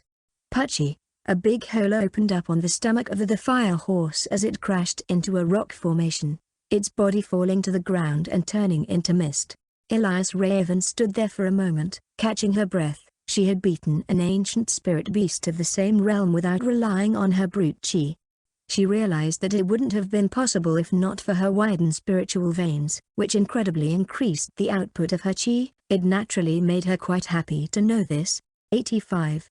Peak Stage Rank 2 Ancient Spirit Beast, Night Basilisk. Elias Raven stepped through the next gate and found herself in a dark, underground cave. The air was damp and musty, and she could hear the sound of dripping water echoing throughout the cavern. Suddenly, she heard a low noise. Looking around, she saw a pair of small glowing eyes in the darkness. Elias Raven quickly analyzed the creature and knew it to be a peak stage rank 2 spirit beast known as a golden-eyed shadow snake. The snake was about 10 feet long and had a jet black body with shimmering scales. The snake slithered towards Elias Raven, its forked tongue flicking in and out of its mouth. Elias Raven remained calm and focused. She knew that this shadow snake was small but venomous and had to be handled with caution. As the snake approached her, Elias Raven stepped back slowly, keeping her eyes locked on the creature. She could see the venom dripping from its fangs, ready to strike. With lightning speed, the snake lunged towards her, but Elias Raven was ready. She sidestepped the attack and raised her hand, summoning a burst of corrosive chi. The energy hit the snake, sending it flying backward with a large mark on its body. The snake hissed in pain as it felt a corrosive fog cover its body. The skin of the shadow snake started to deteriorate at an alarming speed as it thrashed around on the floor. Elias Raven didn't let go of the opportunity to strike, raising her arm and sending a powerful chi across her spiritual veins. Surge! A surge of water chi gathered before blasting towards the writhed snake. Boom! The impact sent the snake crashing into the cave wall, where it slumped to the ground, motionless before turning into mist. Elias Raven looked around and saw the gate to the next floor. She walked towards it, thinking about what ancient spirit beast she might see this time. As she stepped through the gate, the surroundings changed once again. This time, she found herself in a vast, open field with a clear blue sky overhead. She could feel a sense of calmness here. Looking around, she saw a massive creature gazing towards her. It was a giant, serpentine creature with scales as black as night, standing on two hind legs, with eyes that glowed with an otherworldly light. Elias Raven quickly analyzed the creature and realized that it was a peak stage rank 2 ancient spirit beast known as a night basilisk. A creature with a durable body, as well as mysterious abilities. Elias Raven knew that this battle would be her toughest yet. The night basilisk didn't charge in a frenzy like the rest, but rather opened its mouth to gather chi, causing Elias Raven's expression to change. A large razor-sharp energy blade formed in the night basilisk's mouth, and it charged towards Elias Raven with incredible speed. Elias Raven quickly reacted, summoning her brute chi as she realized how much of a threat the attack was. Peng! The energy blade struck, causing a loud explosion. Elias Raven was thrown back by the force but remained on her feet. The night basilisk continued to open its mouth, preparing another attack, but Elias Raven remained calm and focused. She knew that the night basilisk was vulnerable in some areas, and she had to find a way to strike where it matters. Gathering her brute chi into her arm, Elias Raven created a powerful chaotic wave that forced the night basilisk to stop and stagger back. Elias Raven took advantage of the moment and charged towards the beast. She leapt onto its back, gathering a large amount of chaotic chi into her palms, which she directed towards the night basilisk's neck. The brute chi hit the night basilisk's neck, causing it to roar in pain, twisting its body in countless directions, causing small holes to form on the floor. Elias Raven was not expecting the night basilisk to suddenly rear up, throwing her off its back with incredible force. Boom! Elias Raven hit the ground hard, feeling the impact reverberate through her body. However, she quickly got up, ready to face the night basilisk once again.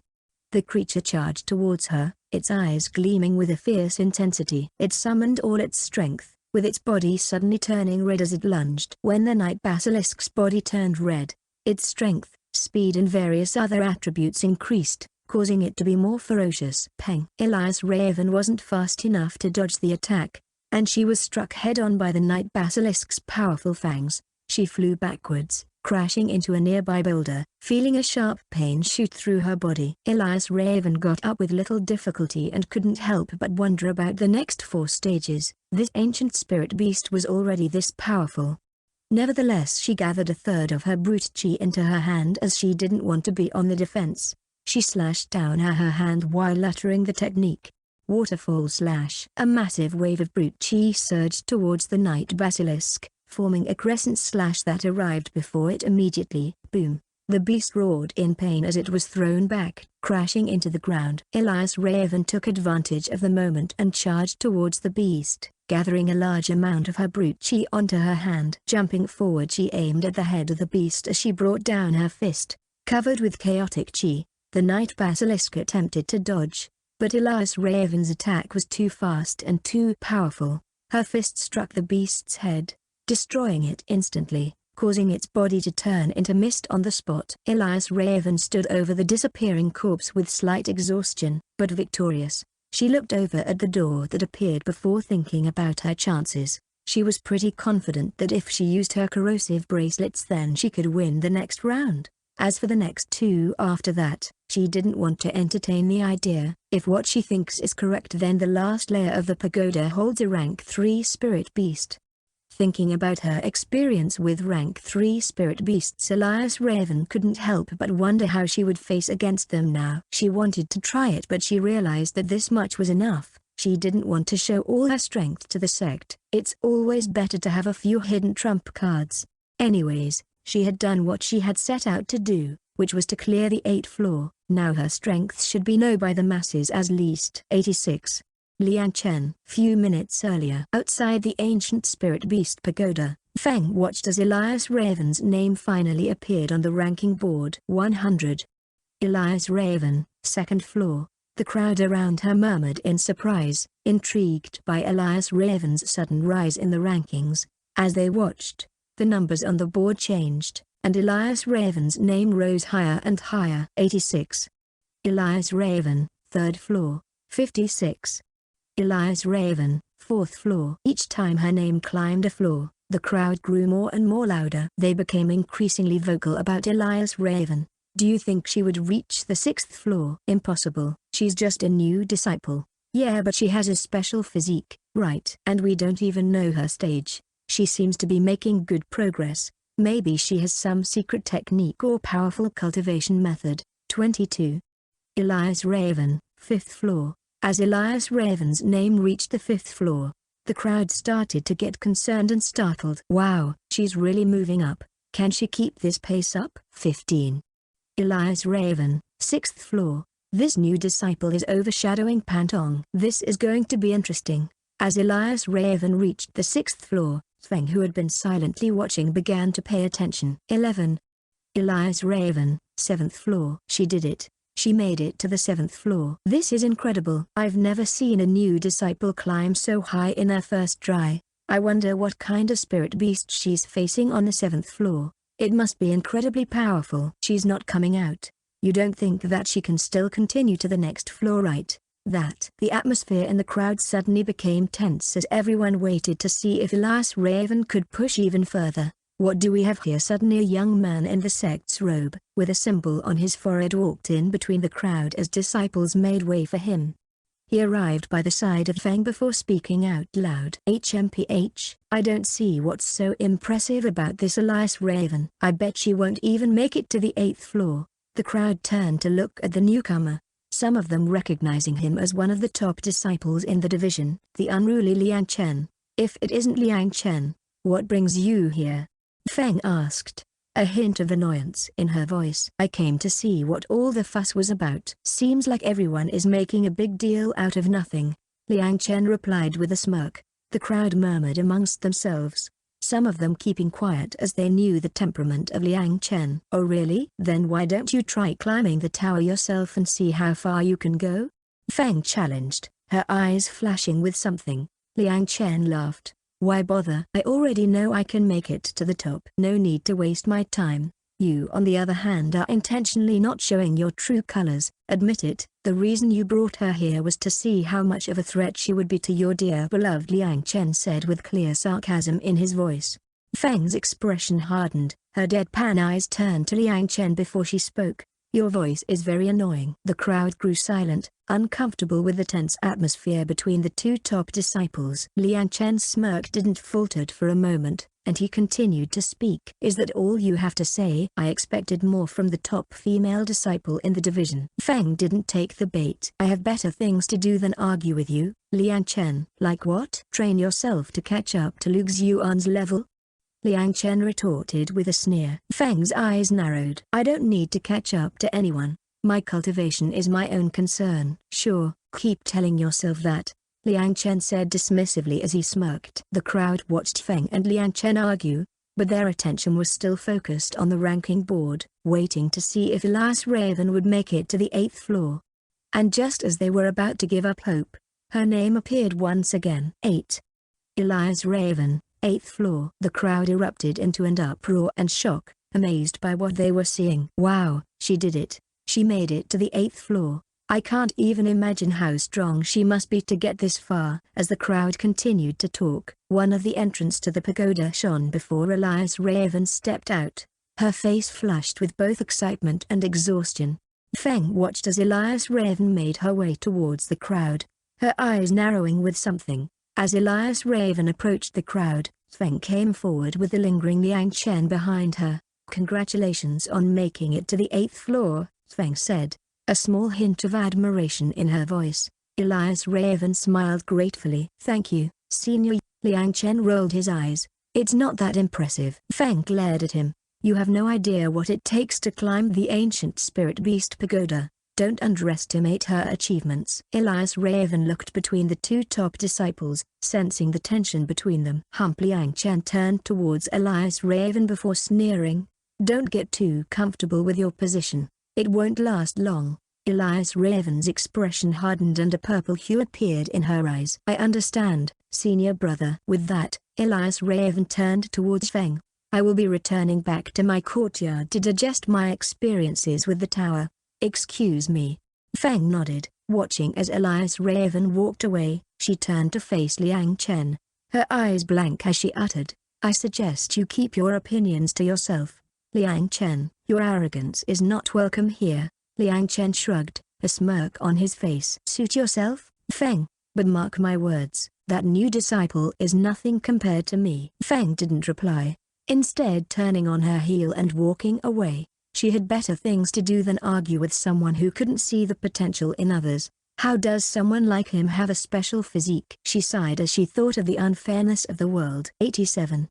Gaka Wheel, Intermediate System Pack. Elias Raven returned to her courtyard, her mind buzzing with the experiences she had in the ancient spirit beast pagoda. As she sat down to meditate and digest her experiences, she couldn't help but think about the two senior disciples that she met today. Feng and Liang Chen. Feng gave her the feeling of a quiet and reserved person. Her blank eyes made it almost impossible to see what the other was truly thinking.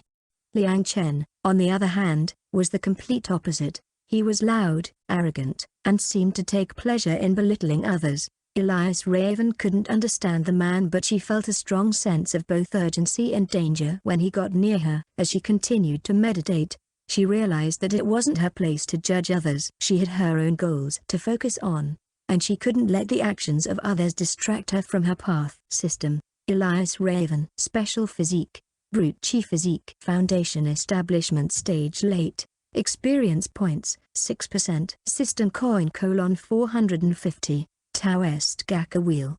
Available. Spiritual Root: Water Fire Gold Wood Earth. Variant: Elemental Chi, Mud. Variant: Elemental Chi, Erosion. Cultivation Methods: Basic Chi Gathering, Focused Chi Control, Waterfall/Refine Yin Chi, Surge, Thunderbolt Flash. Formless Cultivation Method. Market: Elias Raven smiled as she saw her experience points increase. She had made progress in her cultivation and she knew that it was all thanks to the pagoda. She decided to focus on her new elemental chi control, specifically the mud and erosion variants. She had noticed that the system changed their designs and she attributed that to her comprehension of them. She wanted to understand them better and see how she could use them to improve her cultivation. As she meditated, she shut out any thoughts and feelings while immersing in the emptiness of her mind. A couple hours later, Elias Raven opened her eyes before shifting focus to her elemental chi, trying to understand the layout of the two. She felt the mud chi flow through her, thick and heavy, like the earth itself, while the erosion chi felt sharp and corrosive, like a powerful acid. She experimented with controlling the chi and found that she could manipulate the mud variant to create a dense shield around her body, while the erosion variant could be used to corrode and weaken her opponent's defenses. She also realized that her mud chi was rich with nutritious effects, as well as a coating and sealing effect. It hardens at her request and she could form a variety of shapes and structures with it. On the other hand, her erosion chi had a unique ability to dissolve and break down any material, even spiritual weapons and armors. However, it doesn't differentiate friend and foe and she could get caught in it. Ever since Elias Raven had fully comprehended the two, she had wondered what the difference was between them and natural spiritual chi in the air. What she realized was that the regular spiritual chi in the air could only be described as having a low concentration, while variant elemental chi would have rich concentration. Cultivators perform rich concentration through various manuals or techniques, thus increasing their chi quality. If a cultivator reaches a certain realm, they might be able to change their normal 5 elements into elemental chi, exponentially increasing their power. Elias Raven was fascinated by the versatility of her elemental chis and how they could be used in different situations. She couldn't help but think of how far she could really go in the ancient spirit beast pagoda. It would be way better if I can have a sword, she thought. However, thinking about her brute chi, she sighed. I wonder if there's a place I can buy some equipments. I still haven't gotten my disciple's uniform and my flying sword, so I might as well go out again. However, before that, she still had one more thing to take care of. She looked at the Gaka Wheel option which shone available and she clicked on it. Dragon Tiger Sword. Soul Wandering Pills X5 LV.1 Alchemist Furnace. Cultivation Suppression Talisman LV.5 Divine Bone Strengthening Pill X2 System Meridian Intermediate System Pack Greater than Superior Booze Gift Bag Holy Bruchi Cultivation Technique Immortal Jades X9 Elias Raven looked at the new addition, Superior Booze Gift Bag, and couldn't help but become curious. Booze, she didn't think that could ever appear in the Gaka wheel. However, she should have expected it, considering all the other things that appeared there. She didn't waste any more time and a small wheel appeared before her and she stretched her hand to spin it. Watching the wheel spin for a few seconds, Elias Raven raised an eyebrow when the wheel stopped, having landed on a slot. Intermediate System Pack. Elias Raven was a little excited to see what the pack contained. The last time she opened one was when she just stepped through the Foundation establishment realm. Do you wish to open the package? Yes. It glowed bright before shattering to show the contents in it. The light disappeared to reveal items appearing in front of her. You have received 1,000 system coins, 400 spirit stones, 1 concealment talisman, purple cloud grass X4, 5 beast forage. Elias Raven smiled as she saw the contents of the pack. The system coins and spirit stones would be useful for purchasing equipment and materials, while the concealment talisman would be handy in case she needed to hide her presence. This would be her second one as she still had not used the first one. She had been saving it for an extreme situation. It can only hide from soul-wandering cultivators and below, so it would have been completely useless had she used it against Lord Yuan when she was captured.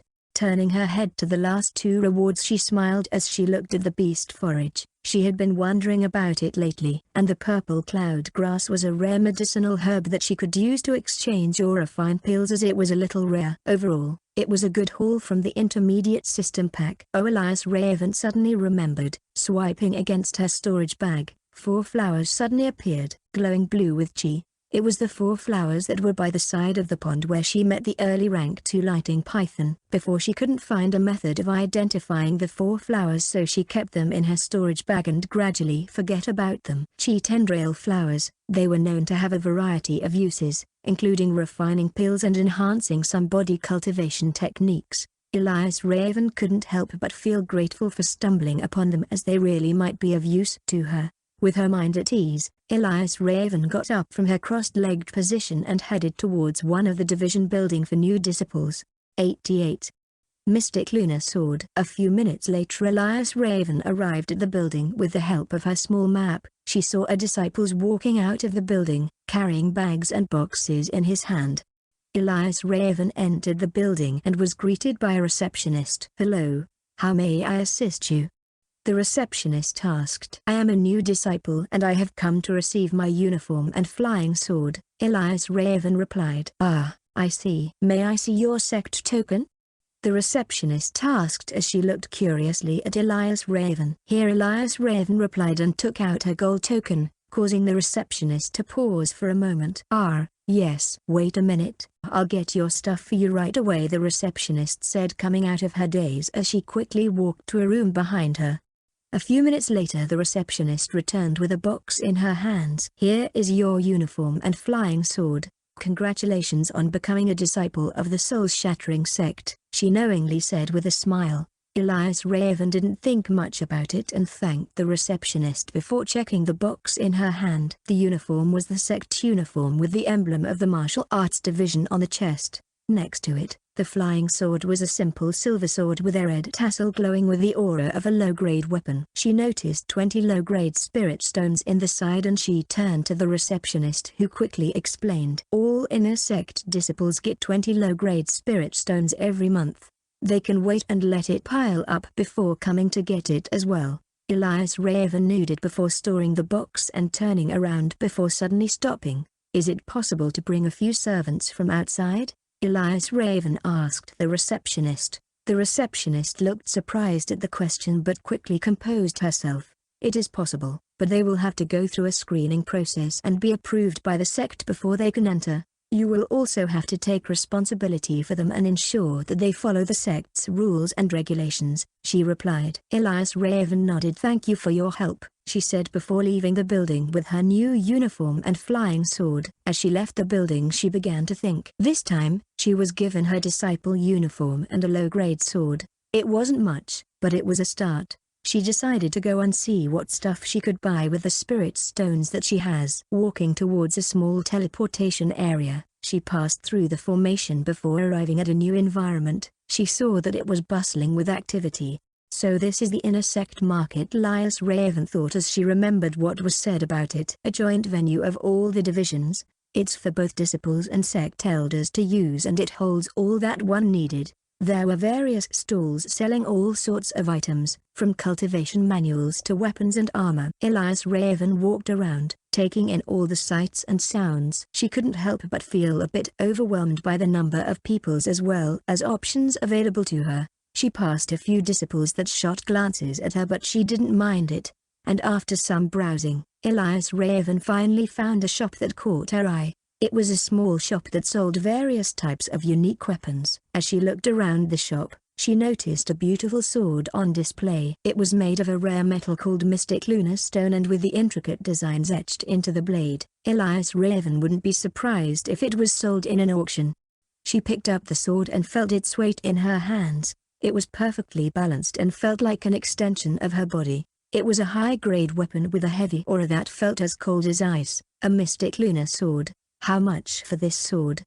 Elias Raven asked the shopkeeper. That sword is a rare find. It will cost you 5,000 low-grade spirit stones or 50 middle-grade spirit stones. Sect points are fine as well, the shopkeeper replied. Elias Raven paused for a moment, considering the price. It was a hefty sum, and she didn't have the money. She only had a little over 700 spirit stones, and they were all low-grade. She hasn't even laid eyes on a single middle-grade spirit stone, not to mention a high-grade one. From her memory she knew that you would need 100 low-grade spirit stones to get a single middle-grade spirit stone, and the same is for high-grade spirit stones. She thought about her options for a moment before putting the sword back down and asked the shopkeeper about any way of contacting him, in case she didn't see him here the next day. She didn't forget to bring out her gold token, as she had long noticed that it would probably make transactions with vendors a lot easier. The shopkeeper looked at the token before looking at her to nod his head, giving her a small talisman. When you want to contact me, inject your spiritual chi into it and you can talk through it. However, I won't give you this talisman for free. It's 10 low-grade stone, he said, stretching out his hand. Elias Raven took out her spirit stones and paid the shopkeeper for the talisman before leaving the shop. She browsed through the market but couldn't find anything that matched the sword. In the end she purchased 2 low-grade swords for 60 spirit stones. She knew that at the level that the brute she was at, normal swords wouldn't last even a millisecond in battle. As she left the market and headed back to her courtyard, Elias Raven couldn't help but think about the whole day. It was a bit exhausting. As she arrived at her courtyard with the help of her little map, Elias Raven saw someone standing next to the courtyard barrier, seemingly waiting for something. It was a tall man with scar on his forehead. His eyes were stern and he had a fierce aura around him. Elias Raven felt a bit intimidated by him, but she didn't let it show. "Excuse me, may I ask who you are?" Elias Raven asked politely. "I am Liu Osu. I came to check out the disciple Liang Chen was talking about." The man replied with a gruff voice. Hearing his name, Elias Raven was surprised. She didn't expect to meet him so soon. "Thank you for coming to see me, senior brother Liu Osu. I am Elias Raven," she introduced herself. Liu Osu looked at Elias Raven from head to toe, sizing her up. "Not bad. You look weak, but I can see that you have monstrous strength," he said, before suddenly disappearing from where he stood. Elias Raven's eyes widened as she quickly reacted. Clenching her fist, she turned before punching out. Boom! Exclamation mark. The ground shook as a powerful shockwave was released from a collision punch, causing the entire courtyard to tremble. Liu Osu reappeared a few meters away, a look of surprise on his face. "Not bad. You really do have some power in that tiny body of yours," he said. "What's the meaning of this, senior brother?" Elias Raven asked, clearly shocked. Liu Osu chuckled. "I just wanted to test your strength, and I must say I am impressed." Hearing him, Elias Raven's eyes narrowed before she said back with an awkward smile, "Thank you for your praise, senior brother." Liu Osu nodded. "As long as you don't slack off like Liang Chen, then our division will definitely win this year's division's ranking. Don't disappoint." With that, Liu Osu gave her a deep look before disappearing into thin air. leaving Elias Raven standing there, with an awkward smile on her face. She pursed her lip before shaking her head and turning before entering her courtyard. She didn't know what to say, because she clearly remembered the top 10 rankings for the Ancient Spirit Beast Pagoda, and that man was way above her. Ancient Spirit Beast Pagoda floor rankings: 1. Xuruan 10th floor, 2. Luosu 10th floor, 3. Luxuan 10th floor, 4. Xiru 9th floor, 5. Lian Mu 9th floor, 6. Feng 8th floor, 7. Zuzuan 8th floor, 8. Elias Raven 8th floor, 9. Xian 7th floor, 10. Liangru 7th floor, 89. Review. Elias Raven sighed, feeling a bit discouraged. It has only been a single day and she had already attracted so much attention. She shook her head, reminding herself to not think about it too much. She sat cross-legged onto her bed before closing her eyes and taking several deep breaths. She focused on calming her mind and clearing her thoughts. As she meditated, she felt her mind becoming more clear and relaxed. She focused on her breathing, letting go of any worries or distractions. After a few minutes, she opened her eyes feeling refreshed and renewed. Cultivating the mind is of great importance to a cultivator, lest they experience chi deviation.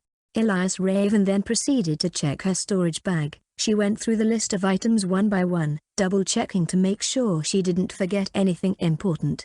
She had 2 Foundation Establishment pills, one from the system reward after her breakthrough to Foundation Establishment realm and the other from the young boss of the Golden Fang Bandits. She also had 2 concealing talismans from the system, which would help her avoid any being below the nascent soul realm. Next is a Chi Gathering pill, the last Chi Gathering pill. She had used the other 2 for her breakthroughs, but this one she wouldn't use it for that. The Visionary Lamp, which would help her trace or find something that she wanted. It made her wonder if it could trace them if she thought about treasures or rare herbs. The Nether Bracelets, a top-grade item which is not only powerful but could also help her use corrosive elemental chi without the worry of damaging herself. She also had Fertile Soil, which would help provide nutrients and grow plants faster. She was 4 Chi Tendril flowers and 4 purple cloud flowers which if combined with some other ingredients could be useful in the creation of cultivation pills. She had 646 low-grade spirit stones, which she could use to buy items or cultivate with as they are essentially small rocks filled with spiritual chi. She also has a rank 3 gold core, the corpse of a rank 3 beast and various beast corpses ranging from rank 1 to 2 beasts, which she could sell or use to cultivate her body. She also has the storage bag of the little boss which has the mysterious jade box that she wasn't able to open even now. After that is area in the storage bag mostly full of orchid spring flowers. Elias Raven wanted to get rid of them as soon as possible. She didn't want to associate herself with something like that. Second to last, she had the trio of girls and 1 bandit in her inventory, who she felt embarrassed for, having kept them there for so long. And lastly she also has the solar ray. It could hide her from enemies and affect souls below the soul wandering realm. If used correctly, it could help her all the way through the gold core realm, so she valued it greatly. Satisfied with her review, Elias Raven put away her storage bag and prepared to train. She got up from her bed and decided to practice with her sword. She took out the low-grade sword that she had been given and began to practice her usual technique forms. She swung the sword in graceful arcs, injecting only a little bit of chi into it as she tried to feel the weight of the blade and the fluidity of her movements. She practiced for 2 hours, losing herself in the flow of the movements as she went from slashing out subtle attacks to executing quick and precise movements. As she practiced, thoughts came to her, thoughts about the girl in pink. The last she remembered of her was when the sect was under siege. She didn't have time to think about it, but the words of the girl had left a mark in her heart. "I knew I should have followed you there as well." It was the last words of the girl that had made her think. Surely the girl hadn't been following her ever since they first met. If that's the case, then just how much does she know? Her abnormally fast cultivation pace, her brute chi physique, or maybe even the system. Elias Raven hoped that she was thinking too much into it, however she could never rule it out. As for the identity of the girl, that too was unknown, and she couldn't help but think about her mother. Ever since she transmigrated, she had not met her mother, and even her father had not mentioned anything about her, as if she had died long ago. However, Elias Raven knew that that was not the case, because even now she couldn't recollect any memories about her. It was as if all memories of her were blocked, leaving a few fragments of blurry shadows. Thrust. Elias Raven's movements became more intense as she was brought back from her thought, focusing solely on her swordplay.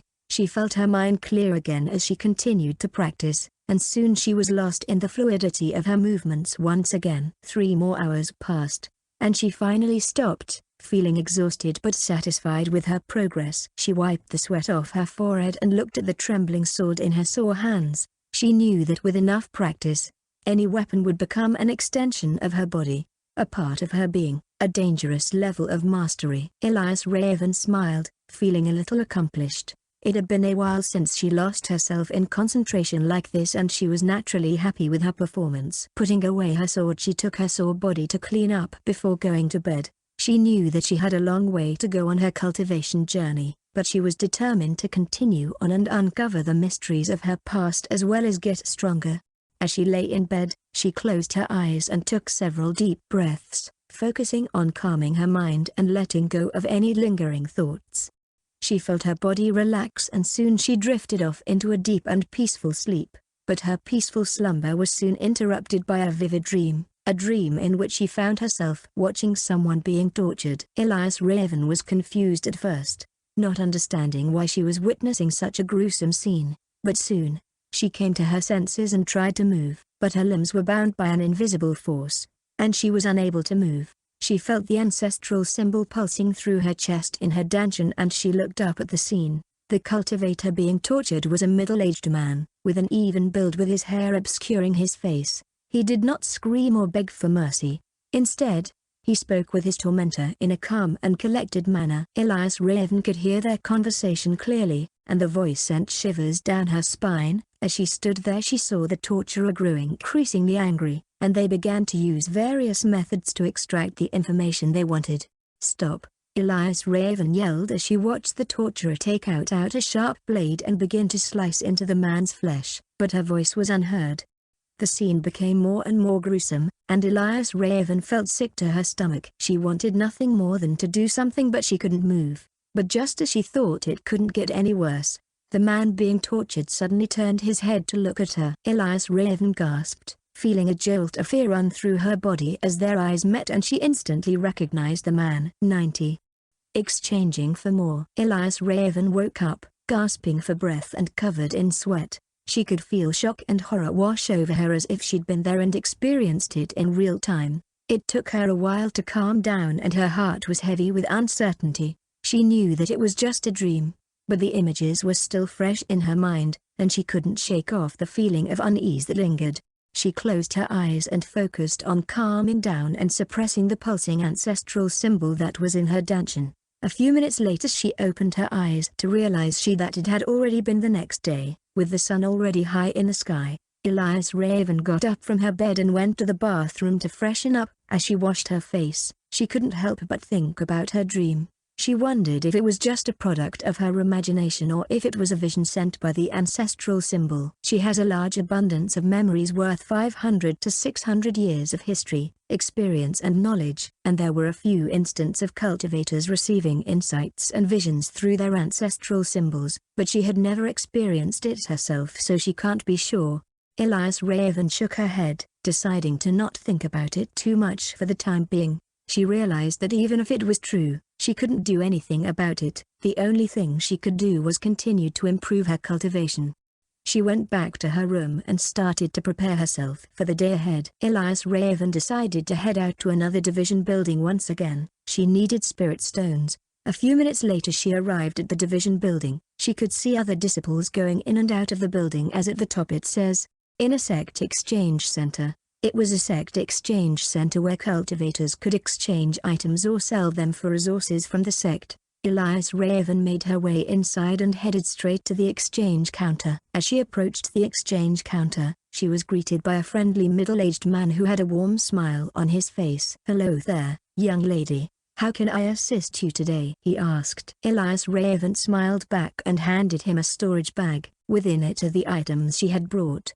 "I would like to exchange these for spirit stones, please," she said. The man looked through the items with a raised eyebrow before he nodded. "These are of good quality. I can offer you a fair exchange rate," he said. Elias Raven nodded, waiting as the man thought for a moment before speaking. "For the spirit beasts, I assume you already know that they are at a fixed price. Early stage rank 1 is 20, middle stage is 40, late stage is 60 while the peak is 80. Elias Raven nodded as she didn't think much about it. Her focus were on the rank 2 corpses. For the next ones, the rank 2, it is 200, 400, 600 and 900 for each stage of the realm, but depending on the damage dealt to the body of the spirit beast, the price may vary. Elias Raven nodded again, understanding the pricing system. "Now let's count." 4 peak rank 1 spirit beast total to 320 low-grade spirit stones. For rank 2, it's 1 early stage lightning snake, 1 middle stage razor teeth crocodile and 1 dragon-blooded deer, the fiend deer. All that added with 2 peak rank 2 ape carcasses and the 17 orchid spring flower would be 4,250 low-grade spirit stones. Elias Raven was pleased with the amount she would be receiving in exchange for her items, so she agreed to the exchange immediately. The man handed her the spirit stones, and Elias Raven counted them before putting them in her storage ring. She thought for a moment as she doesn't have the required amount for that lunarstone sword and she wanted to buy even more things after that.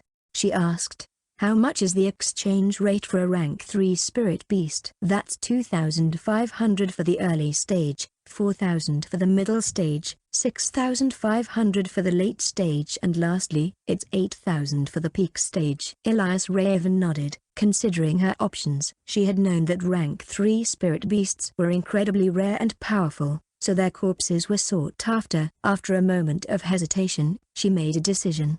"I would like to exchange with you an early stage rank 3 beast corpse," she said to the man. The man's eyebrows raised in surprise. "An early stage rank 3 spirit beast corpse? That's quite a rarity, young lady. Are you sure you have one to exchange?" Elias Raven nodded confidently. "Yes, I do. I came across it during my cultivation journey." The man nodded, impressed. "Very well.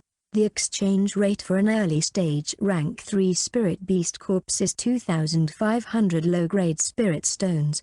Do you have it with you?" Elias Raven nodded and took out another storage bag and handed it over to the man, who examined it closely before nodding with approval. "This is indeed an early stage rank 3 spirit beast corpse. I will offer you the exchange rate of 2,500 low-grade spirit stones, since it's intact," he said. Elias Raven agreed to the exchange and received the spirit stones in return as well as her 2 storage bags. "Is there anything else I can help you with?" he asked. Elias Raven thought for a moment and then asked, "Do you have any cultivation techniques or martial arts manuals available?" The man nodded his head. "Yes, we have a wide selection of cultivation techniques and martial arts manuals, however those can only be exchanged with sect points." Elias Raven nodded. Understanding the exchange system, she knew that sect points were earned through completing missions and contributing to the sect. "Thank you.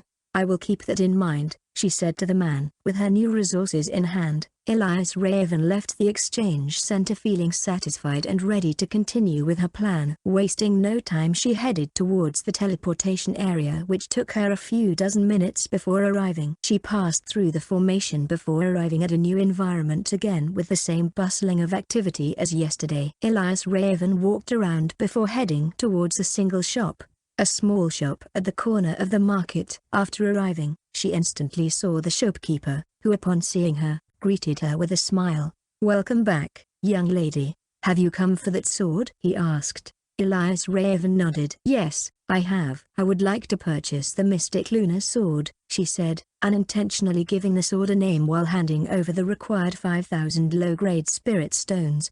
The shopkeeper examined the spirit stones before nodding with approval. "Very well, the sword is yours," he said, handing over the sword to Elias Raven. Elias Raven took the sword and felt its weight in her hands once again. She She knows the power and potential within the mystic lunar stone, and she plans to make it a valuable asset in her cultivation journey. "Thank you," she said to the shopkeeper before leaving the shop with a placated smile on her face. 91. Black Tortoise Essence Art. Elias Raven continued to go around the market and buys a few things like metals and spiritual items that she requires. Along the way she browsed through several vendors with cultivation manuals and techniques, looking for something that would complement her current cultivation path.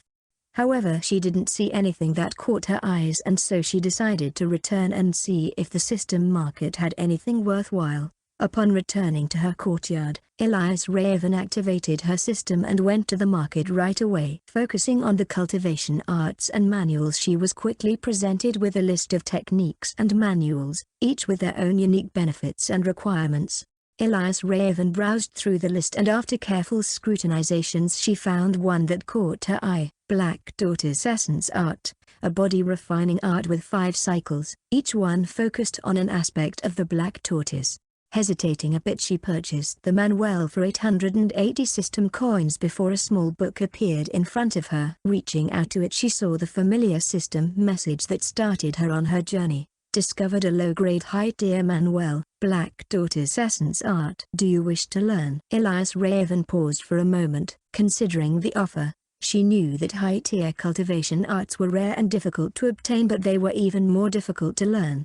Cultivation techniques and cultivation manuals were two different things, with the manuals requiring intensive training, representing the foundation of a cultivator's strength.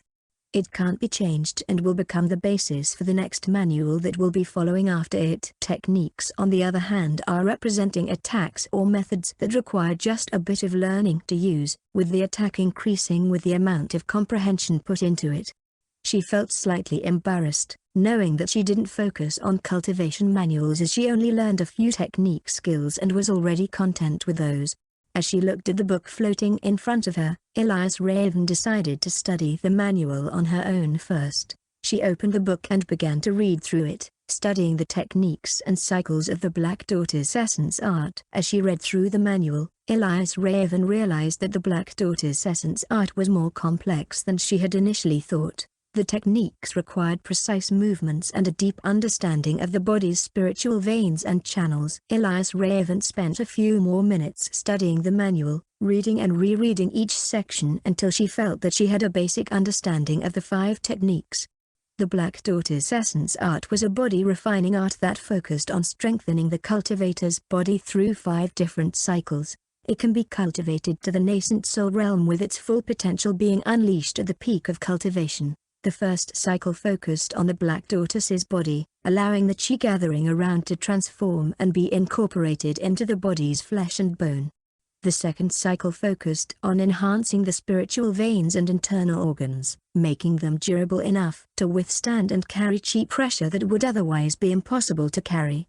The third cycle focused on the insanely strong stomach of the black tortoise, which upon swallowing anything would be transformed and refined to increase the cultivator's strength and durability. The fourth cycle of the Black Tortoise Essence Art focused on the creature's powerful claws. These claws were not only used for hunting and defense, but also contained immense energy that could be harnessed by a skilled cultivator. Through the use of this cycle, a practitioner could refine their own nails as claws, increasing their sharpness and power, and infusing them with the same energy that the toti possessed. It allowed for devastating attacks and unparalleled strength in hand techniques.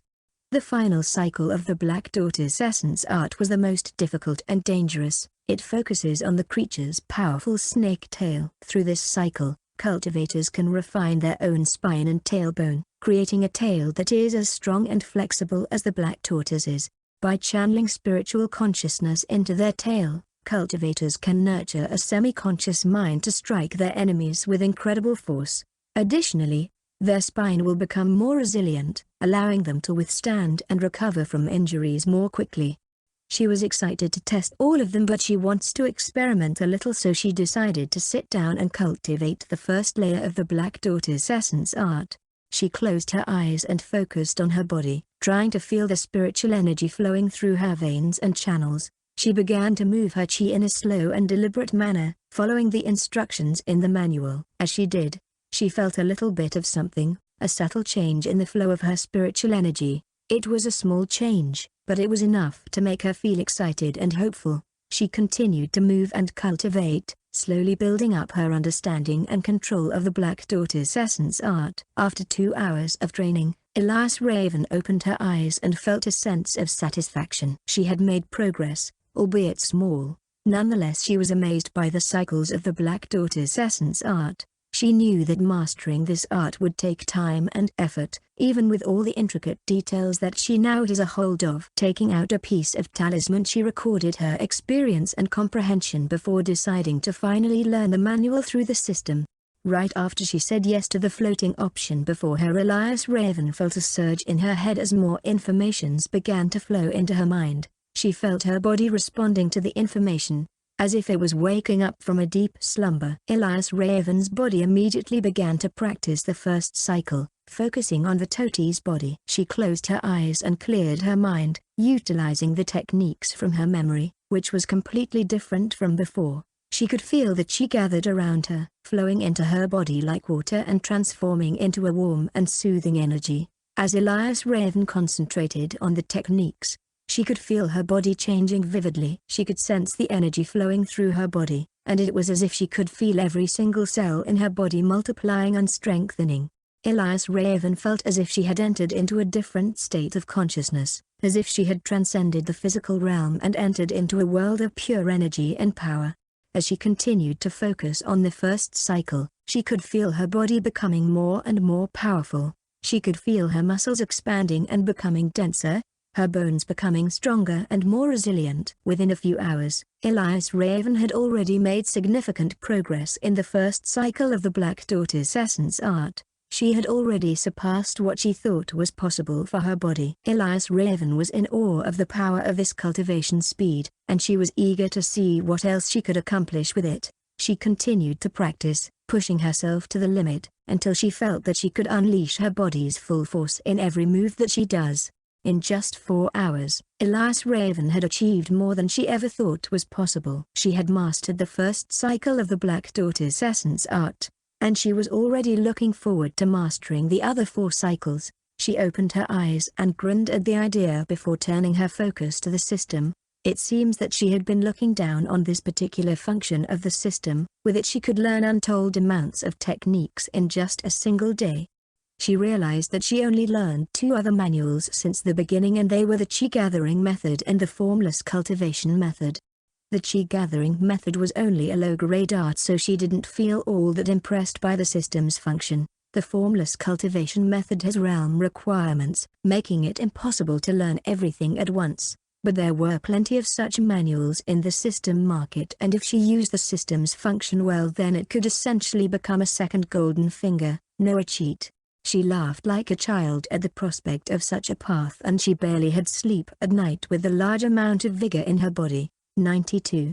Leopard Garden. Elias Raven walked through the beautiful roads of the sect, her eyes darting from one building to the other. She took out a small map which showed all the buildings around her before changing directions to walk towards a certain direction. After a few minutes of walking, she finally spotted the building she was looking for. It was a tall, imposing structure with the sect's emblem etched onto its front doors. At the top says Sect Missions. Having some thoughts in her head, Elias Raven pushed open the doors and stepped inside. The interior of the building was surprisingly quiet, the only sounds coming from the scratching of quills on paper and the occasional murmur of voices, even when the building had quite a bit of disciples. Elias Raven walked up to the front desk before speaking. "Excuse me," she said. "I'm looking to post a mission." The man at the desk looked up from his paperwork and asked, "Do you have the authority?" Elias Raven replied with a nod, showing her gold token. The man nodded. "Very well," he said. "Just fill out on this talisman and we'll post your mission on the boards." Elias Raven took the talisman and began to fill it out, and once she had finished, she handed the form back to the man and watched as it glowed before disappearing. "That will be 20 spirit stones for posting a mission on another division's mission board," the man said. "Another division's board?" Elias Raven thought as she paid the fee and began to walk away. She hoped it doesn't take long. The mission should be easy for any blacksmith. As Elias Raven was about to leave, she quickly noticed a crowd of people around something. It was the mission board for the martial arts division. "Do you see that? It's a 6th-star mission.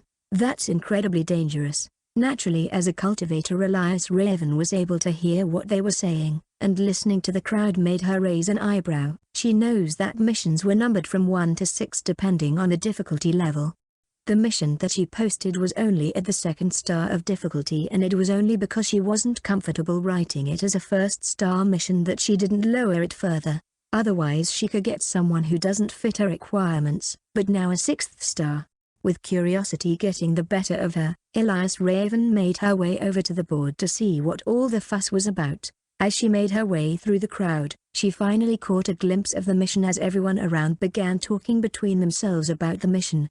It says it requires a team of cultivators at the Foundation establishment realm with a gold core leading the mission. Why would they even offer a mission like that? There aren't many cultivators who have reached that level, and there's no direct explanation on what the mission is about. That makes it even more weird. I wouldn't even think of attempting that mission. The chances of death are too high. With such a dangerous level, usually only the most influential factions in the division would be able to pick it up right. It was clear that no one around was willing to take on such a dangerous mission, Elias Raven included, but she was curious about what was so special about it that the sect would choose not to show the mission details.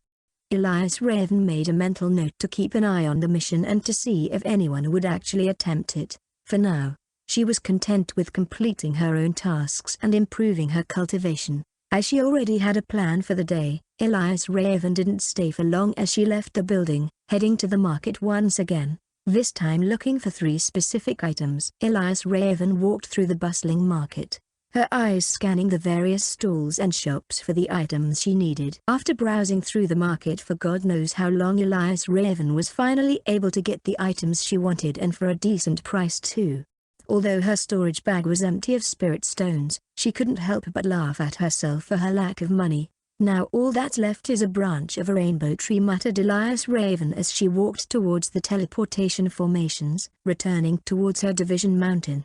Moving through the mountainous terrain of the martial arts division, Elias Raven headed towards a small section of the small map covered with cherry blossoms. 3s, the courtyards of female disciples. Along the way, Elias Raven walked past beautiful scenery and gardens that she had never seen before. They seemed to be vibrant and alive. Perhaps it was the excitement of meeting other female cultivators, or perhaps it was the thrill of the unknown, but Elias Raven couldn't help but feel a sense of wonder and awe as she walked.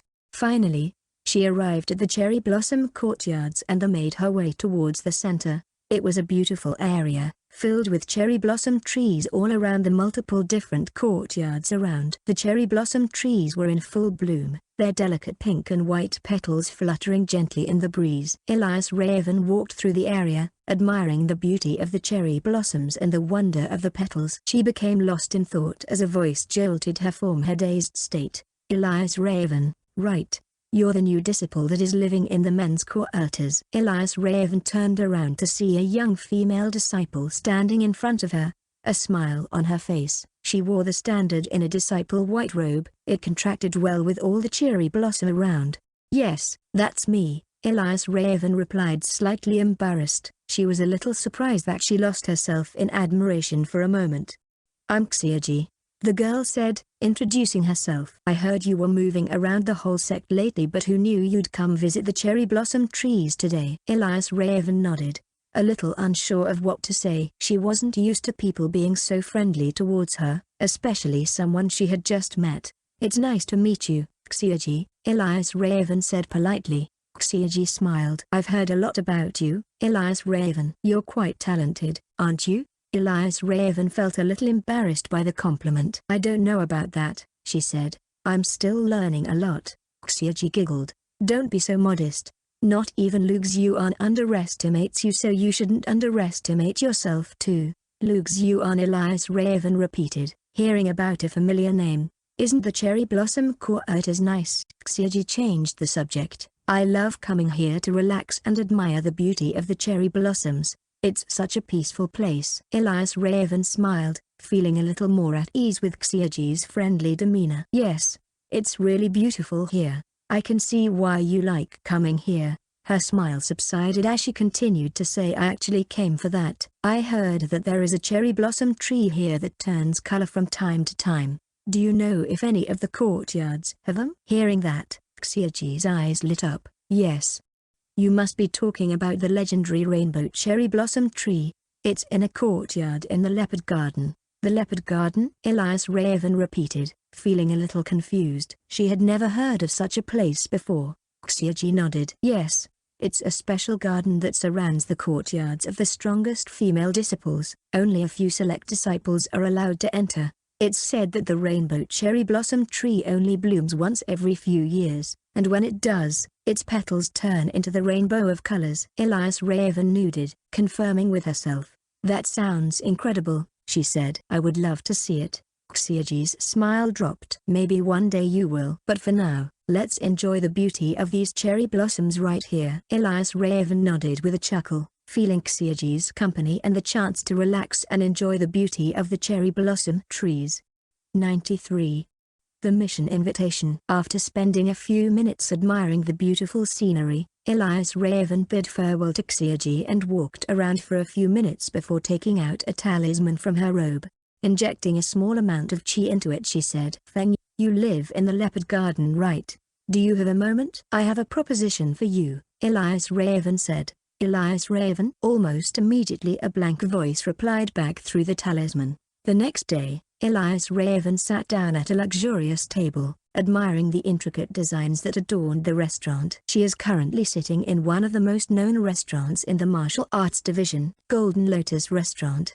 A 3-story building with complex architecture and intricate decorations that stretch from the ground floor all the way to the roof.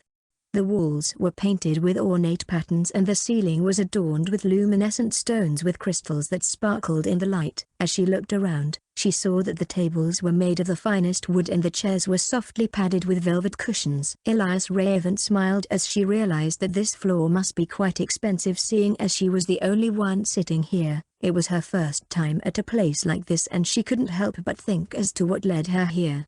Yesterday, before they parted ways, Feng recommended this restaurant as a place to meet, and she didn't think much about it at the time as she was in a hurry. But now, she couldn't help but have a weak smile as she didn't think it would be like this. She was running low on spirit stones, so something like this seemed a bit out of reach for her.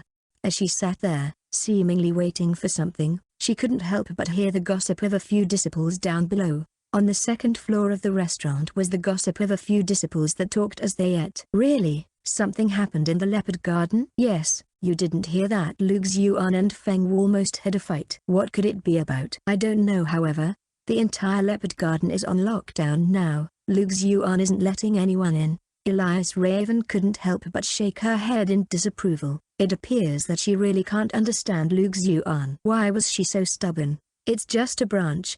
It's not like the entire tree was taken. Elias Raven muttered to herself. You've gone and made her furious. And that's all you can say. A voice was heard from behind her, causing Elias Raven to turn around. Appearing before her was Feng, and with the usual expressionless face, she said in a deep voice, you better not let her find out. If she does, you apologize immediately. Feng came forward to seat before continuing. Then again, it's not like she will let it go. She is too prideful and arrogant for that. Elias Raven nodded, understanding where Feng was coming from. She had heard that Lu Xiuan was the type of person who had a hard time letting things go. But why do I need to apologize? Elias Raven asked, a bit reluctant. I didn't do anything wrong. Feng smiled. Yes, technically, it's not a part of her courtyard, so she had no right to care about it. Anyways, I came for another matter altogether, Feng continued. Elias Raven looked up in surprise. Oh? What's that? Feng leaned backwards. Her thoughts a mystery. How about we eat first? Elias Raven nodded, realizing that Feng was probably going to be talking about an important topic. They ordered their food in silence with the hustle and bustle of the restaurant in the lower floors. Looking at the food in front of her, Elias Raven felt her appetite appear and she realized that she was more hungry than she had thought. Without further thought that she began to dig in. Raising an eyebrow at the delectableness of the food she ate, Elias Raven felt pleasantly surprised. As they ate, Feng finally spoke up. I want to ask for your help. Elias Raven raised her head from her meal. My help? With what? Have you been hearing about the 6th star mission going around the sect? Elias Raven nodded. I would like to invite you to join in on the completion of the mission.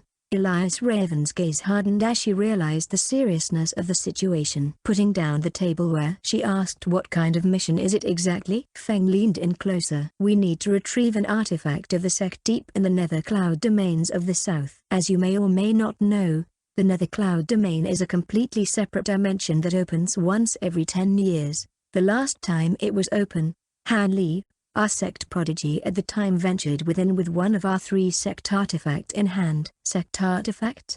Elias Raven interrupted, her interest piqued, having no memory of such a thing. What is it? Feng stopped for a moment before answering. It's a weapon that was forged by our sect's founder and imbued with his spiritual imprint. Elias Raven's eyes shone with admiration. That weapon must be powerful. Then she naturally knew of what a spiritual imprint was. It's a small consciousness that lingers for centuries, teaching whomever it deems worthy.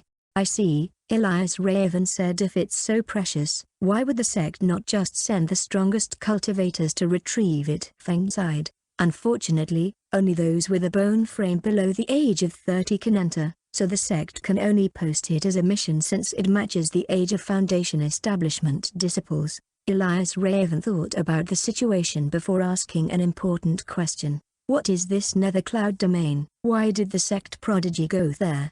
And what kind of dangers are we facing? Feng leaned in with her hollow eyes and started to explain. The Nether Cloud domain is a place filled with rare resources and treasures with unknown mysteries. It is said that the dangers include demonic beasts, poisonous plants, and most importantly, other cultivators from other sects who are willing to kill for the treasures that lie within. But why did Han Li go there? Elias Raven asked, still curious. Feng paused for a moment before continuing. Han Li went to retrieve a rare material for his own cultivation, but he also had a personal mission to complete. He was searching for a way to cure his master's illness, and he believed that the Nether Cloud domain held the answer. Elias Raven listened attentively, taking in all of the information. She knew that going on this mission would be dangerous, but the opportunities far outweighed the risks. It was too tempting to resist. Plus the strength of those there will not be of a higher realm, and if there are any, then with the items that she has,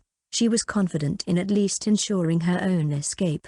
All right, I'm joining, she exclaimed, having made her decision. Feng smiled. Good, I knew you would be interested. We've already gathered a team of cultivators. Elias Raven asked, a bit confused by the way Feng was addressing. Yes, the sect wouldn't allow us to participate if we don't have a cultivator at the Gold Core realm with a bone frame under 30. And since we don't have that, we wait for a week. He can surely get it done in the next few days, Feng said ambiguously with a smile as she didn't plan to stay for long.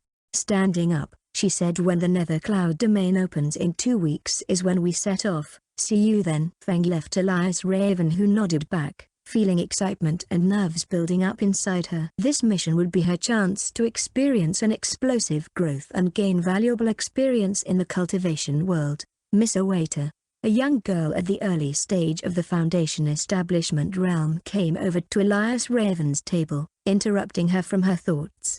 Excuse me, miss, but the payment for this floor's meal is due, the waiter said, causing Elias Raven to feel a bit awkward. Feng had left without paying. 94. Young blacksmith. Elias Raven walked out of the restaurant with a small pout on her face. She had spent her last remaining spirit stones on a meal. She hadn't expected Feng to have left without paying. She cried crocodile tears at the thought of her last spirit stones. Luckily it was just the meal, and not the reservation for the entire floor. Elias Raven pitied herself. No wonder the floor was empty. But why did Feng waste so much spirit stones just for that? It's a good thing I snatched that young boss of the bandits with the hundreds of orchid spring flowers in the storage bag. She could probably make more spirit stones than what she lost these past days. That's 15 spirit stones per flower, and she has more than 300 of those kinds of flowers. As she walked through the sect, she couldn't help but think about the conversation a few minutes ago. The Nether Cloud domains, it strangely has the same name as my bracelets from the system. I wonder if they have any connections. A different dimension, full of treasures and dangers. It's a lot like those events that happen in cultivation novels. Hopefully it's not as dangerous. Arriving at her courtyard, Elias Raven saw someone waiting for outside the barrier. It was a young man wearing the standard white robes of inner sect disciples.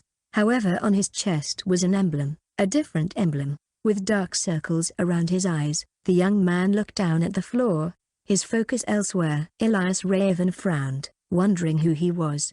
He was clearly only at the peak of the chi-gathering realm, and yet he was an inner sect disciple. "Excuse me, you are?" she asked, approaching him with a curious gaze. Oh, the young man was startled awake before turning to her and cupping his fists in nervousness. "Greetings, senior sister. My name is Ruan Li. You requested a mission, right?" Elias Raven raised an eyebrow. "Yes. Are you a blacksmith?" Ruan Li nodded, pointing to the symbol on his chest. "All right. Let's exchange here then.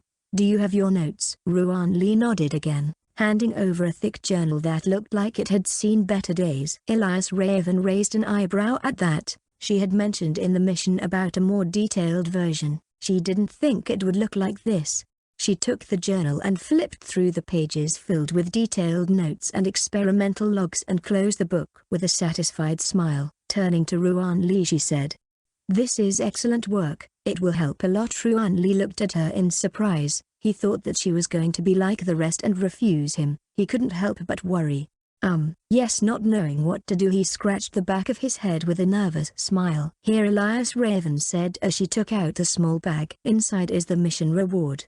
You can get the sect points from the sect at the sect's mission building." Ruan Li nodded before taking the bag to look inside. After taking a look inside, Ruan Li's dark-circled eyes widened as he hurriedly closed the bag. "Thank you, senior sister, you're too kind." Elias Raven shrugged. "I'm just fulfilling my end of the bargain." "Keep up the good work and continue to contribute to the sect's growth." Ruan Li nodded, quickly saying a few thanks before leaving. As he left, Elias Raven couldn't help but wonder about him. He seems to be not having enough sleep, and he was awfully nervous. Elias Raven looked at the book in her hand before smiling. Since it was a rewarding experience, she added 12 more orchid spring flowers to the original mission reward, which as it turns out was only sect points. Sect points that she wouldn't have to be the one to give, as the sect would pay for her first mission posted as long as the reward was under 50 mission points. Elias Raven turned to enter her courtyard while the barrier flickered to let her in. Walking over to the pond, she let out Purple, the slithering snake from her system's beast garden. Splash! The snake floated in the pond, seeming to enjoy coming outside as it circled the edges while splashing water everywhere. Elias Raven took out 2 beast forage before tossing them inside as she made her way towards one of the untouched rooms in the courtyard. Sitting down and positioning her body, she crossed her legs before closing her eyes to meditate. Splash, splash, splash. A few hours passed and she felt her mind and body rejuvenated. Opening her, she took out the journal given to her before she opened it to read it. Inside was everything about blacksmithing from rank 1 to rank 3. Equivalent to being able to create a low-grade weapon. Alongside it are the materials, item grades, and even some unique chi movements. Elias Raven flipped through the pages, her eyes scanning over the intricate diagrams and precise measurements. She was impressed by the level of detail and dedication Ruan Li had put into his craft. "This really is excellent," Meng Li said as all of a sudden she felt that she had cheated Ruan Li of this system. Elias Raven. Special Physique. Brute Chi Physique. Foundation Establishment Stage Late. Experience Points, 9%. System Coin: 450. Taoist Gaka Wheel, unavailable. Spiritual Roots, Water Fire Gold Wood Earth. Variant Elemental Chi, Mud, Erosion. Main Cultivation Method, Black Tortoise Essence Art. First Layer. Techniques, Focused Chi Control, Waterfall / Refine Yin Chi, Surge, Thunderbolt Flash. Side Cultivation Methods, Basic Chi Gathering, Formless Cultivation Method. Market, Blacksmith, Alchemy. Elias Raven raised her eyebrows as she was not expecting the system to change the details once again, but it probably was because of herself influencing it. Her gaze traveled to the end, where she focused onto the blacksmith and alchemy. Back then, when she had received the 2 options as a reward from the system, she didn't use them as they required more understanding and knowledge than what she had at the time. But now, With Ruan Lee's notes and her memories from the ancestral symbol, she could start to delve deeper into the world of blacksmithing and alchemy. Elias Raven smiled to herself, feeling excited at the prospect of learning more and expanding her skills, so she didn't waste time before viewing the blacksmith's panel. 95. Blacksmith's panel. Blacksmith, beginning 0%. Weapon slot, none. Ingredients, none. Chance of success, none. Elias Raven narrowed her eyes at the panel before her, trying to figure out what each function meant. As it's her first time, she had never seen the blacksmith panel before and was eager to learn. She focused on the first function listed, the weapon slot. From what she could gather, it seemed to be where she could select the type of weapon she wanted to create. Next, she looked at the ingredients function. Elias Raven assumed it was where she could select the materials she wanted to use for her creation. And lastly was the chance of success. She wondered if it will show the chance based on the ingredients listed or if it was something else. She remembered the large amounts of clear stone, rock and iron she had bought earlier and thought to experiment a bit with the panel. She began with selecting the weapon slot and was presented with another list. Weapon options, item options. Clicking on the weapon options, Elias Raven was greeted with a very long list. 1. Sword. A long, sharp-bladed weapon that is commonly used by cultivators. It is a versatile weapon that can be used for both offense and defense. 2. Bow. A ranged weapon that shoots arrows. It is commonly used by cultivators who specialize in archery. 3. Staff. A long, wooden weapon that is used for striking and blocking attacks. It is often used by cultivators who specialize in magical spells. 4. Whips. A long, flexible weapon that is used for entangling and restraining opponents. It is often used by cultivators who specialize in capturing and subduing enemies. She was amazed at the variety of weapons listed in the panel. She had only known about swords, seeing as it's the most common weapon used by cultivators. The panel was showing her weapons that she doesn't even know of. Elias Raven went back to the previous panel to see the items that she could create. Item options. 1. Alchemy furnace, a device used for refining pills and elixirs. It is often used by cultivators who specialize in alchemy. 2. Formation flags, flags used to create formations that can enhance or weaken certain aspects of the environment. They are often used by cultivators who specialize in formations and traps. 3. Refining cauldron, a device used for refining weapons and armor. It is often used by cultivators who specialize in weapon and armor crafting. 4. Soul crystal, a crystal that contains a cultivator's soul. It is often used as a backup in case of death. Elias Raven was fascinated by the items listed. She saw some of them but didn't know of them beforehand. She made a mental note to learn more about them in the future. Elias Raven selected a basic sword and was shown the ingredients she required, which matched the materials already has. Taking out the ingredients, Elias Raven saw a small cauldron appear before her. A refining cauldron which is inside were completely void of color. She tossed the ingredients inside while 2 more panel appear before her. Blacksmith, beginning 0%. Weapon slot, normal sword. Ingredients, clear stone rocks 1, ionx 2, coal 2x. Sandusks 2, chance of success, 50%. The first panel showed the overall panel with the success rate of the creation, which was currently at 50%. Elias Raven began wonder why it wasn't higher. She had already gathered all the ingredients listed and it was just a normal sword, completely different from a cultivator's sword, so why was the success rate at 50? She racked her brain for a while before coming to the conclusion that the success rate was based upon her knowledge and experience as a blacksmith. She realized that the success rate was not only determined by the ingredients but also by her skills and expertise as a blacksmith. She took a deep breath and focused her attention on the second panel, which showed a start button. Elias Raven hesitated for a moment, wondering if she was ready to start the forging process. But she knew that she wouldn't learn anything by just staring at the panel. With a hopeful look on her face, she clicked the start button. The cauldron began to heat up, and a countdown appeared on the cauldron. 1:27 seconds. Elias Raven watched as the void insides of the cauldron began to light up, while she began to imagine the ingredients fusing inside. She couldn't help but feel a sense of excitement and anticipation as she waited for the countdown to be completed.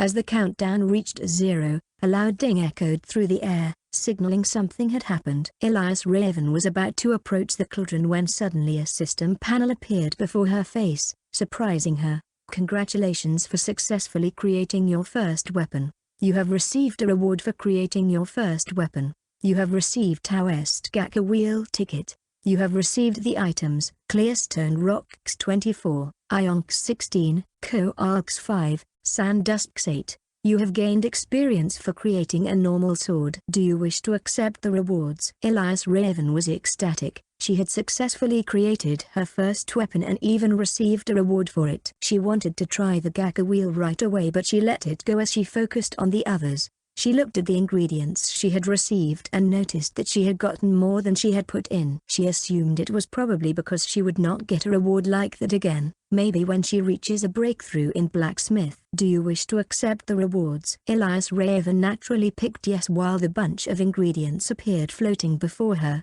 It made her feel proud even though there was practically nothing to be proud about. She reached out to grab the sword that appeared above the cauldron but quickly pulled her hand back as it was still too hot to touch. Elias Raven stood there, admiring the sword that she had created. It wasn't perfect, but it was a start. She knew that she had a lot to learn and improve upon, but she felt that she had it easy compared to the other blacksmiths. Elias Raven decided to spend the rest of the day exploring the blacksmithing panel. She experimented with different ordinary weapons as the system wouldn't allow her to create any cultivation weapons as a beginner. As the hours passed, Elias Raven began to feel more and more confident in her abilities. Even her cultivation experience had increased by 1% just from doing blacksmithing. She had created several more weapons, each one with a success rate better than the last. The only unfortunate thing was the lack of ingredients as she began to run out of them. As the sun began to set, Elias Raven knew that it was time to call it a day. She gathered up her newly created weapons and stored them before finally getting up from her crossed-legged position. Ooh!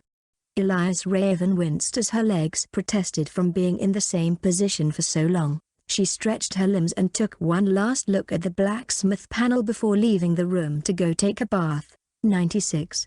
Pagoda of 5 Elements. Elias Raven woke up early the next morning, feeling refreshed and excited. After breakfast, she quickly headed to the Sect Exchange building, excited to see what she could get with her easily earned flowers. As she entered the building, on the counter she was greeted by the same man. "Hello there. What can I help you with today?" the man asked with a smile. Elias Raven replied, "I would like to exchange these orchid spring flowers for some spirit stones, please." She handed the man the storage with only the flowers inside. The man nodded and took the storage bag. Looking inside it, his eyes widened as he looked back up to Elias Raven. "If you don't mind me asking, how did you get all this?" Elias Raven smiled, giving a vague answer while involving the Golden Fang Bandits. The man nodded, coming up with some thoughts by Elias Raven's words. "Well, you certainly have a lot of flowers here. Let me count them for you," he said as he began to count. After a few minutes, he looked back up at Elias Raven. "You have a total of 422 orchid spring flowers. That totals to 6,330 low-grade spirit stones." Elias Raven's face beamed with a smile as she stood, not even a little bit surprised. She had obviously counted and calculated before coming here. "Wow, that's a lot more than I expected," she said, feeling somewhat relieved. The man nodded. "Yes, it is a significant amount. You can exchange them for other items in the exchange building or keep them for yourself." Elias Raven thought for a moment before deciding to exchange some of the spirit stones for some better quality materials for her blacksmithing. She thanked the man and left the building, feeling excited about her money. As she walked out, she didn't head back home but rather towards the training grounds where the pagodas are located. Elias Raven was going for the pagodas as she was allowed to use one particular pagoda up to 2 hours free of cost every day. It was called the Pagoda of 5 Elements, and it was said to be one of the least challenging but more rewarding training grounds in the sect. Elias Raven arrived at the pagoda with little difficulty. She was greeted by an empty place with 3 or 4 disciples. Unlike the ancient spirit beast pagoda which gave off an imposing aura, the Pagoda of 5 Elements gave her the feeling of tranquility and balance. The challenges were not meant to test one's strength or battle prowess, but rather their ability to control and manipulate the elements as well as help cultivate in seclusion. Sitting at the door of the pagoda was an old man who, upon seeing someone approach the pagoda, asked for sect points before letting the disciple enter. After waiting in the line of 3, Elias Raven approached the old man, who looked at her weirdly. Without even confirming with Elias Raven, he said, 2 hours is your limit, stay for more and you'll pay. Elias Raven was taken aback by the old man's laid-back attitude. She had never encountered someone with such an abrupt attitude in the sect before. I understand, she said with a polite nod. I will make sure to finish my training within the 2-hour limit. The old man merely grunted and gestured for her to enter the pagoda. Elias Raven took a deep breath and stepped inside, feeling her surroundings change as she saw herself in a completely different place. She was surrounded by over 100 orbs of different colors, with each radiating different elements. She was floating in space and she could feel the energy and power of the elements surrounding her. She knew that she had to act fast if she was going to make the most of her 2 hours. Spreading her spiritual consciousness, she realized that there were a total of 130 orbs of chi, and she realized that she was able to move the floating orbs. The more orbs she moved, the more tasking it becomes for her. She started with the water elements. Even though there was no floor, she still cross-legged in space and closed her eyes. With her abnormally powerful spiritual consciousness, she was able to move 13 blue orbs to surround her, letting the chi inside chunk before flowing around her. She began to practice the Black Daughter's essence art while the surrounding chi began to slowly become incorporated into her body's flesh and bone. She could feel the power of the water element flowing through her, and it was a feeling of tranquility and calmness. After an hour of practicing with the first layer, she thought to see if she could understand the next layer. She continued to practice the Black Daughter's essence art. This time, instead of absorbing spiritual chi, she chose to circulate her chi throughout her spiritual veins, with each spin being faster, sharper and more dangerous to her veins. She knew that this was a risky move, but she was determined to push her limits and see how far she could go. The second layer of the Black Daughter's essence art was much more challenging than the first one. It required a higher level of control over her chi so she would be able to stop when the pressure was too much. But Elias Raven was always having trouble with chi control, making it more dangerous for her. She knew that she would not be able to master the second layer until the pressure within her spiritual veins was strong enough to reach outside her body. She focused her mind to the utmost as with each spin of her chi, she could feel death looming over, but she persisted and continued to circulate. Rumble. Suddenly, she was brought back to reality by the sound of a booming voice. Time's up. Elias Raven abruptly woke up, quickly calming down her chi circulation before stopping her cultivation. Her face was drenched in sweat as she only then realized that she had completely lost track of time. She suddenly felt a force surround her before finding herself in front of the old man, who looked at her with a raised eyebrow. "You seem to have pushed yourself quite hard," he said, his voice laced with a hint of concern. Elias Raven nodded, feeling a little embarrassed. "Yes, I did. I'm sorry I lost track of time." The old man shook his head. "No need to apologize. It's good to push yourself, but you must also know your limits. Never dance with death for more than an instant, remember that." Elias Raven nodded. "Thank you," she said, bowing to the old man before leaving the pagoda, feeling a bit ashamed. As she walked back home, she thought about what the old man had said. She knew that she needed to push herself, but she also needed to be careful not to overdo it. She made a mental note to work on her chi control and to be more mindful of her limits in the future. System: Elias Raven. Special Physique: Brute Chi Physique. Foundation Establishment Stage Late. Experience Points: 15%. System Coin: 570. Taoist Gaka Wheel. Available. Spiritual Roots: Water, Fire, Gold, Wood, Earth. Variant: Elemental Chi, Mud, Erosion.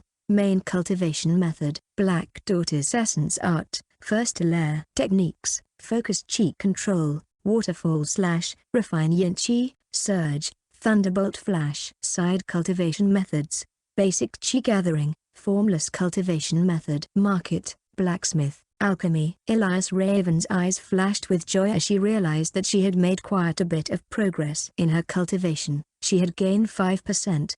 Despite her exhaustion, she felt happy and fulfilled, knowing that she had found a new source of cultivation. She suddenly looked forward to the next day, so that she could train in the pagoda of 5 elements again. 97.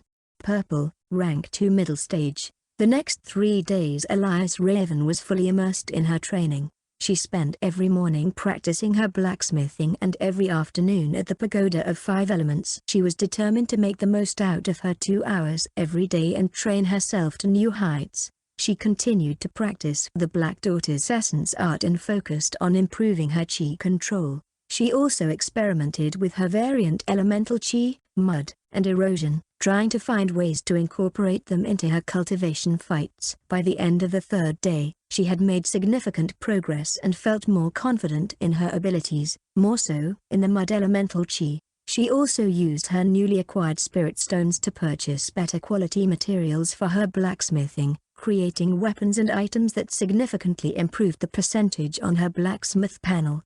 She was fully focused on her cultivation and wasn't particularly interested with anything else. The 4th day was a little different, as the first thing she did after waking up was to go to the sect market and to buy some materials that she could use for a low-grade item.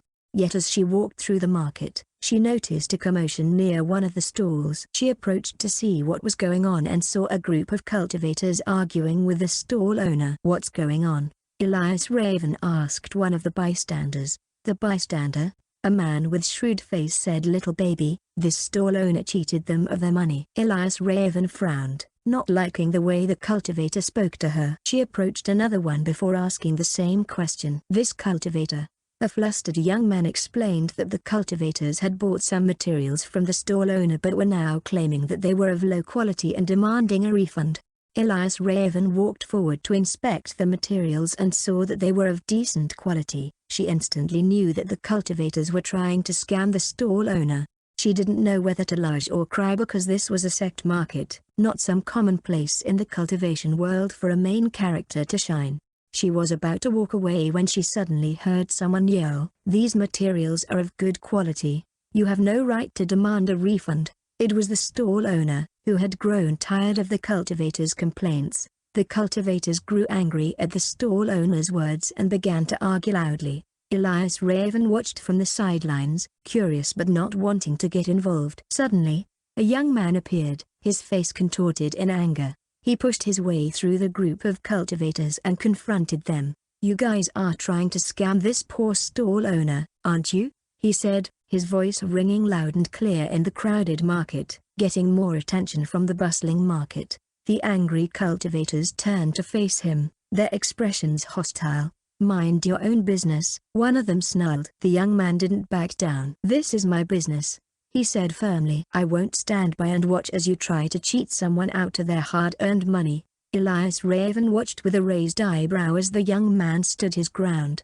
his eyes blazing with determination. She was actually quite surprised because she knew the young man. The argument continued, with the young man and the cultivators shouting at each other. Elias Raven listened to the heated exchange, her arm under her chin, interest peaked. Finally, the cultivators gave up and stormed off, cursing under their breath. The young man turned to the stall owner and smiled. "Are you okay?" he asked. The stall owner nodded, a look of gratitude on his face. "Thank you, young man," he said. "You saved me from a lot of trouble." The young man shrugged, looking a little embarrassed. "It was nothing," he said. "I just can't stand bullies." Elias Raven watched as the young man walked away, feeling a little weary of the situation. She knew that it had only been a few days since she had last seen him, but he seemed to have gone through a big change. She suddenly couldn't help but jokingly wonder if he was a main character in this cultivation world. Not only had the young man's attitude changed, but his realm, aura and personality seemed to be different as well. The young man was Ruan Li, the blacksmith with dark circles around the eyes. This time he didn't speak with nervousness but rather with confidence, and his realm had increased to the early stage of the Foundation establishment realm.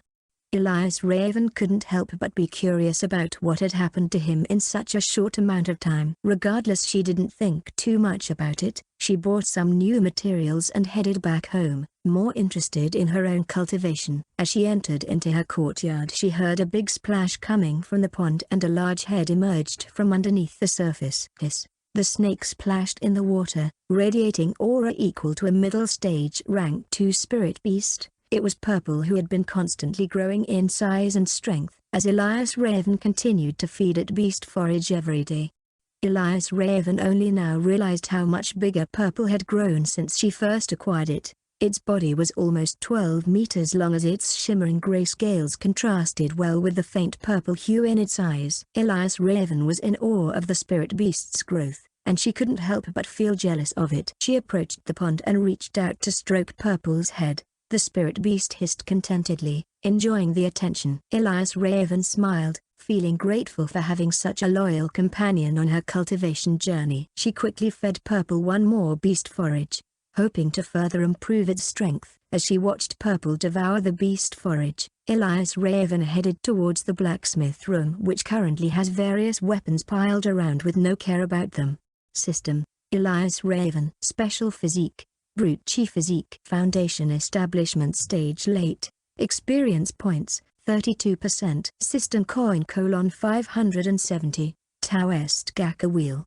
Available: Spiritual Roots, Water, Fire, Gold, Wood, Earth. Variant: Elemental Chi, Mud, Erosion. Main cultivation method: Black Daughter's Essence Art. First layer. Techniques: Focused Chi Control, Waterfall / Refine Yin Chi, Surge, Thunderbolt Flash. Side cultivation methods: Basic Chi Gathering, Formless Cultivation Method. Market: Blacksmith, Alchemy. Focusing onto the blacksmith option, Elias Raven was quickly greeted with the main panel for her blacksmith. Blacksmith, beginning 100%. Weapon slot: none. Ingredients: none. Chance of success: none. Elias Raven smiled, feeling proud of her progress. She had improved from 0% to 100% after 4 days of refining swords, spears and other items, and she hoped that after today that all her efforts in the past 4 days would bloom some significant results. 98. Low-grade weapon: Thunder-stripped sword. Elias Raven was currently seated in her blacksmith room. In her hand was the journal filled with details about blacksmithing. Her eyes were immersed in the book as she carefully studied and reread the parts mentioning low-grade spirit weapons. After a few minutes of reading, Elias Raven closed the book before calling out the system to head to the blacksmith's panel. Blacksmith, beginning 100%. Weapon slot: none. Ingredients: none. Chance of success: none. These past few days she had been focused on improving her percentage, and finally it has reached the 100%. The next step forward was to try and create a low-grade weapon or item, otherwise she wouldn't be able to change the beginner status on the panel. Focusing on the weapon slot, she quickly chose a low-grade sword, which caused the whole panel to change once more. Knowing the ingredient for the weapon, she also added them to the cauldron before the panel showed the chance of success. Blacksmith, beginning 100%. Weapon slot: low-grade sword. Ingredients: light iron 6, fire ore 4, shadow string, thunder wood 1. Chance of success: 20%. Elias Raven looked at the ingredients, carefully examining each one. She knew that the success rate would not rise anymore because of her current rank as a beginner blacksmith. Once she creates an actual low-grade weapon, then the success rate will rise and continue to rise as she makes more. Having just a 20% success, Elias Raven didn't let it discourage her, because she knows without the small refining cauldron doing most of the work, then she would be spending months just to reach her current success rate. She took a deep breath and pressed the start button.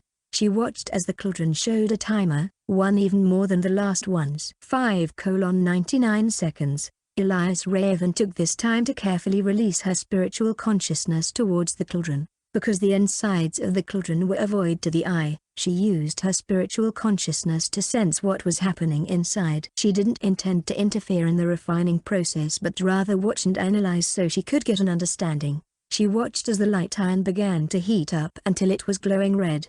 Then, the fire ore began to be absorbed into the light iron as the red iron began to take the shape of a blade on both ends. As she watched, she saw the shadow string and thunderwood move towards the blade, gradually melting to take the shape of a hilt that would provide a secure grip for the wielder.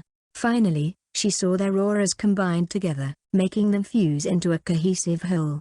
As Elias Raven was watching the scene, a loud ding echoed through the air, signaling the completion of the countdown. Elias Raven opened her eyes with an expectant glow as she hoped to see system panels appear before her eyes, and she wasn't misled as a small panel appeared. You have gained experience for creating a spiritual sword. The small glow within Elias Raven's eyes suddenly dimmed. She hadn't managed to create a low-grade spirit weapon. However, she didn't let it discourage her. She knew that failure was a part of the learning process, and that she needed to keep trying until she succeeded. Elias Raven carefully examined the floating sword above the cauldron. She noted that the sword had spirituality, however the harmony between the 4 ingredients weren't good. She could sense that the aura of the sword was weak and unbalanced, which meant that it wouldn't be very effective in combat and has a chance of suddenly losing function mid-battle. Elias Raven took a breath and focused her attention on the journal once more. She searched for any clues or tips that could help her improve the harmony between the ingredients. Even though she knows that her knowledge would not increase as she already memorized the whole journey, she thought to still reread the journal. After a few minutes of reading, she decided to try again. She chose a low-grade sword and carefully took out the ingredients before putting them inside the refining cauldron. She noticed that the chance of success had increased by 5% and attributed that to the last failure in creation. She pressed the start button once more, and this time she watched as the ingredients began to fuse together. As the countdown reached its end, Elias Raven held her breath, hoping for a better result this time. When the panel appeared again, she saw that the message was different and it caused her to spring in joy. Congratulations, you have successfully created a low-grade spirit weapon. Thunderstripped sword. For successfully creating a low-grade weapon for the first time you have received the items: Light Iron 13, Fire Ore 10, Shadow Strings 9, Thunder Wood 10. Elias Raven couldn't contain her excitement as she looked at the sword floating above the cauldron. It wasn't a beautiful weapon, but it had a sharp blade and a sturdy hilt made of shadow strings and thunder wood. She took the sword from the cauldron and examined it closely. It was somewhat imperfect compared to the 2 other low-grade spirit swords that she had, but it was still a low-grade sword. Elias Raven felt a sense of pride and accomplishment as she held the sword in her hands. She knew that she still had a long way to go for her to bring her plan to fruition. But this was definitely a step in the right direction. As the sun was reaching its peak, Elias Raven felt it was time to go towards the training grounds, to the pagoda of 5 elements. She left her blacksmith room and headed towards the pagoda, and after a few minutes of her happily walking towards the pagoda she finally reached it. The pagoda, like always, barely had any disciples. This day Elias Raven found only one other disciple there. However, the familiar face made her halt her steps. It was Liang Chen, the arrogant man with the symbol on his forehead. He seemed to have noticed her as well as he turned to look in her direction. Seeing her he grinned and said, "We meet again, Greenhorn." Elias Raven didn't want to engage in a conversation with him, so she just nodded. "You know I'll also be participating in the mission too," he continued, trying to get a reaction out of her. Elias Raven just shrugged. She had expected something like that. She ignored his presence and walked towards the old man who was sitting at the entrance of the pagoda. The old man looked up as she approached. His eyes filled with a warm light. "Welcome," he said. Elias Raven bowed respectfully to the old man before speaking. "Master, I have come to train." The old man nodded in approval before pointing towards the entrance of the pagoda. "Enter the pagoda and choose the elements you wish to train in. However, remember," he said, not finishing his words. Elias Raven nodded before entering the pagoda, leaving the old man and Liang Chen at the entrance. Liang Chen, who had been observing their interaction, couldn't help but laugh. "That girl, it almost seems like you're infatuated with her." The old man simply smiled and shook his head. "Nonsense, young one. I simply see potential in her, potential that came in the form of determination to succeed." Liang Chen raised an eyebrow. "And you think it's all about determination, not talent?" The old man looked towards the pagoda where Elias Raven had disappeared into. "That remains to be seen, young one. Only time will tell." Liang Chen snorted before stepping towards the gate. "I highly doubt that." As he entered the pagoda, he felt his surroundings change.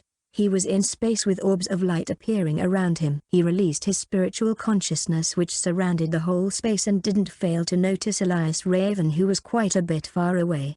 Surrounding her were 15 orbs of light that all represented the water element that were releasing chi. He scoffed at the sight before closing his eyes and concentrating. Orbs began to move around him to slowly circle him. After a few seconds he became surrounded by 25 orbs of different color. As even with all that he opened his eyes. Looking over at her once again he scorned, feeling not the least bit of strain to his spiritual consciousness. 99.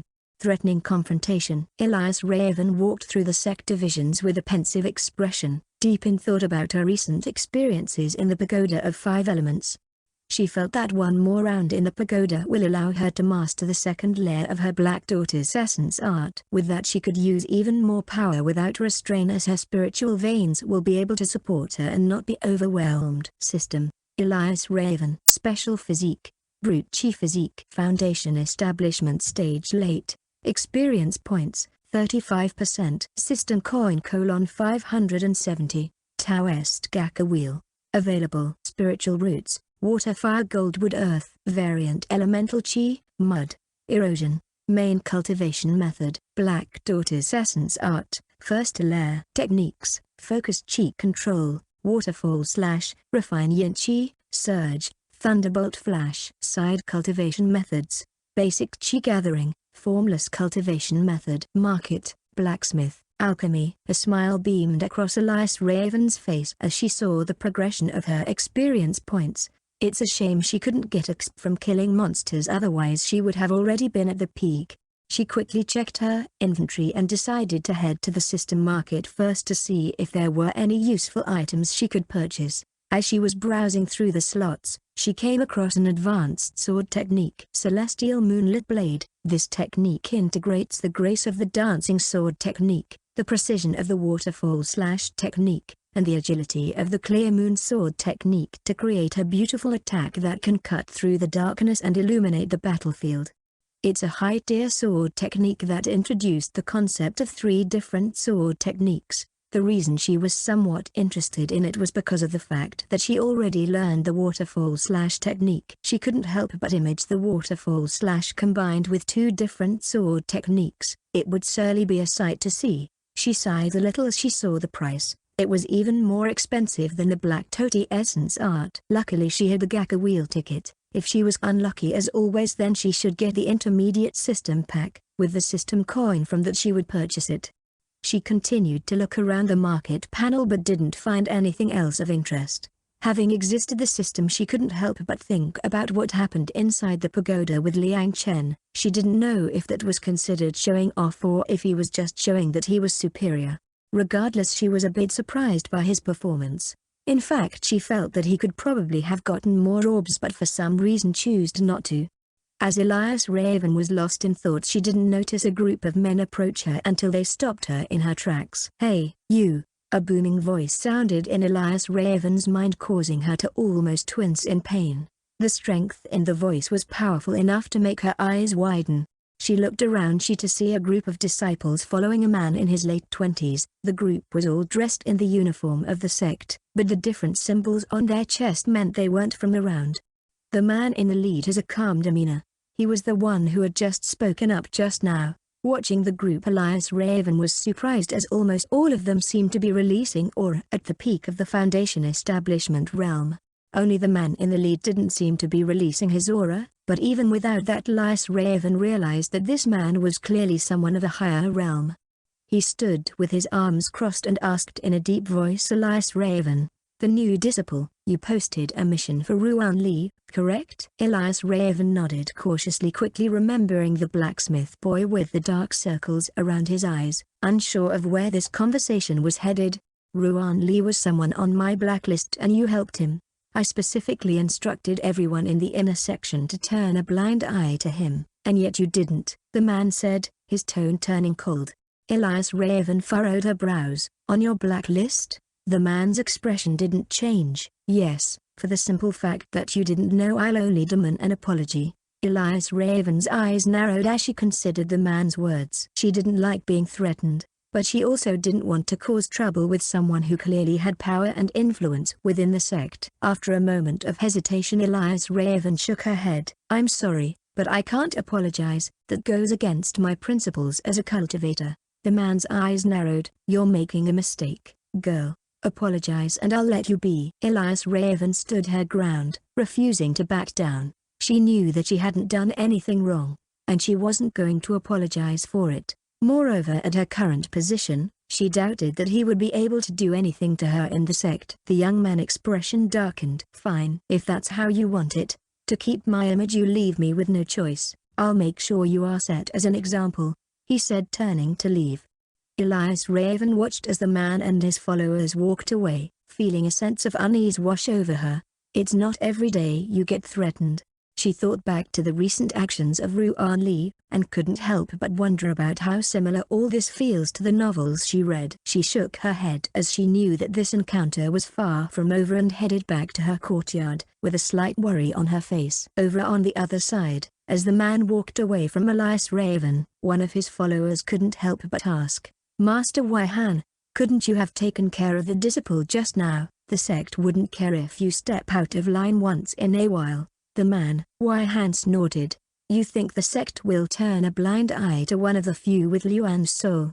I'll take care of her outside the sect," he continued. "The problem is that Ruan Li brat, in a matter of a single week he's gone from the peak of the Chi-gathering realm to the peak of the early stage of the Foundation establishment realm, and because of that the sect is taking note of him. Now it will be harder to deal with him." "But couldn't you just set challenges for both of them?" another follower in the group asked. Waihan nodded as he replied, "Yes, the sect does allow for a challenge to the death. However, it can only be done one time, so I'll have to be careful who to pick. Unfortunately, the sect wouldn't allow something like that for one like her, so I'll have to just wait." 100. Divine Bone Strengthening Pills. Elias Raven arrived at her courtyard with no problem and went to her training room as she felt a sense of urgency. Opening the system, she directly went to the Gaka wheel, where she saw the panel appear the same. Dragon Tiger Sword, Soul Wandering Pills X5, LV.1 Alchemist Furnace, Cultivation Suppression Talisman LV.5 Divine Bone Strengthening Pill X2 System Meridian Intermediate System Pack Superior Booze Gift Bag Holy Bruchi Cultivation Technique Immortal Jades X9. Elias Raven took a deep breath, trying to calm her racing heart. She knew that the Gaka wheel was unpredictable sometimes, but she hoped to get the intermediate system pack. With it she could learn the high-tier sword technique, and that will increase her strength even more. After a moment of hesitation, she decided to spin the wheel. The wheel spun around rapidly, and Elias Raven watched with bated breath as it slowed down. It finally came to a stop, not on the expectant system pack but rather on one of the other items. Divine Bone Strengthening Pill X2. Elias Raven sighed, disappointed in her luck and not getting what she wanted, but she knew that the pill would still be useful to her. She knew that any rewards from the Gaka wheel was beneficial in their own way. She looked at the two floating pills, examining them closely. They were small, golden pills, that emitted a faint glow in the room. Elias Raven hesitated for a moment, wondering if she should take them now or wait until later. In the end, she decided to take one, hoping that it would help her in her cultivation. She swallowed one of the pills and immediately felt a strange sensation in her body. It was as if something was crawling inside her bones, changing them from the inside out. Elias Raven gritted her teeth as the feeling intensified. It was a painful process, but she knew that it was the process of her bones changing. As the process continued, Elias Raven felt her bones crack and break while new ones grew in their place. It was a strange sensation, but she could feel her body becoming stronger with every passing moment. Elias Raven felt a surge of power from within as her bone density increased, making her stronger and more resilient. Her body trembled as the transformation continued, and she could feel the creaks spreading throughout her entire skeletal system. After what felt like an eternity, the feeling gradually subsided, and Elias Raven opened her eyes, feeling rejuvenated and refreshed. She flexed her muscles, feeling the newfound strength coursing through her body. She knew that the Divine Bone Strengthening Pill had worked wonders for her, and she couldn't wait to see how it would affect her cultivation in the long run. With a smile on her face, Elias Raven left the training room, feeling more confident in her abilities than ever before. She felt invincible, and she thought to see just how much of it was her imagination. Without hesitation, she left her courtyard and began walking towards the pagoda of Ancient Spirit Beast, this time with a determination to clear the next towers. Taking only a few minutes to arrive, she saw less disciples than before, but just like before they began murmuring between themselves as soon as they saw her. It's her, Elias Raven. The one that reached the top 10 in her first try. You don't think she's here to challenge the pagoda again, right? Another asked. Elias Raven ignored the whispers and looked at the ranking board once again, with the same names etched in gold at the top. She took a deep breath, knowing that she had a long fight ahead of her, but she was ready for it. Elias Raven stepped into the pagoda and felt her surroundings change. Unlike the last time where she started on the first floor, this time she was directly transported to the 8th floor as she felt the familiar environment once more. However, unlike the last environment, which was a vast open field, this time she found herself in a dense forest, with tall trees reaching towards the sky.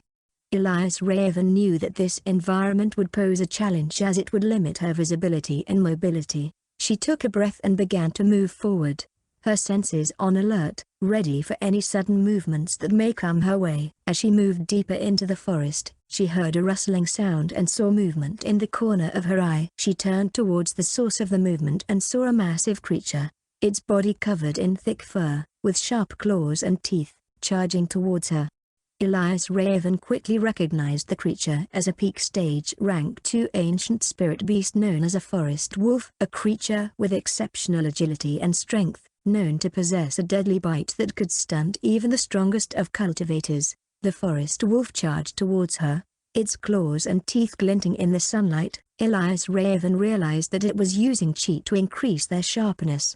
As the forest wolf got closer, Elias Raven leapt into the air, her single step forming a small shockwave around her. She landed on a nearby tree branch, amazed at her strength. She hadn't even used her full strength in that step. The forest wolf snarled at her before disappearing from where it stood. Elias Raven quickly took out one of her low-grade swords and covered it with a large amount of corrosive chi. The air before her shifted as the forest wolf appeared and bit down with a deadly force. However, Elias Raven was prepared. She swung her sword towards the forest wolf, aiming for its neck. Waterfall slash. Elias Raven uttered, unleashing a powerful torrent of water chi that sliced through the air and struck the forest wolf. The corrosive chi on her sword combined with the water chi causing the forest wolf's neck to slice, burn and deteriorate. The forest wolf howled in pain and backed away, giving Elias Raven the opportunity to strike again. Elias Raven leapt forward,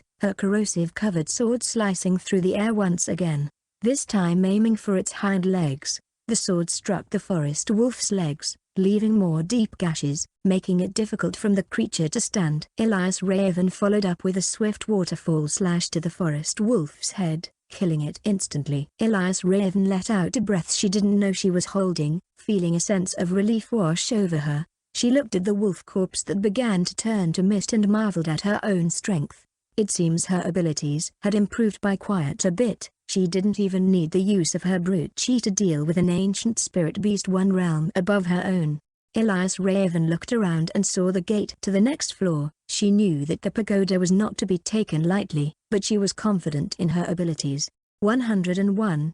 Golden Desert. Elias Raven stepped through the gate and felt another familiar environment envelop her. This time, she was in a desert, with the scorching sun beating down on her. She could feel the heat radiating off the sand, making it difficult for her to move. Elias Raven took a deep breath and began to move forward, knowing that she had to keep her guard up as there could be danger lurking in the sand.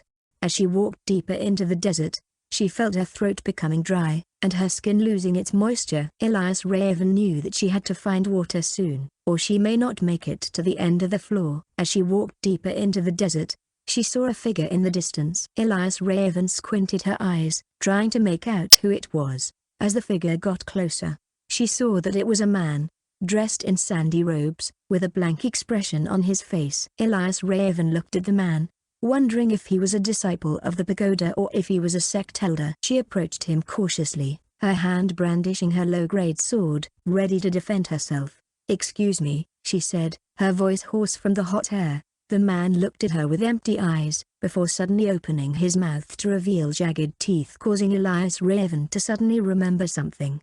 Boom! A large spike suddenly erupted from the sand, directly hitting Elias Raven's body. "Ah!" she grunted in pain, but was relieved to see that the attack had not gone through her skin. It was worth learning the Black Daughter's essence art.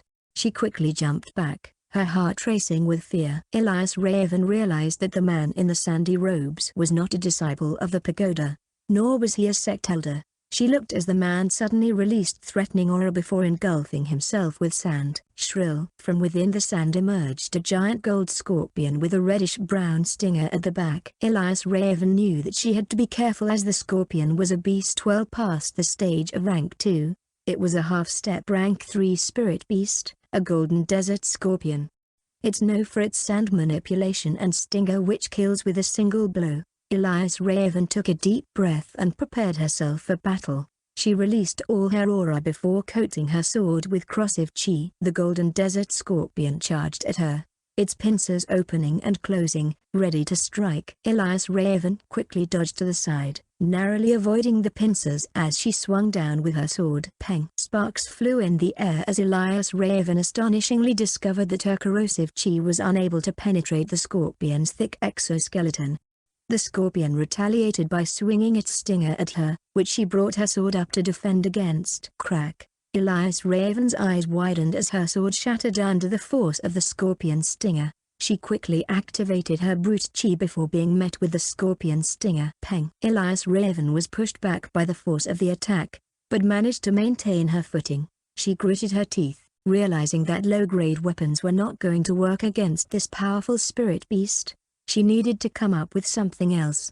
Shrill. As the scorpion prepared to strike again, Elias Raven deactivated her brute chi and traced her fingers over her storage bag. However, 3 large spikes appeared from the sand around the scorpion, launching at Elias Raven with great speed. Elias Raven jumped to the side, narrowly avoiding the spikes as she continued to focus her energy. She traced her fingers over her storage bag once more, pulling out 2 dark bracelets that gave off incredible aura. It was the top-grade items, nether bracelets. Elias Raven quickly put on the bracelets and felt a power surge through her being. Instantly understanding its use, she charged towards the scorpion, which's stinger started to grow red, signaling an upcoming attack. Jumping in the air, Elias Raven suddenly saw the stinger stretch out to appear before her and her eyes glowed with a purple hue. Peng! While in midair, Elias Raven grabbed the incoming stinger with her bare hands, causing her to fly back before landing on the sand. Shrill!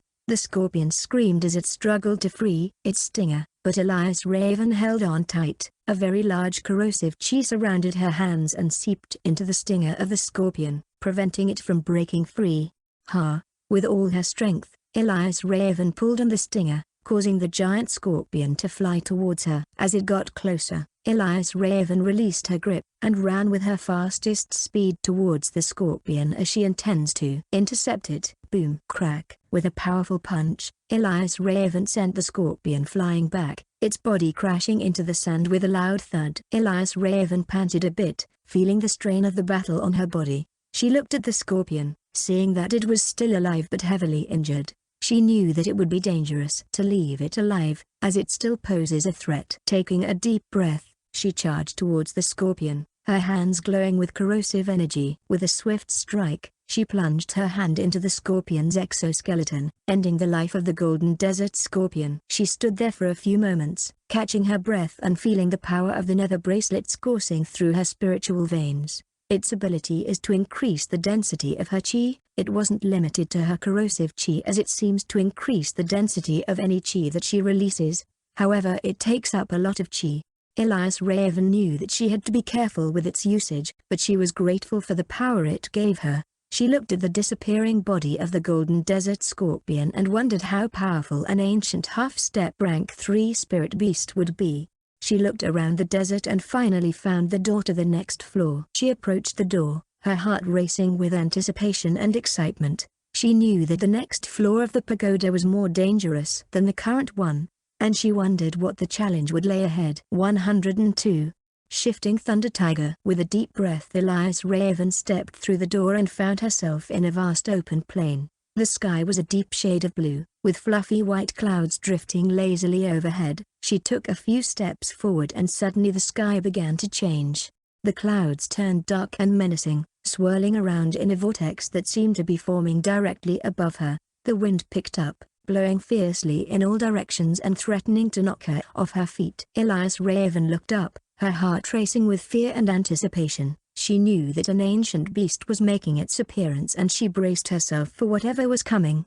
Suddenly, a bolt of lightning shot down from the sky, striking right directly at her. Boom! Elias Raven jumped back, narrowly avoiding the blast as the ground shook beneath her feet. She looked around, wondering where it had come from, and she saw a figure in the distance on land, standing in the center of a swirling vortex. It was a man, dressed in a white robe with white hair swaying down his back. He looked at her with cold, dark eyes, and Elias Raven instantly knew that he was the cause of the storm. The man raised his hand, and another bolt of lightning shot down from the sky, this time twice as fast as before. Elias Raven gritted her teeth and tried to dodge, but the bolt hit her square in the chest, sending her flying backward. She landed hard on the ground, her body tingling with shock, and she looked up to see the man walking towards her, a cruel smile on his face. Elias Raven didn't like being on the defense, and so she focused her energy, activating her nether bracelets and releasing all her aura. She charged towards the man, with a low-grade sword appearing in her hand. Waterfall slash. Elias Raven swung her sword, unleashing a powerful wave of corrosive chi towards the man, who dodged it with ease. He retaliated by summoning a powerful bolt of lightning, which knocked Elias Raven off her feet and sent her tumbling across the ground. Elias Raven quickly got back up, her eyes glowing with determination as she charged towards the man once again. This time, she covered herself with the Thunderbolt Flash technique and lunged at him with incredible speed. Her sword flashed in the air for another waterfall slash.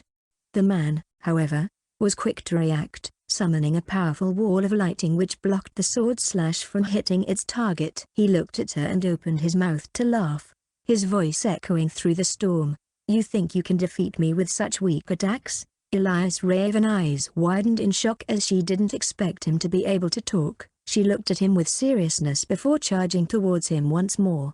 She swung her sword with all her might, unleashing a powerful wave of corrosive energy that sliced through the air towards the man. Peng! To her surprise, the man simply raised his hand and caught the wave of corrosive energy with ease, dissipating it with a flick of his wrist. Elias Raven felt her heart sink as she realized just how powerful her opponent was. The man then raised his hand once again, summoning multiple powerful bolts of lightning that rained down on Elias Raven. She tried to dodge, but the bolts were too fast, and they hit her one after another, sending her crashing to the ground. As she lay there, battered and bruised, the man walked towards her, his eyes glinting with malevolent pleasure. Elias Raven knew that she hadn't even seen his true power, but she refused to give up. She got back up, her body shaking with pain. She opened her eyes, which flashed with a hint of purple. Waterfall slash. Elias Raven shouted, this time activating her brute chi as she held nothing back. Her brute chi combined with her corrosive chi, which was then intensified by her nether bracelets, showed her tremendous increase in power. As her sword slashed through the air, a massive chaotic slash charged towards the man, this time howling with corrosive fury. The man, caught off guard by the sudden increase in power, was unable to dodge and was slashed across the chest and sent flying backwards. Boom! He crashed into the ground with a loud thud, raising smoke and debris in the air. Crack! Elias Raven didn't more after that. She let go of the sword in her hand, letting it fall into the floor as a portion of the floor turned into mud to absorb it. She didn't want to continue using it, as cracks have already begun to appear on the sword. She was about to move forward but stopped as the man's body began to glow before exploding outward with a white light. Roar! A deafening roar echoed throughout the plain, and Elias Raven shielded her eyes from the blinding light. As the light dissipated, she saw that the man had transformed into an enormous beast, a white tiger with streaks of lightning bursting from around him.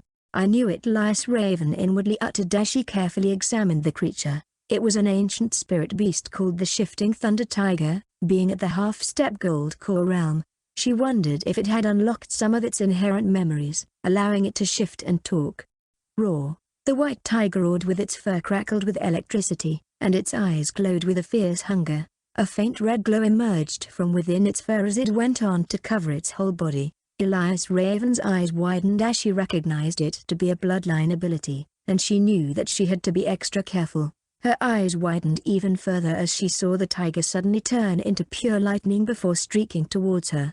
She focused her brute chi and summoned a powerful shield around her body as the claws of the beast appeared before her face. Peng! Crack! The shield shattered under the impact, and Elias Raven was sent flying backwards.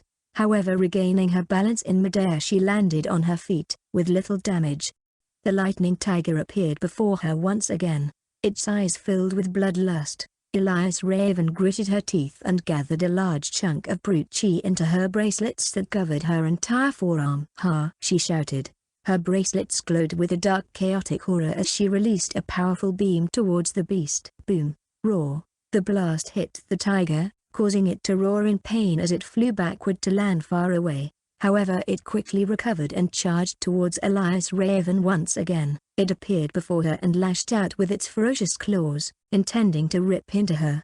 Elias Raven quickly dodged to the side, narrowly avoiding the attack, but the tiger was fast and relentless, striking out with lightning-fast swipes and pouncing towards her with its massive jaws.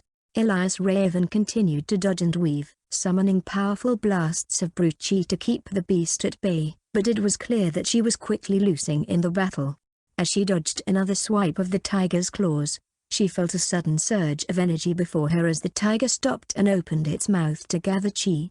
She quickly jumped back and changed her elemental chi before punching towards the ground with all her might. End of Block 2.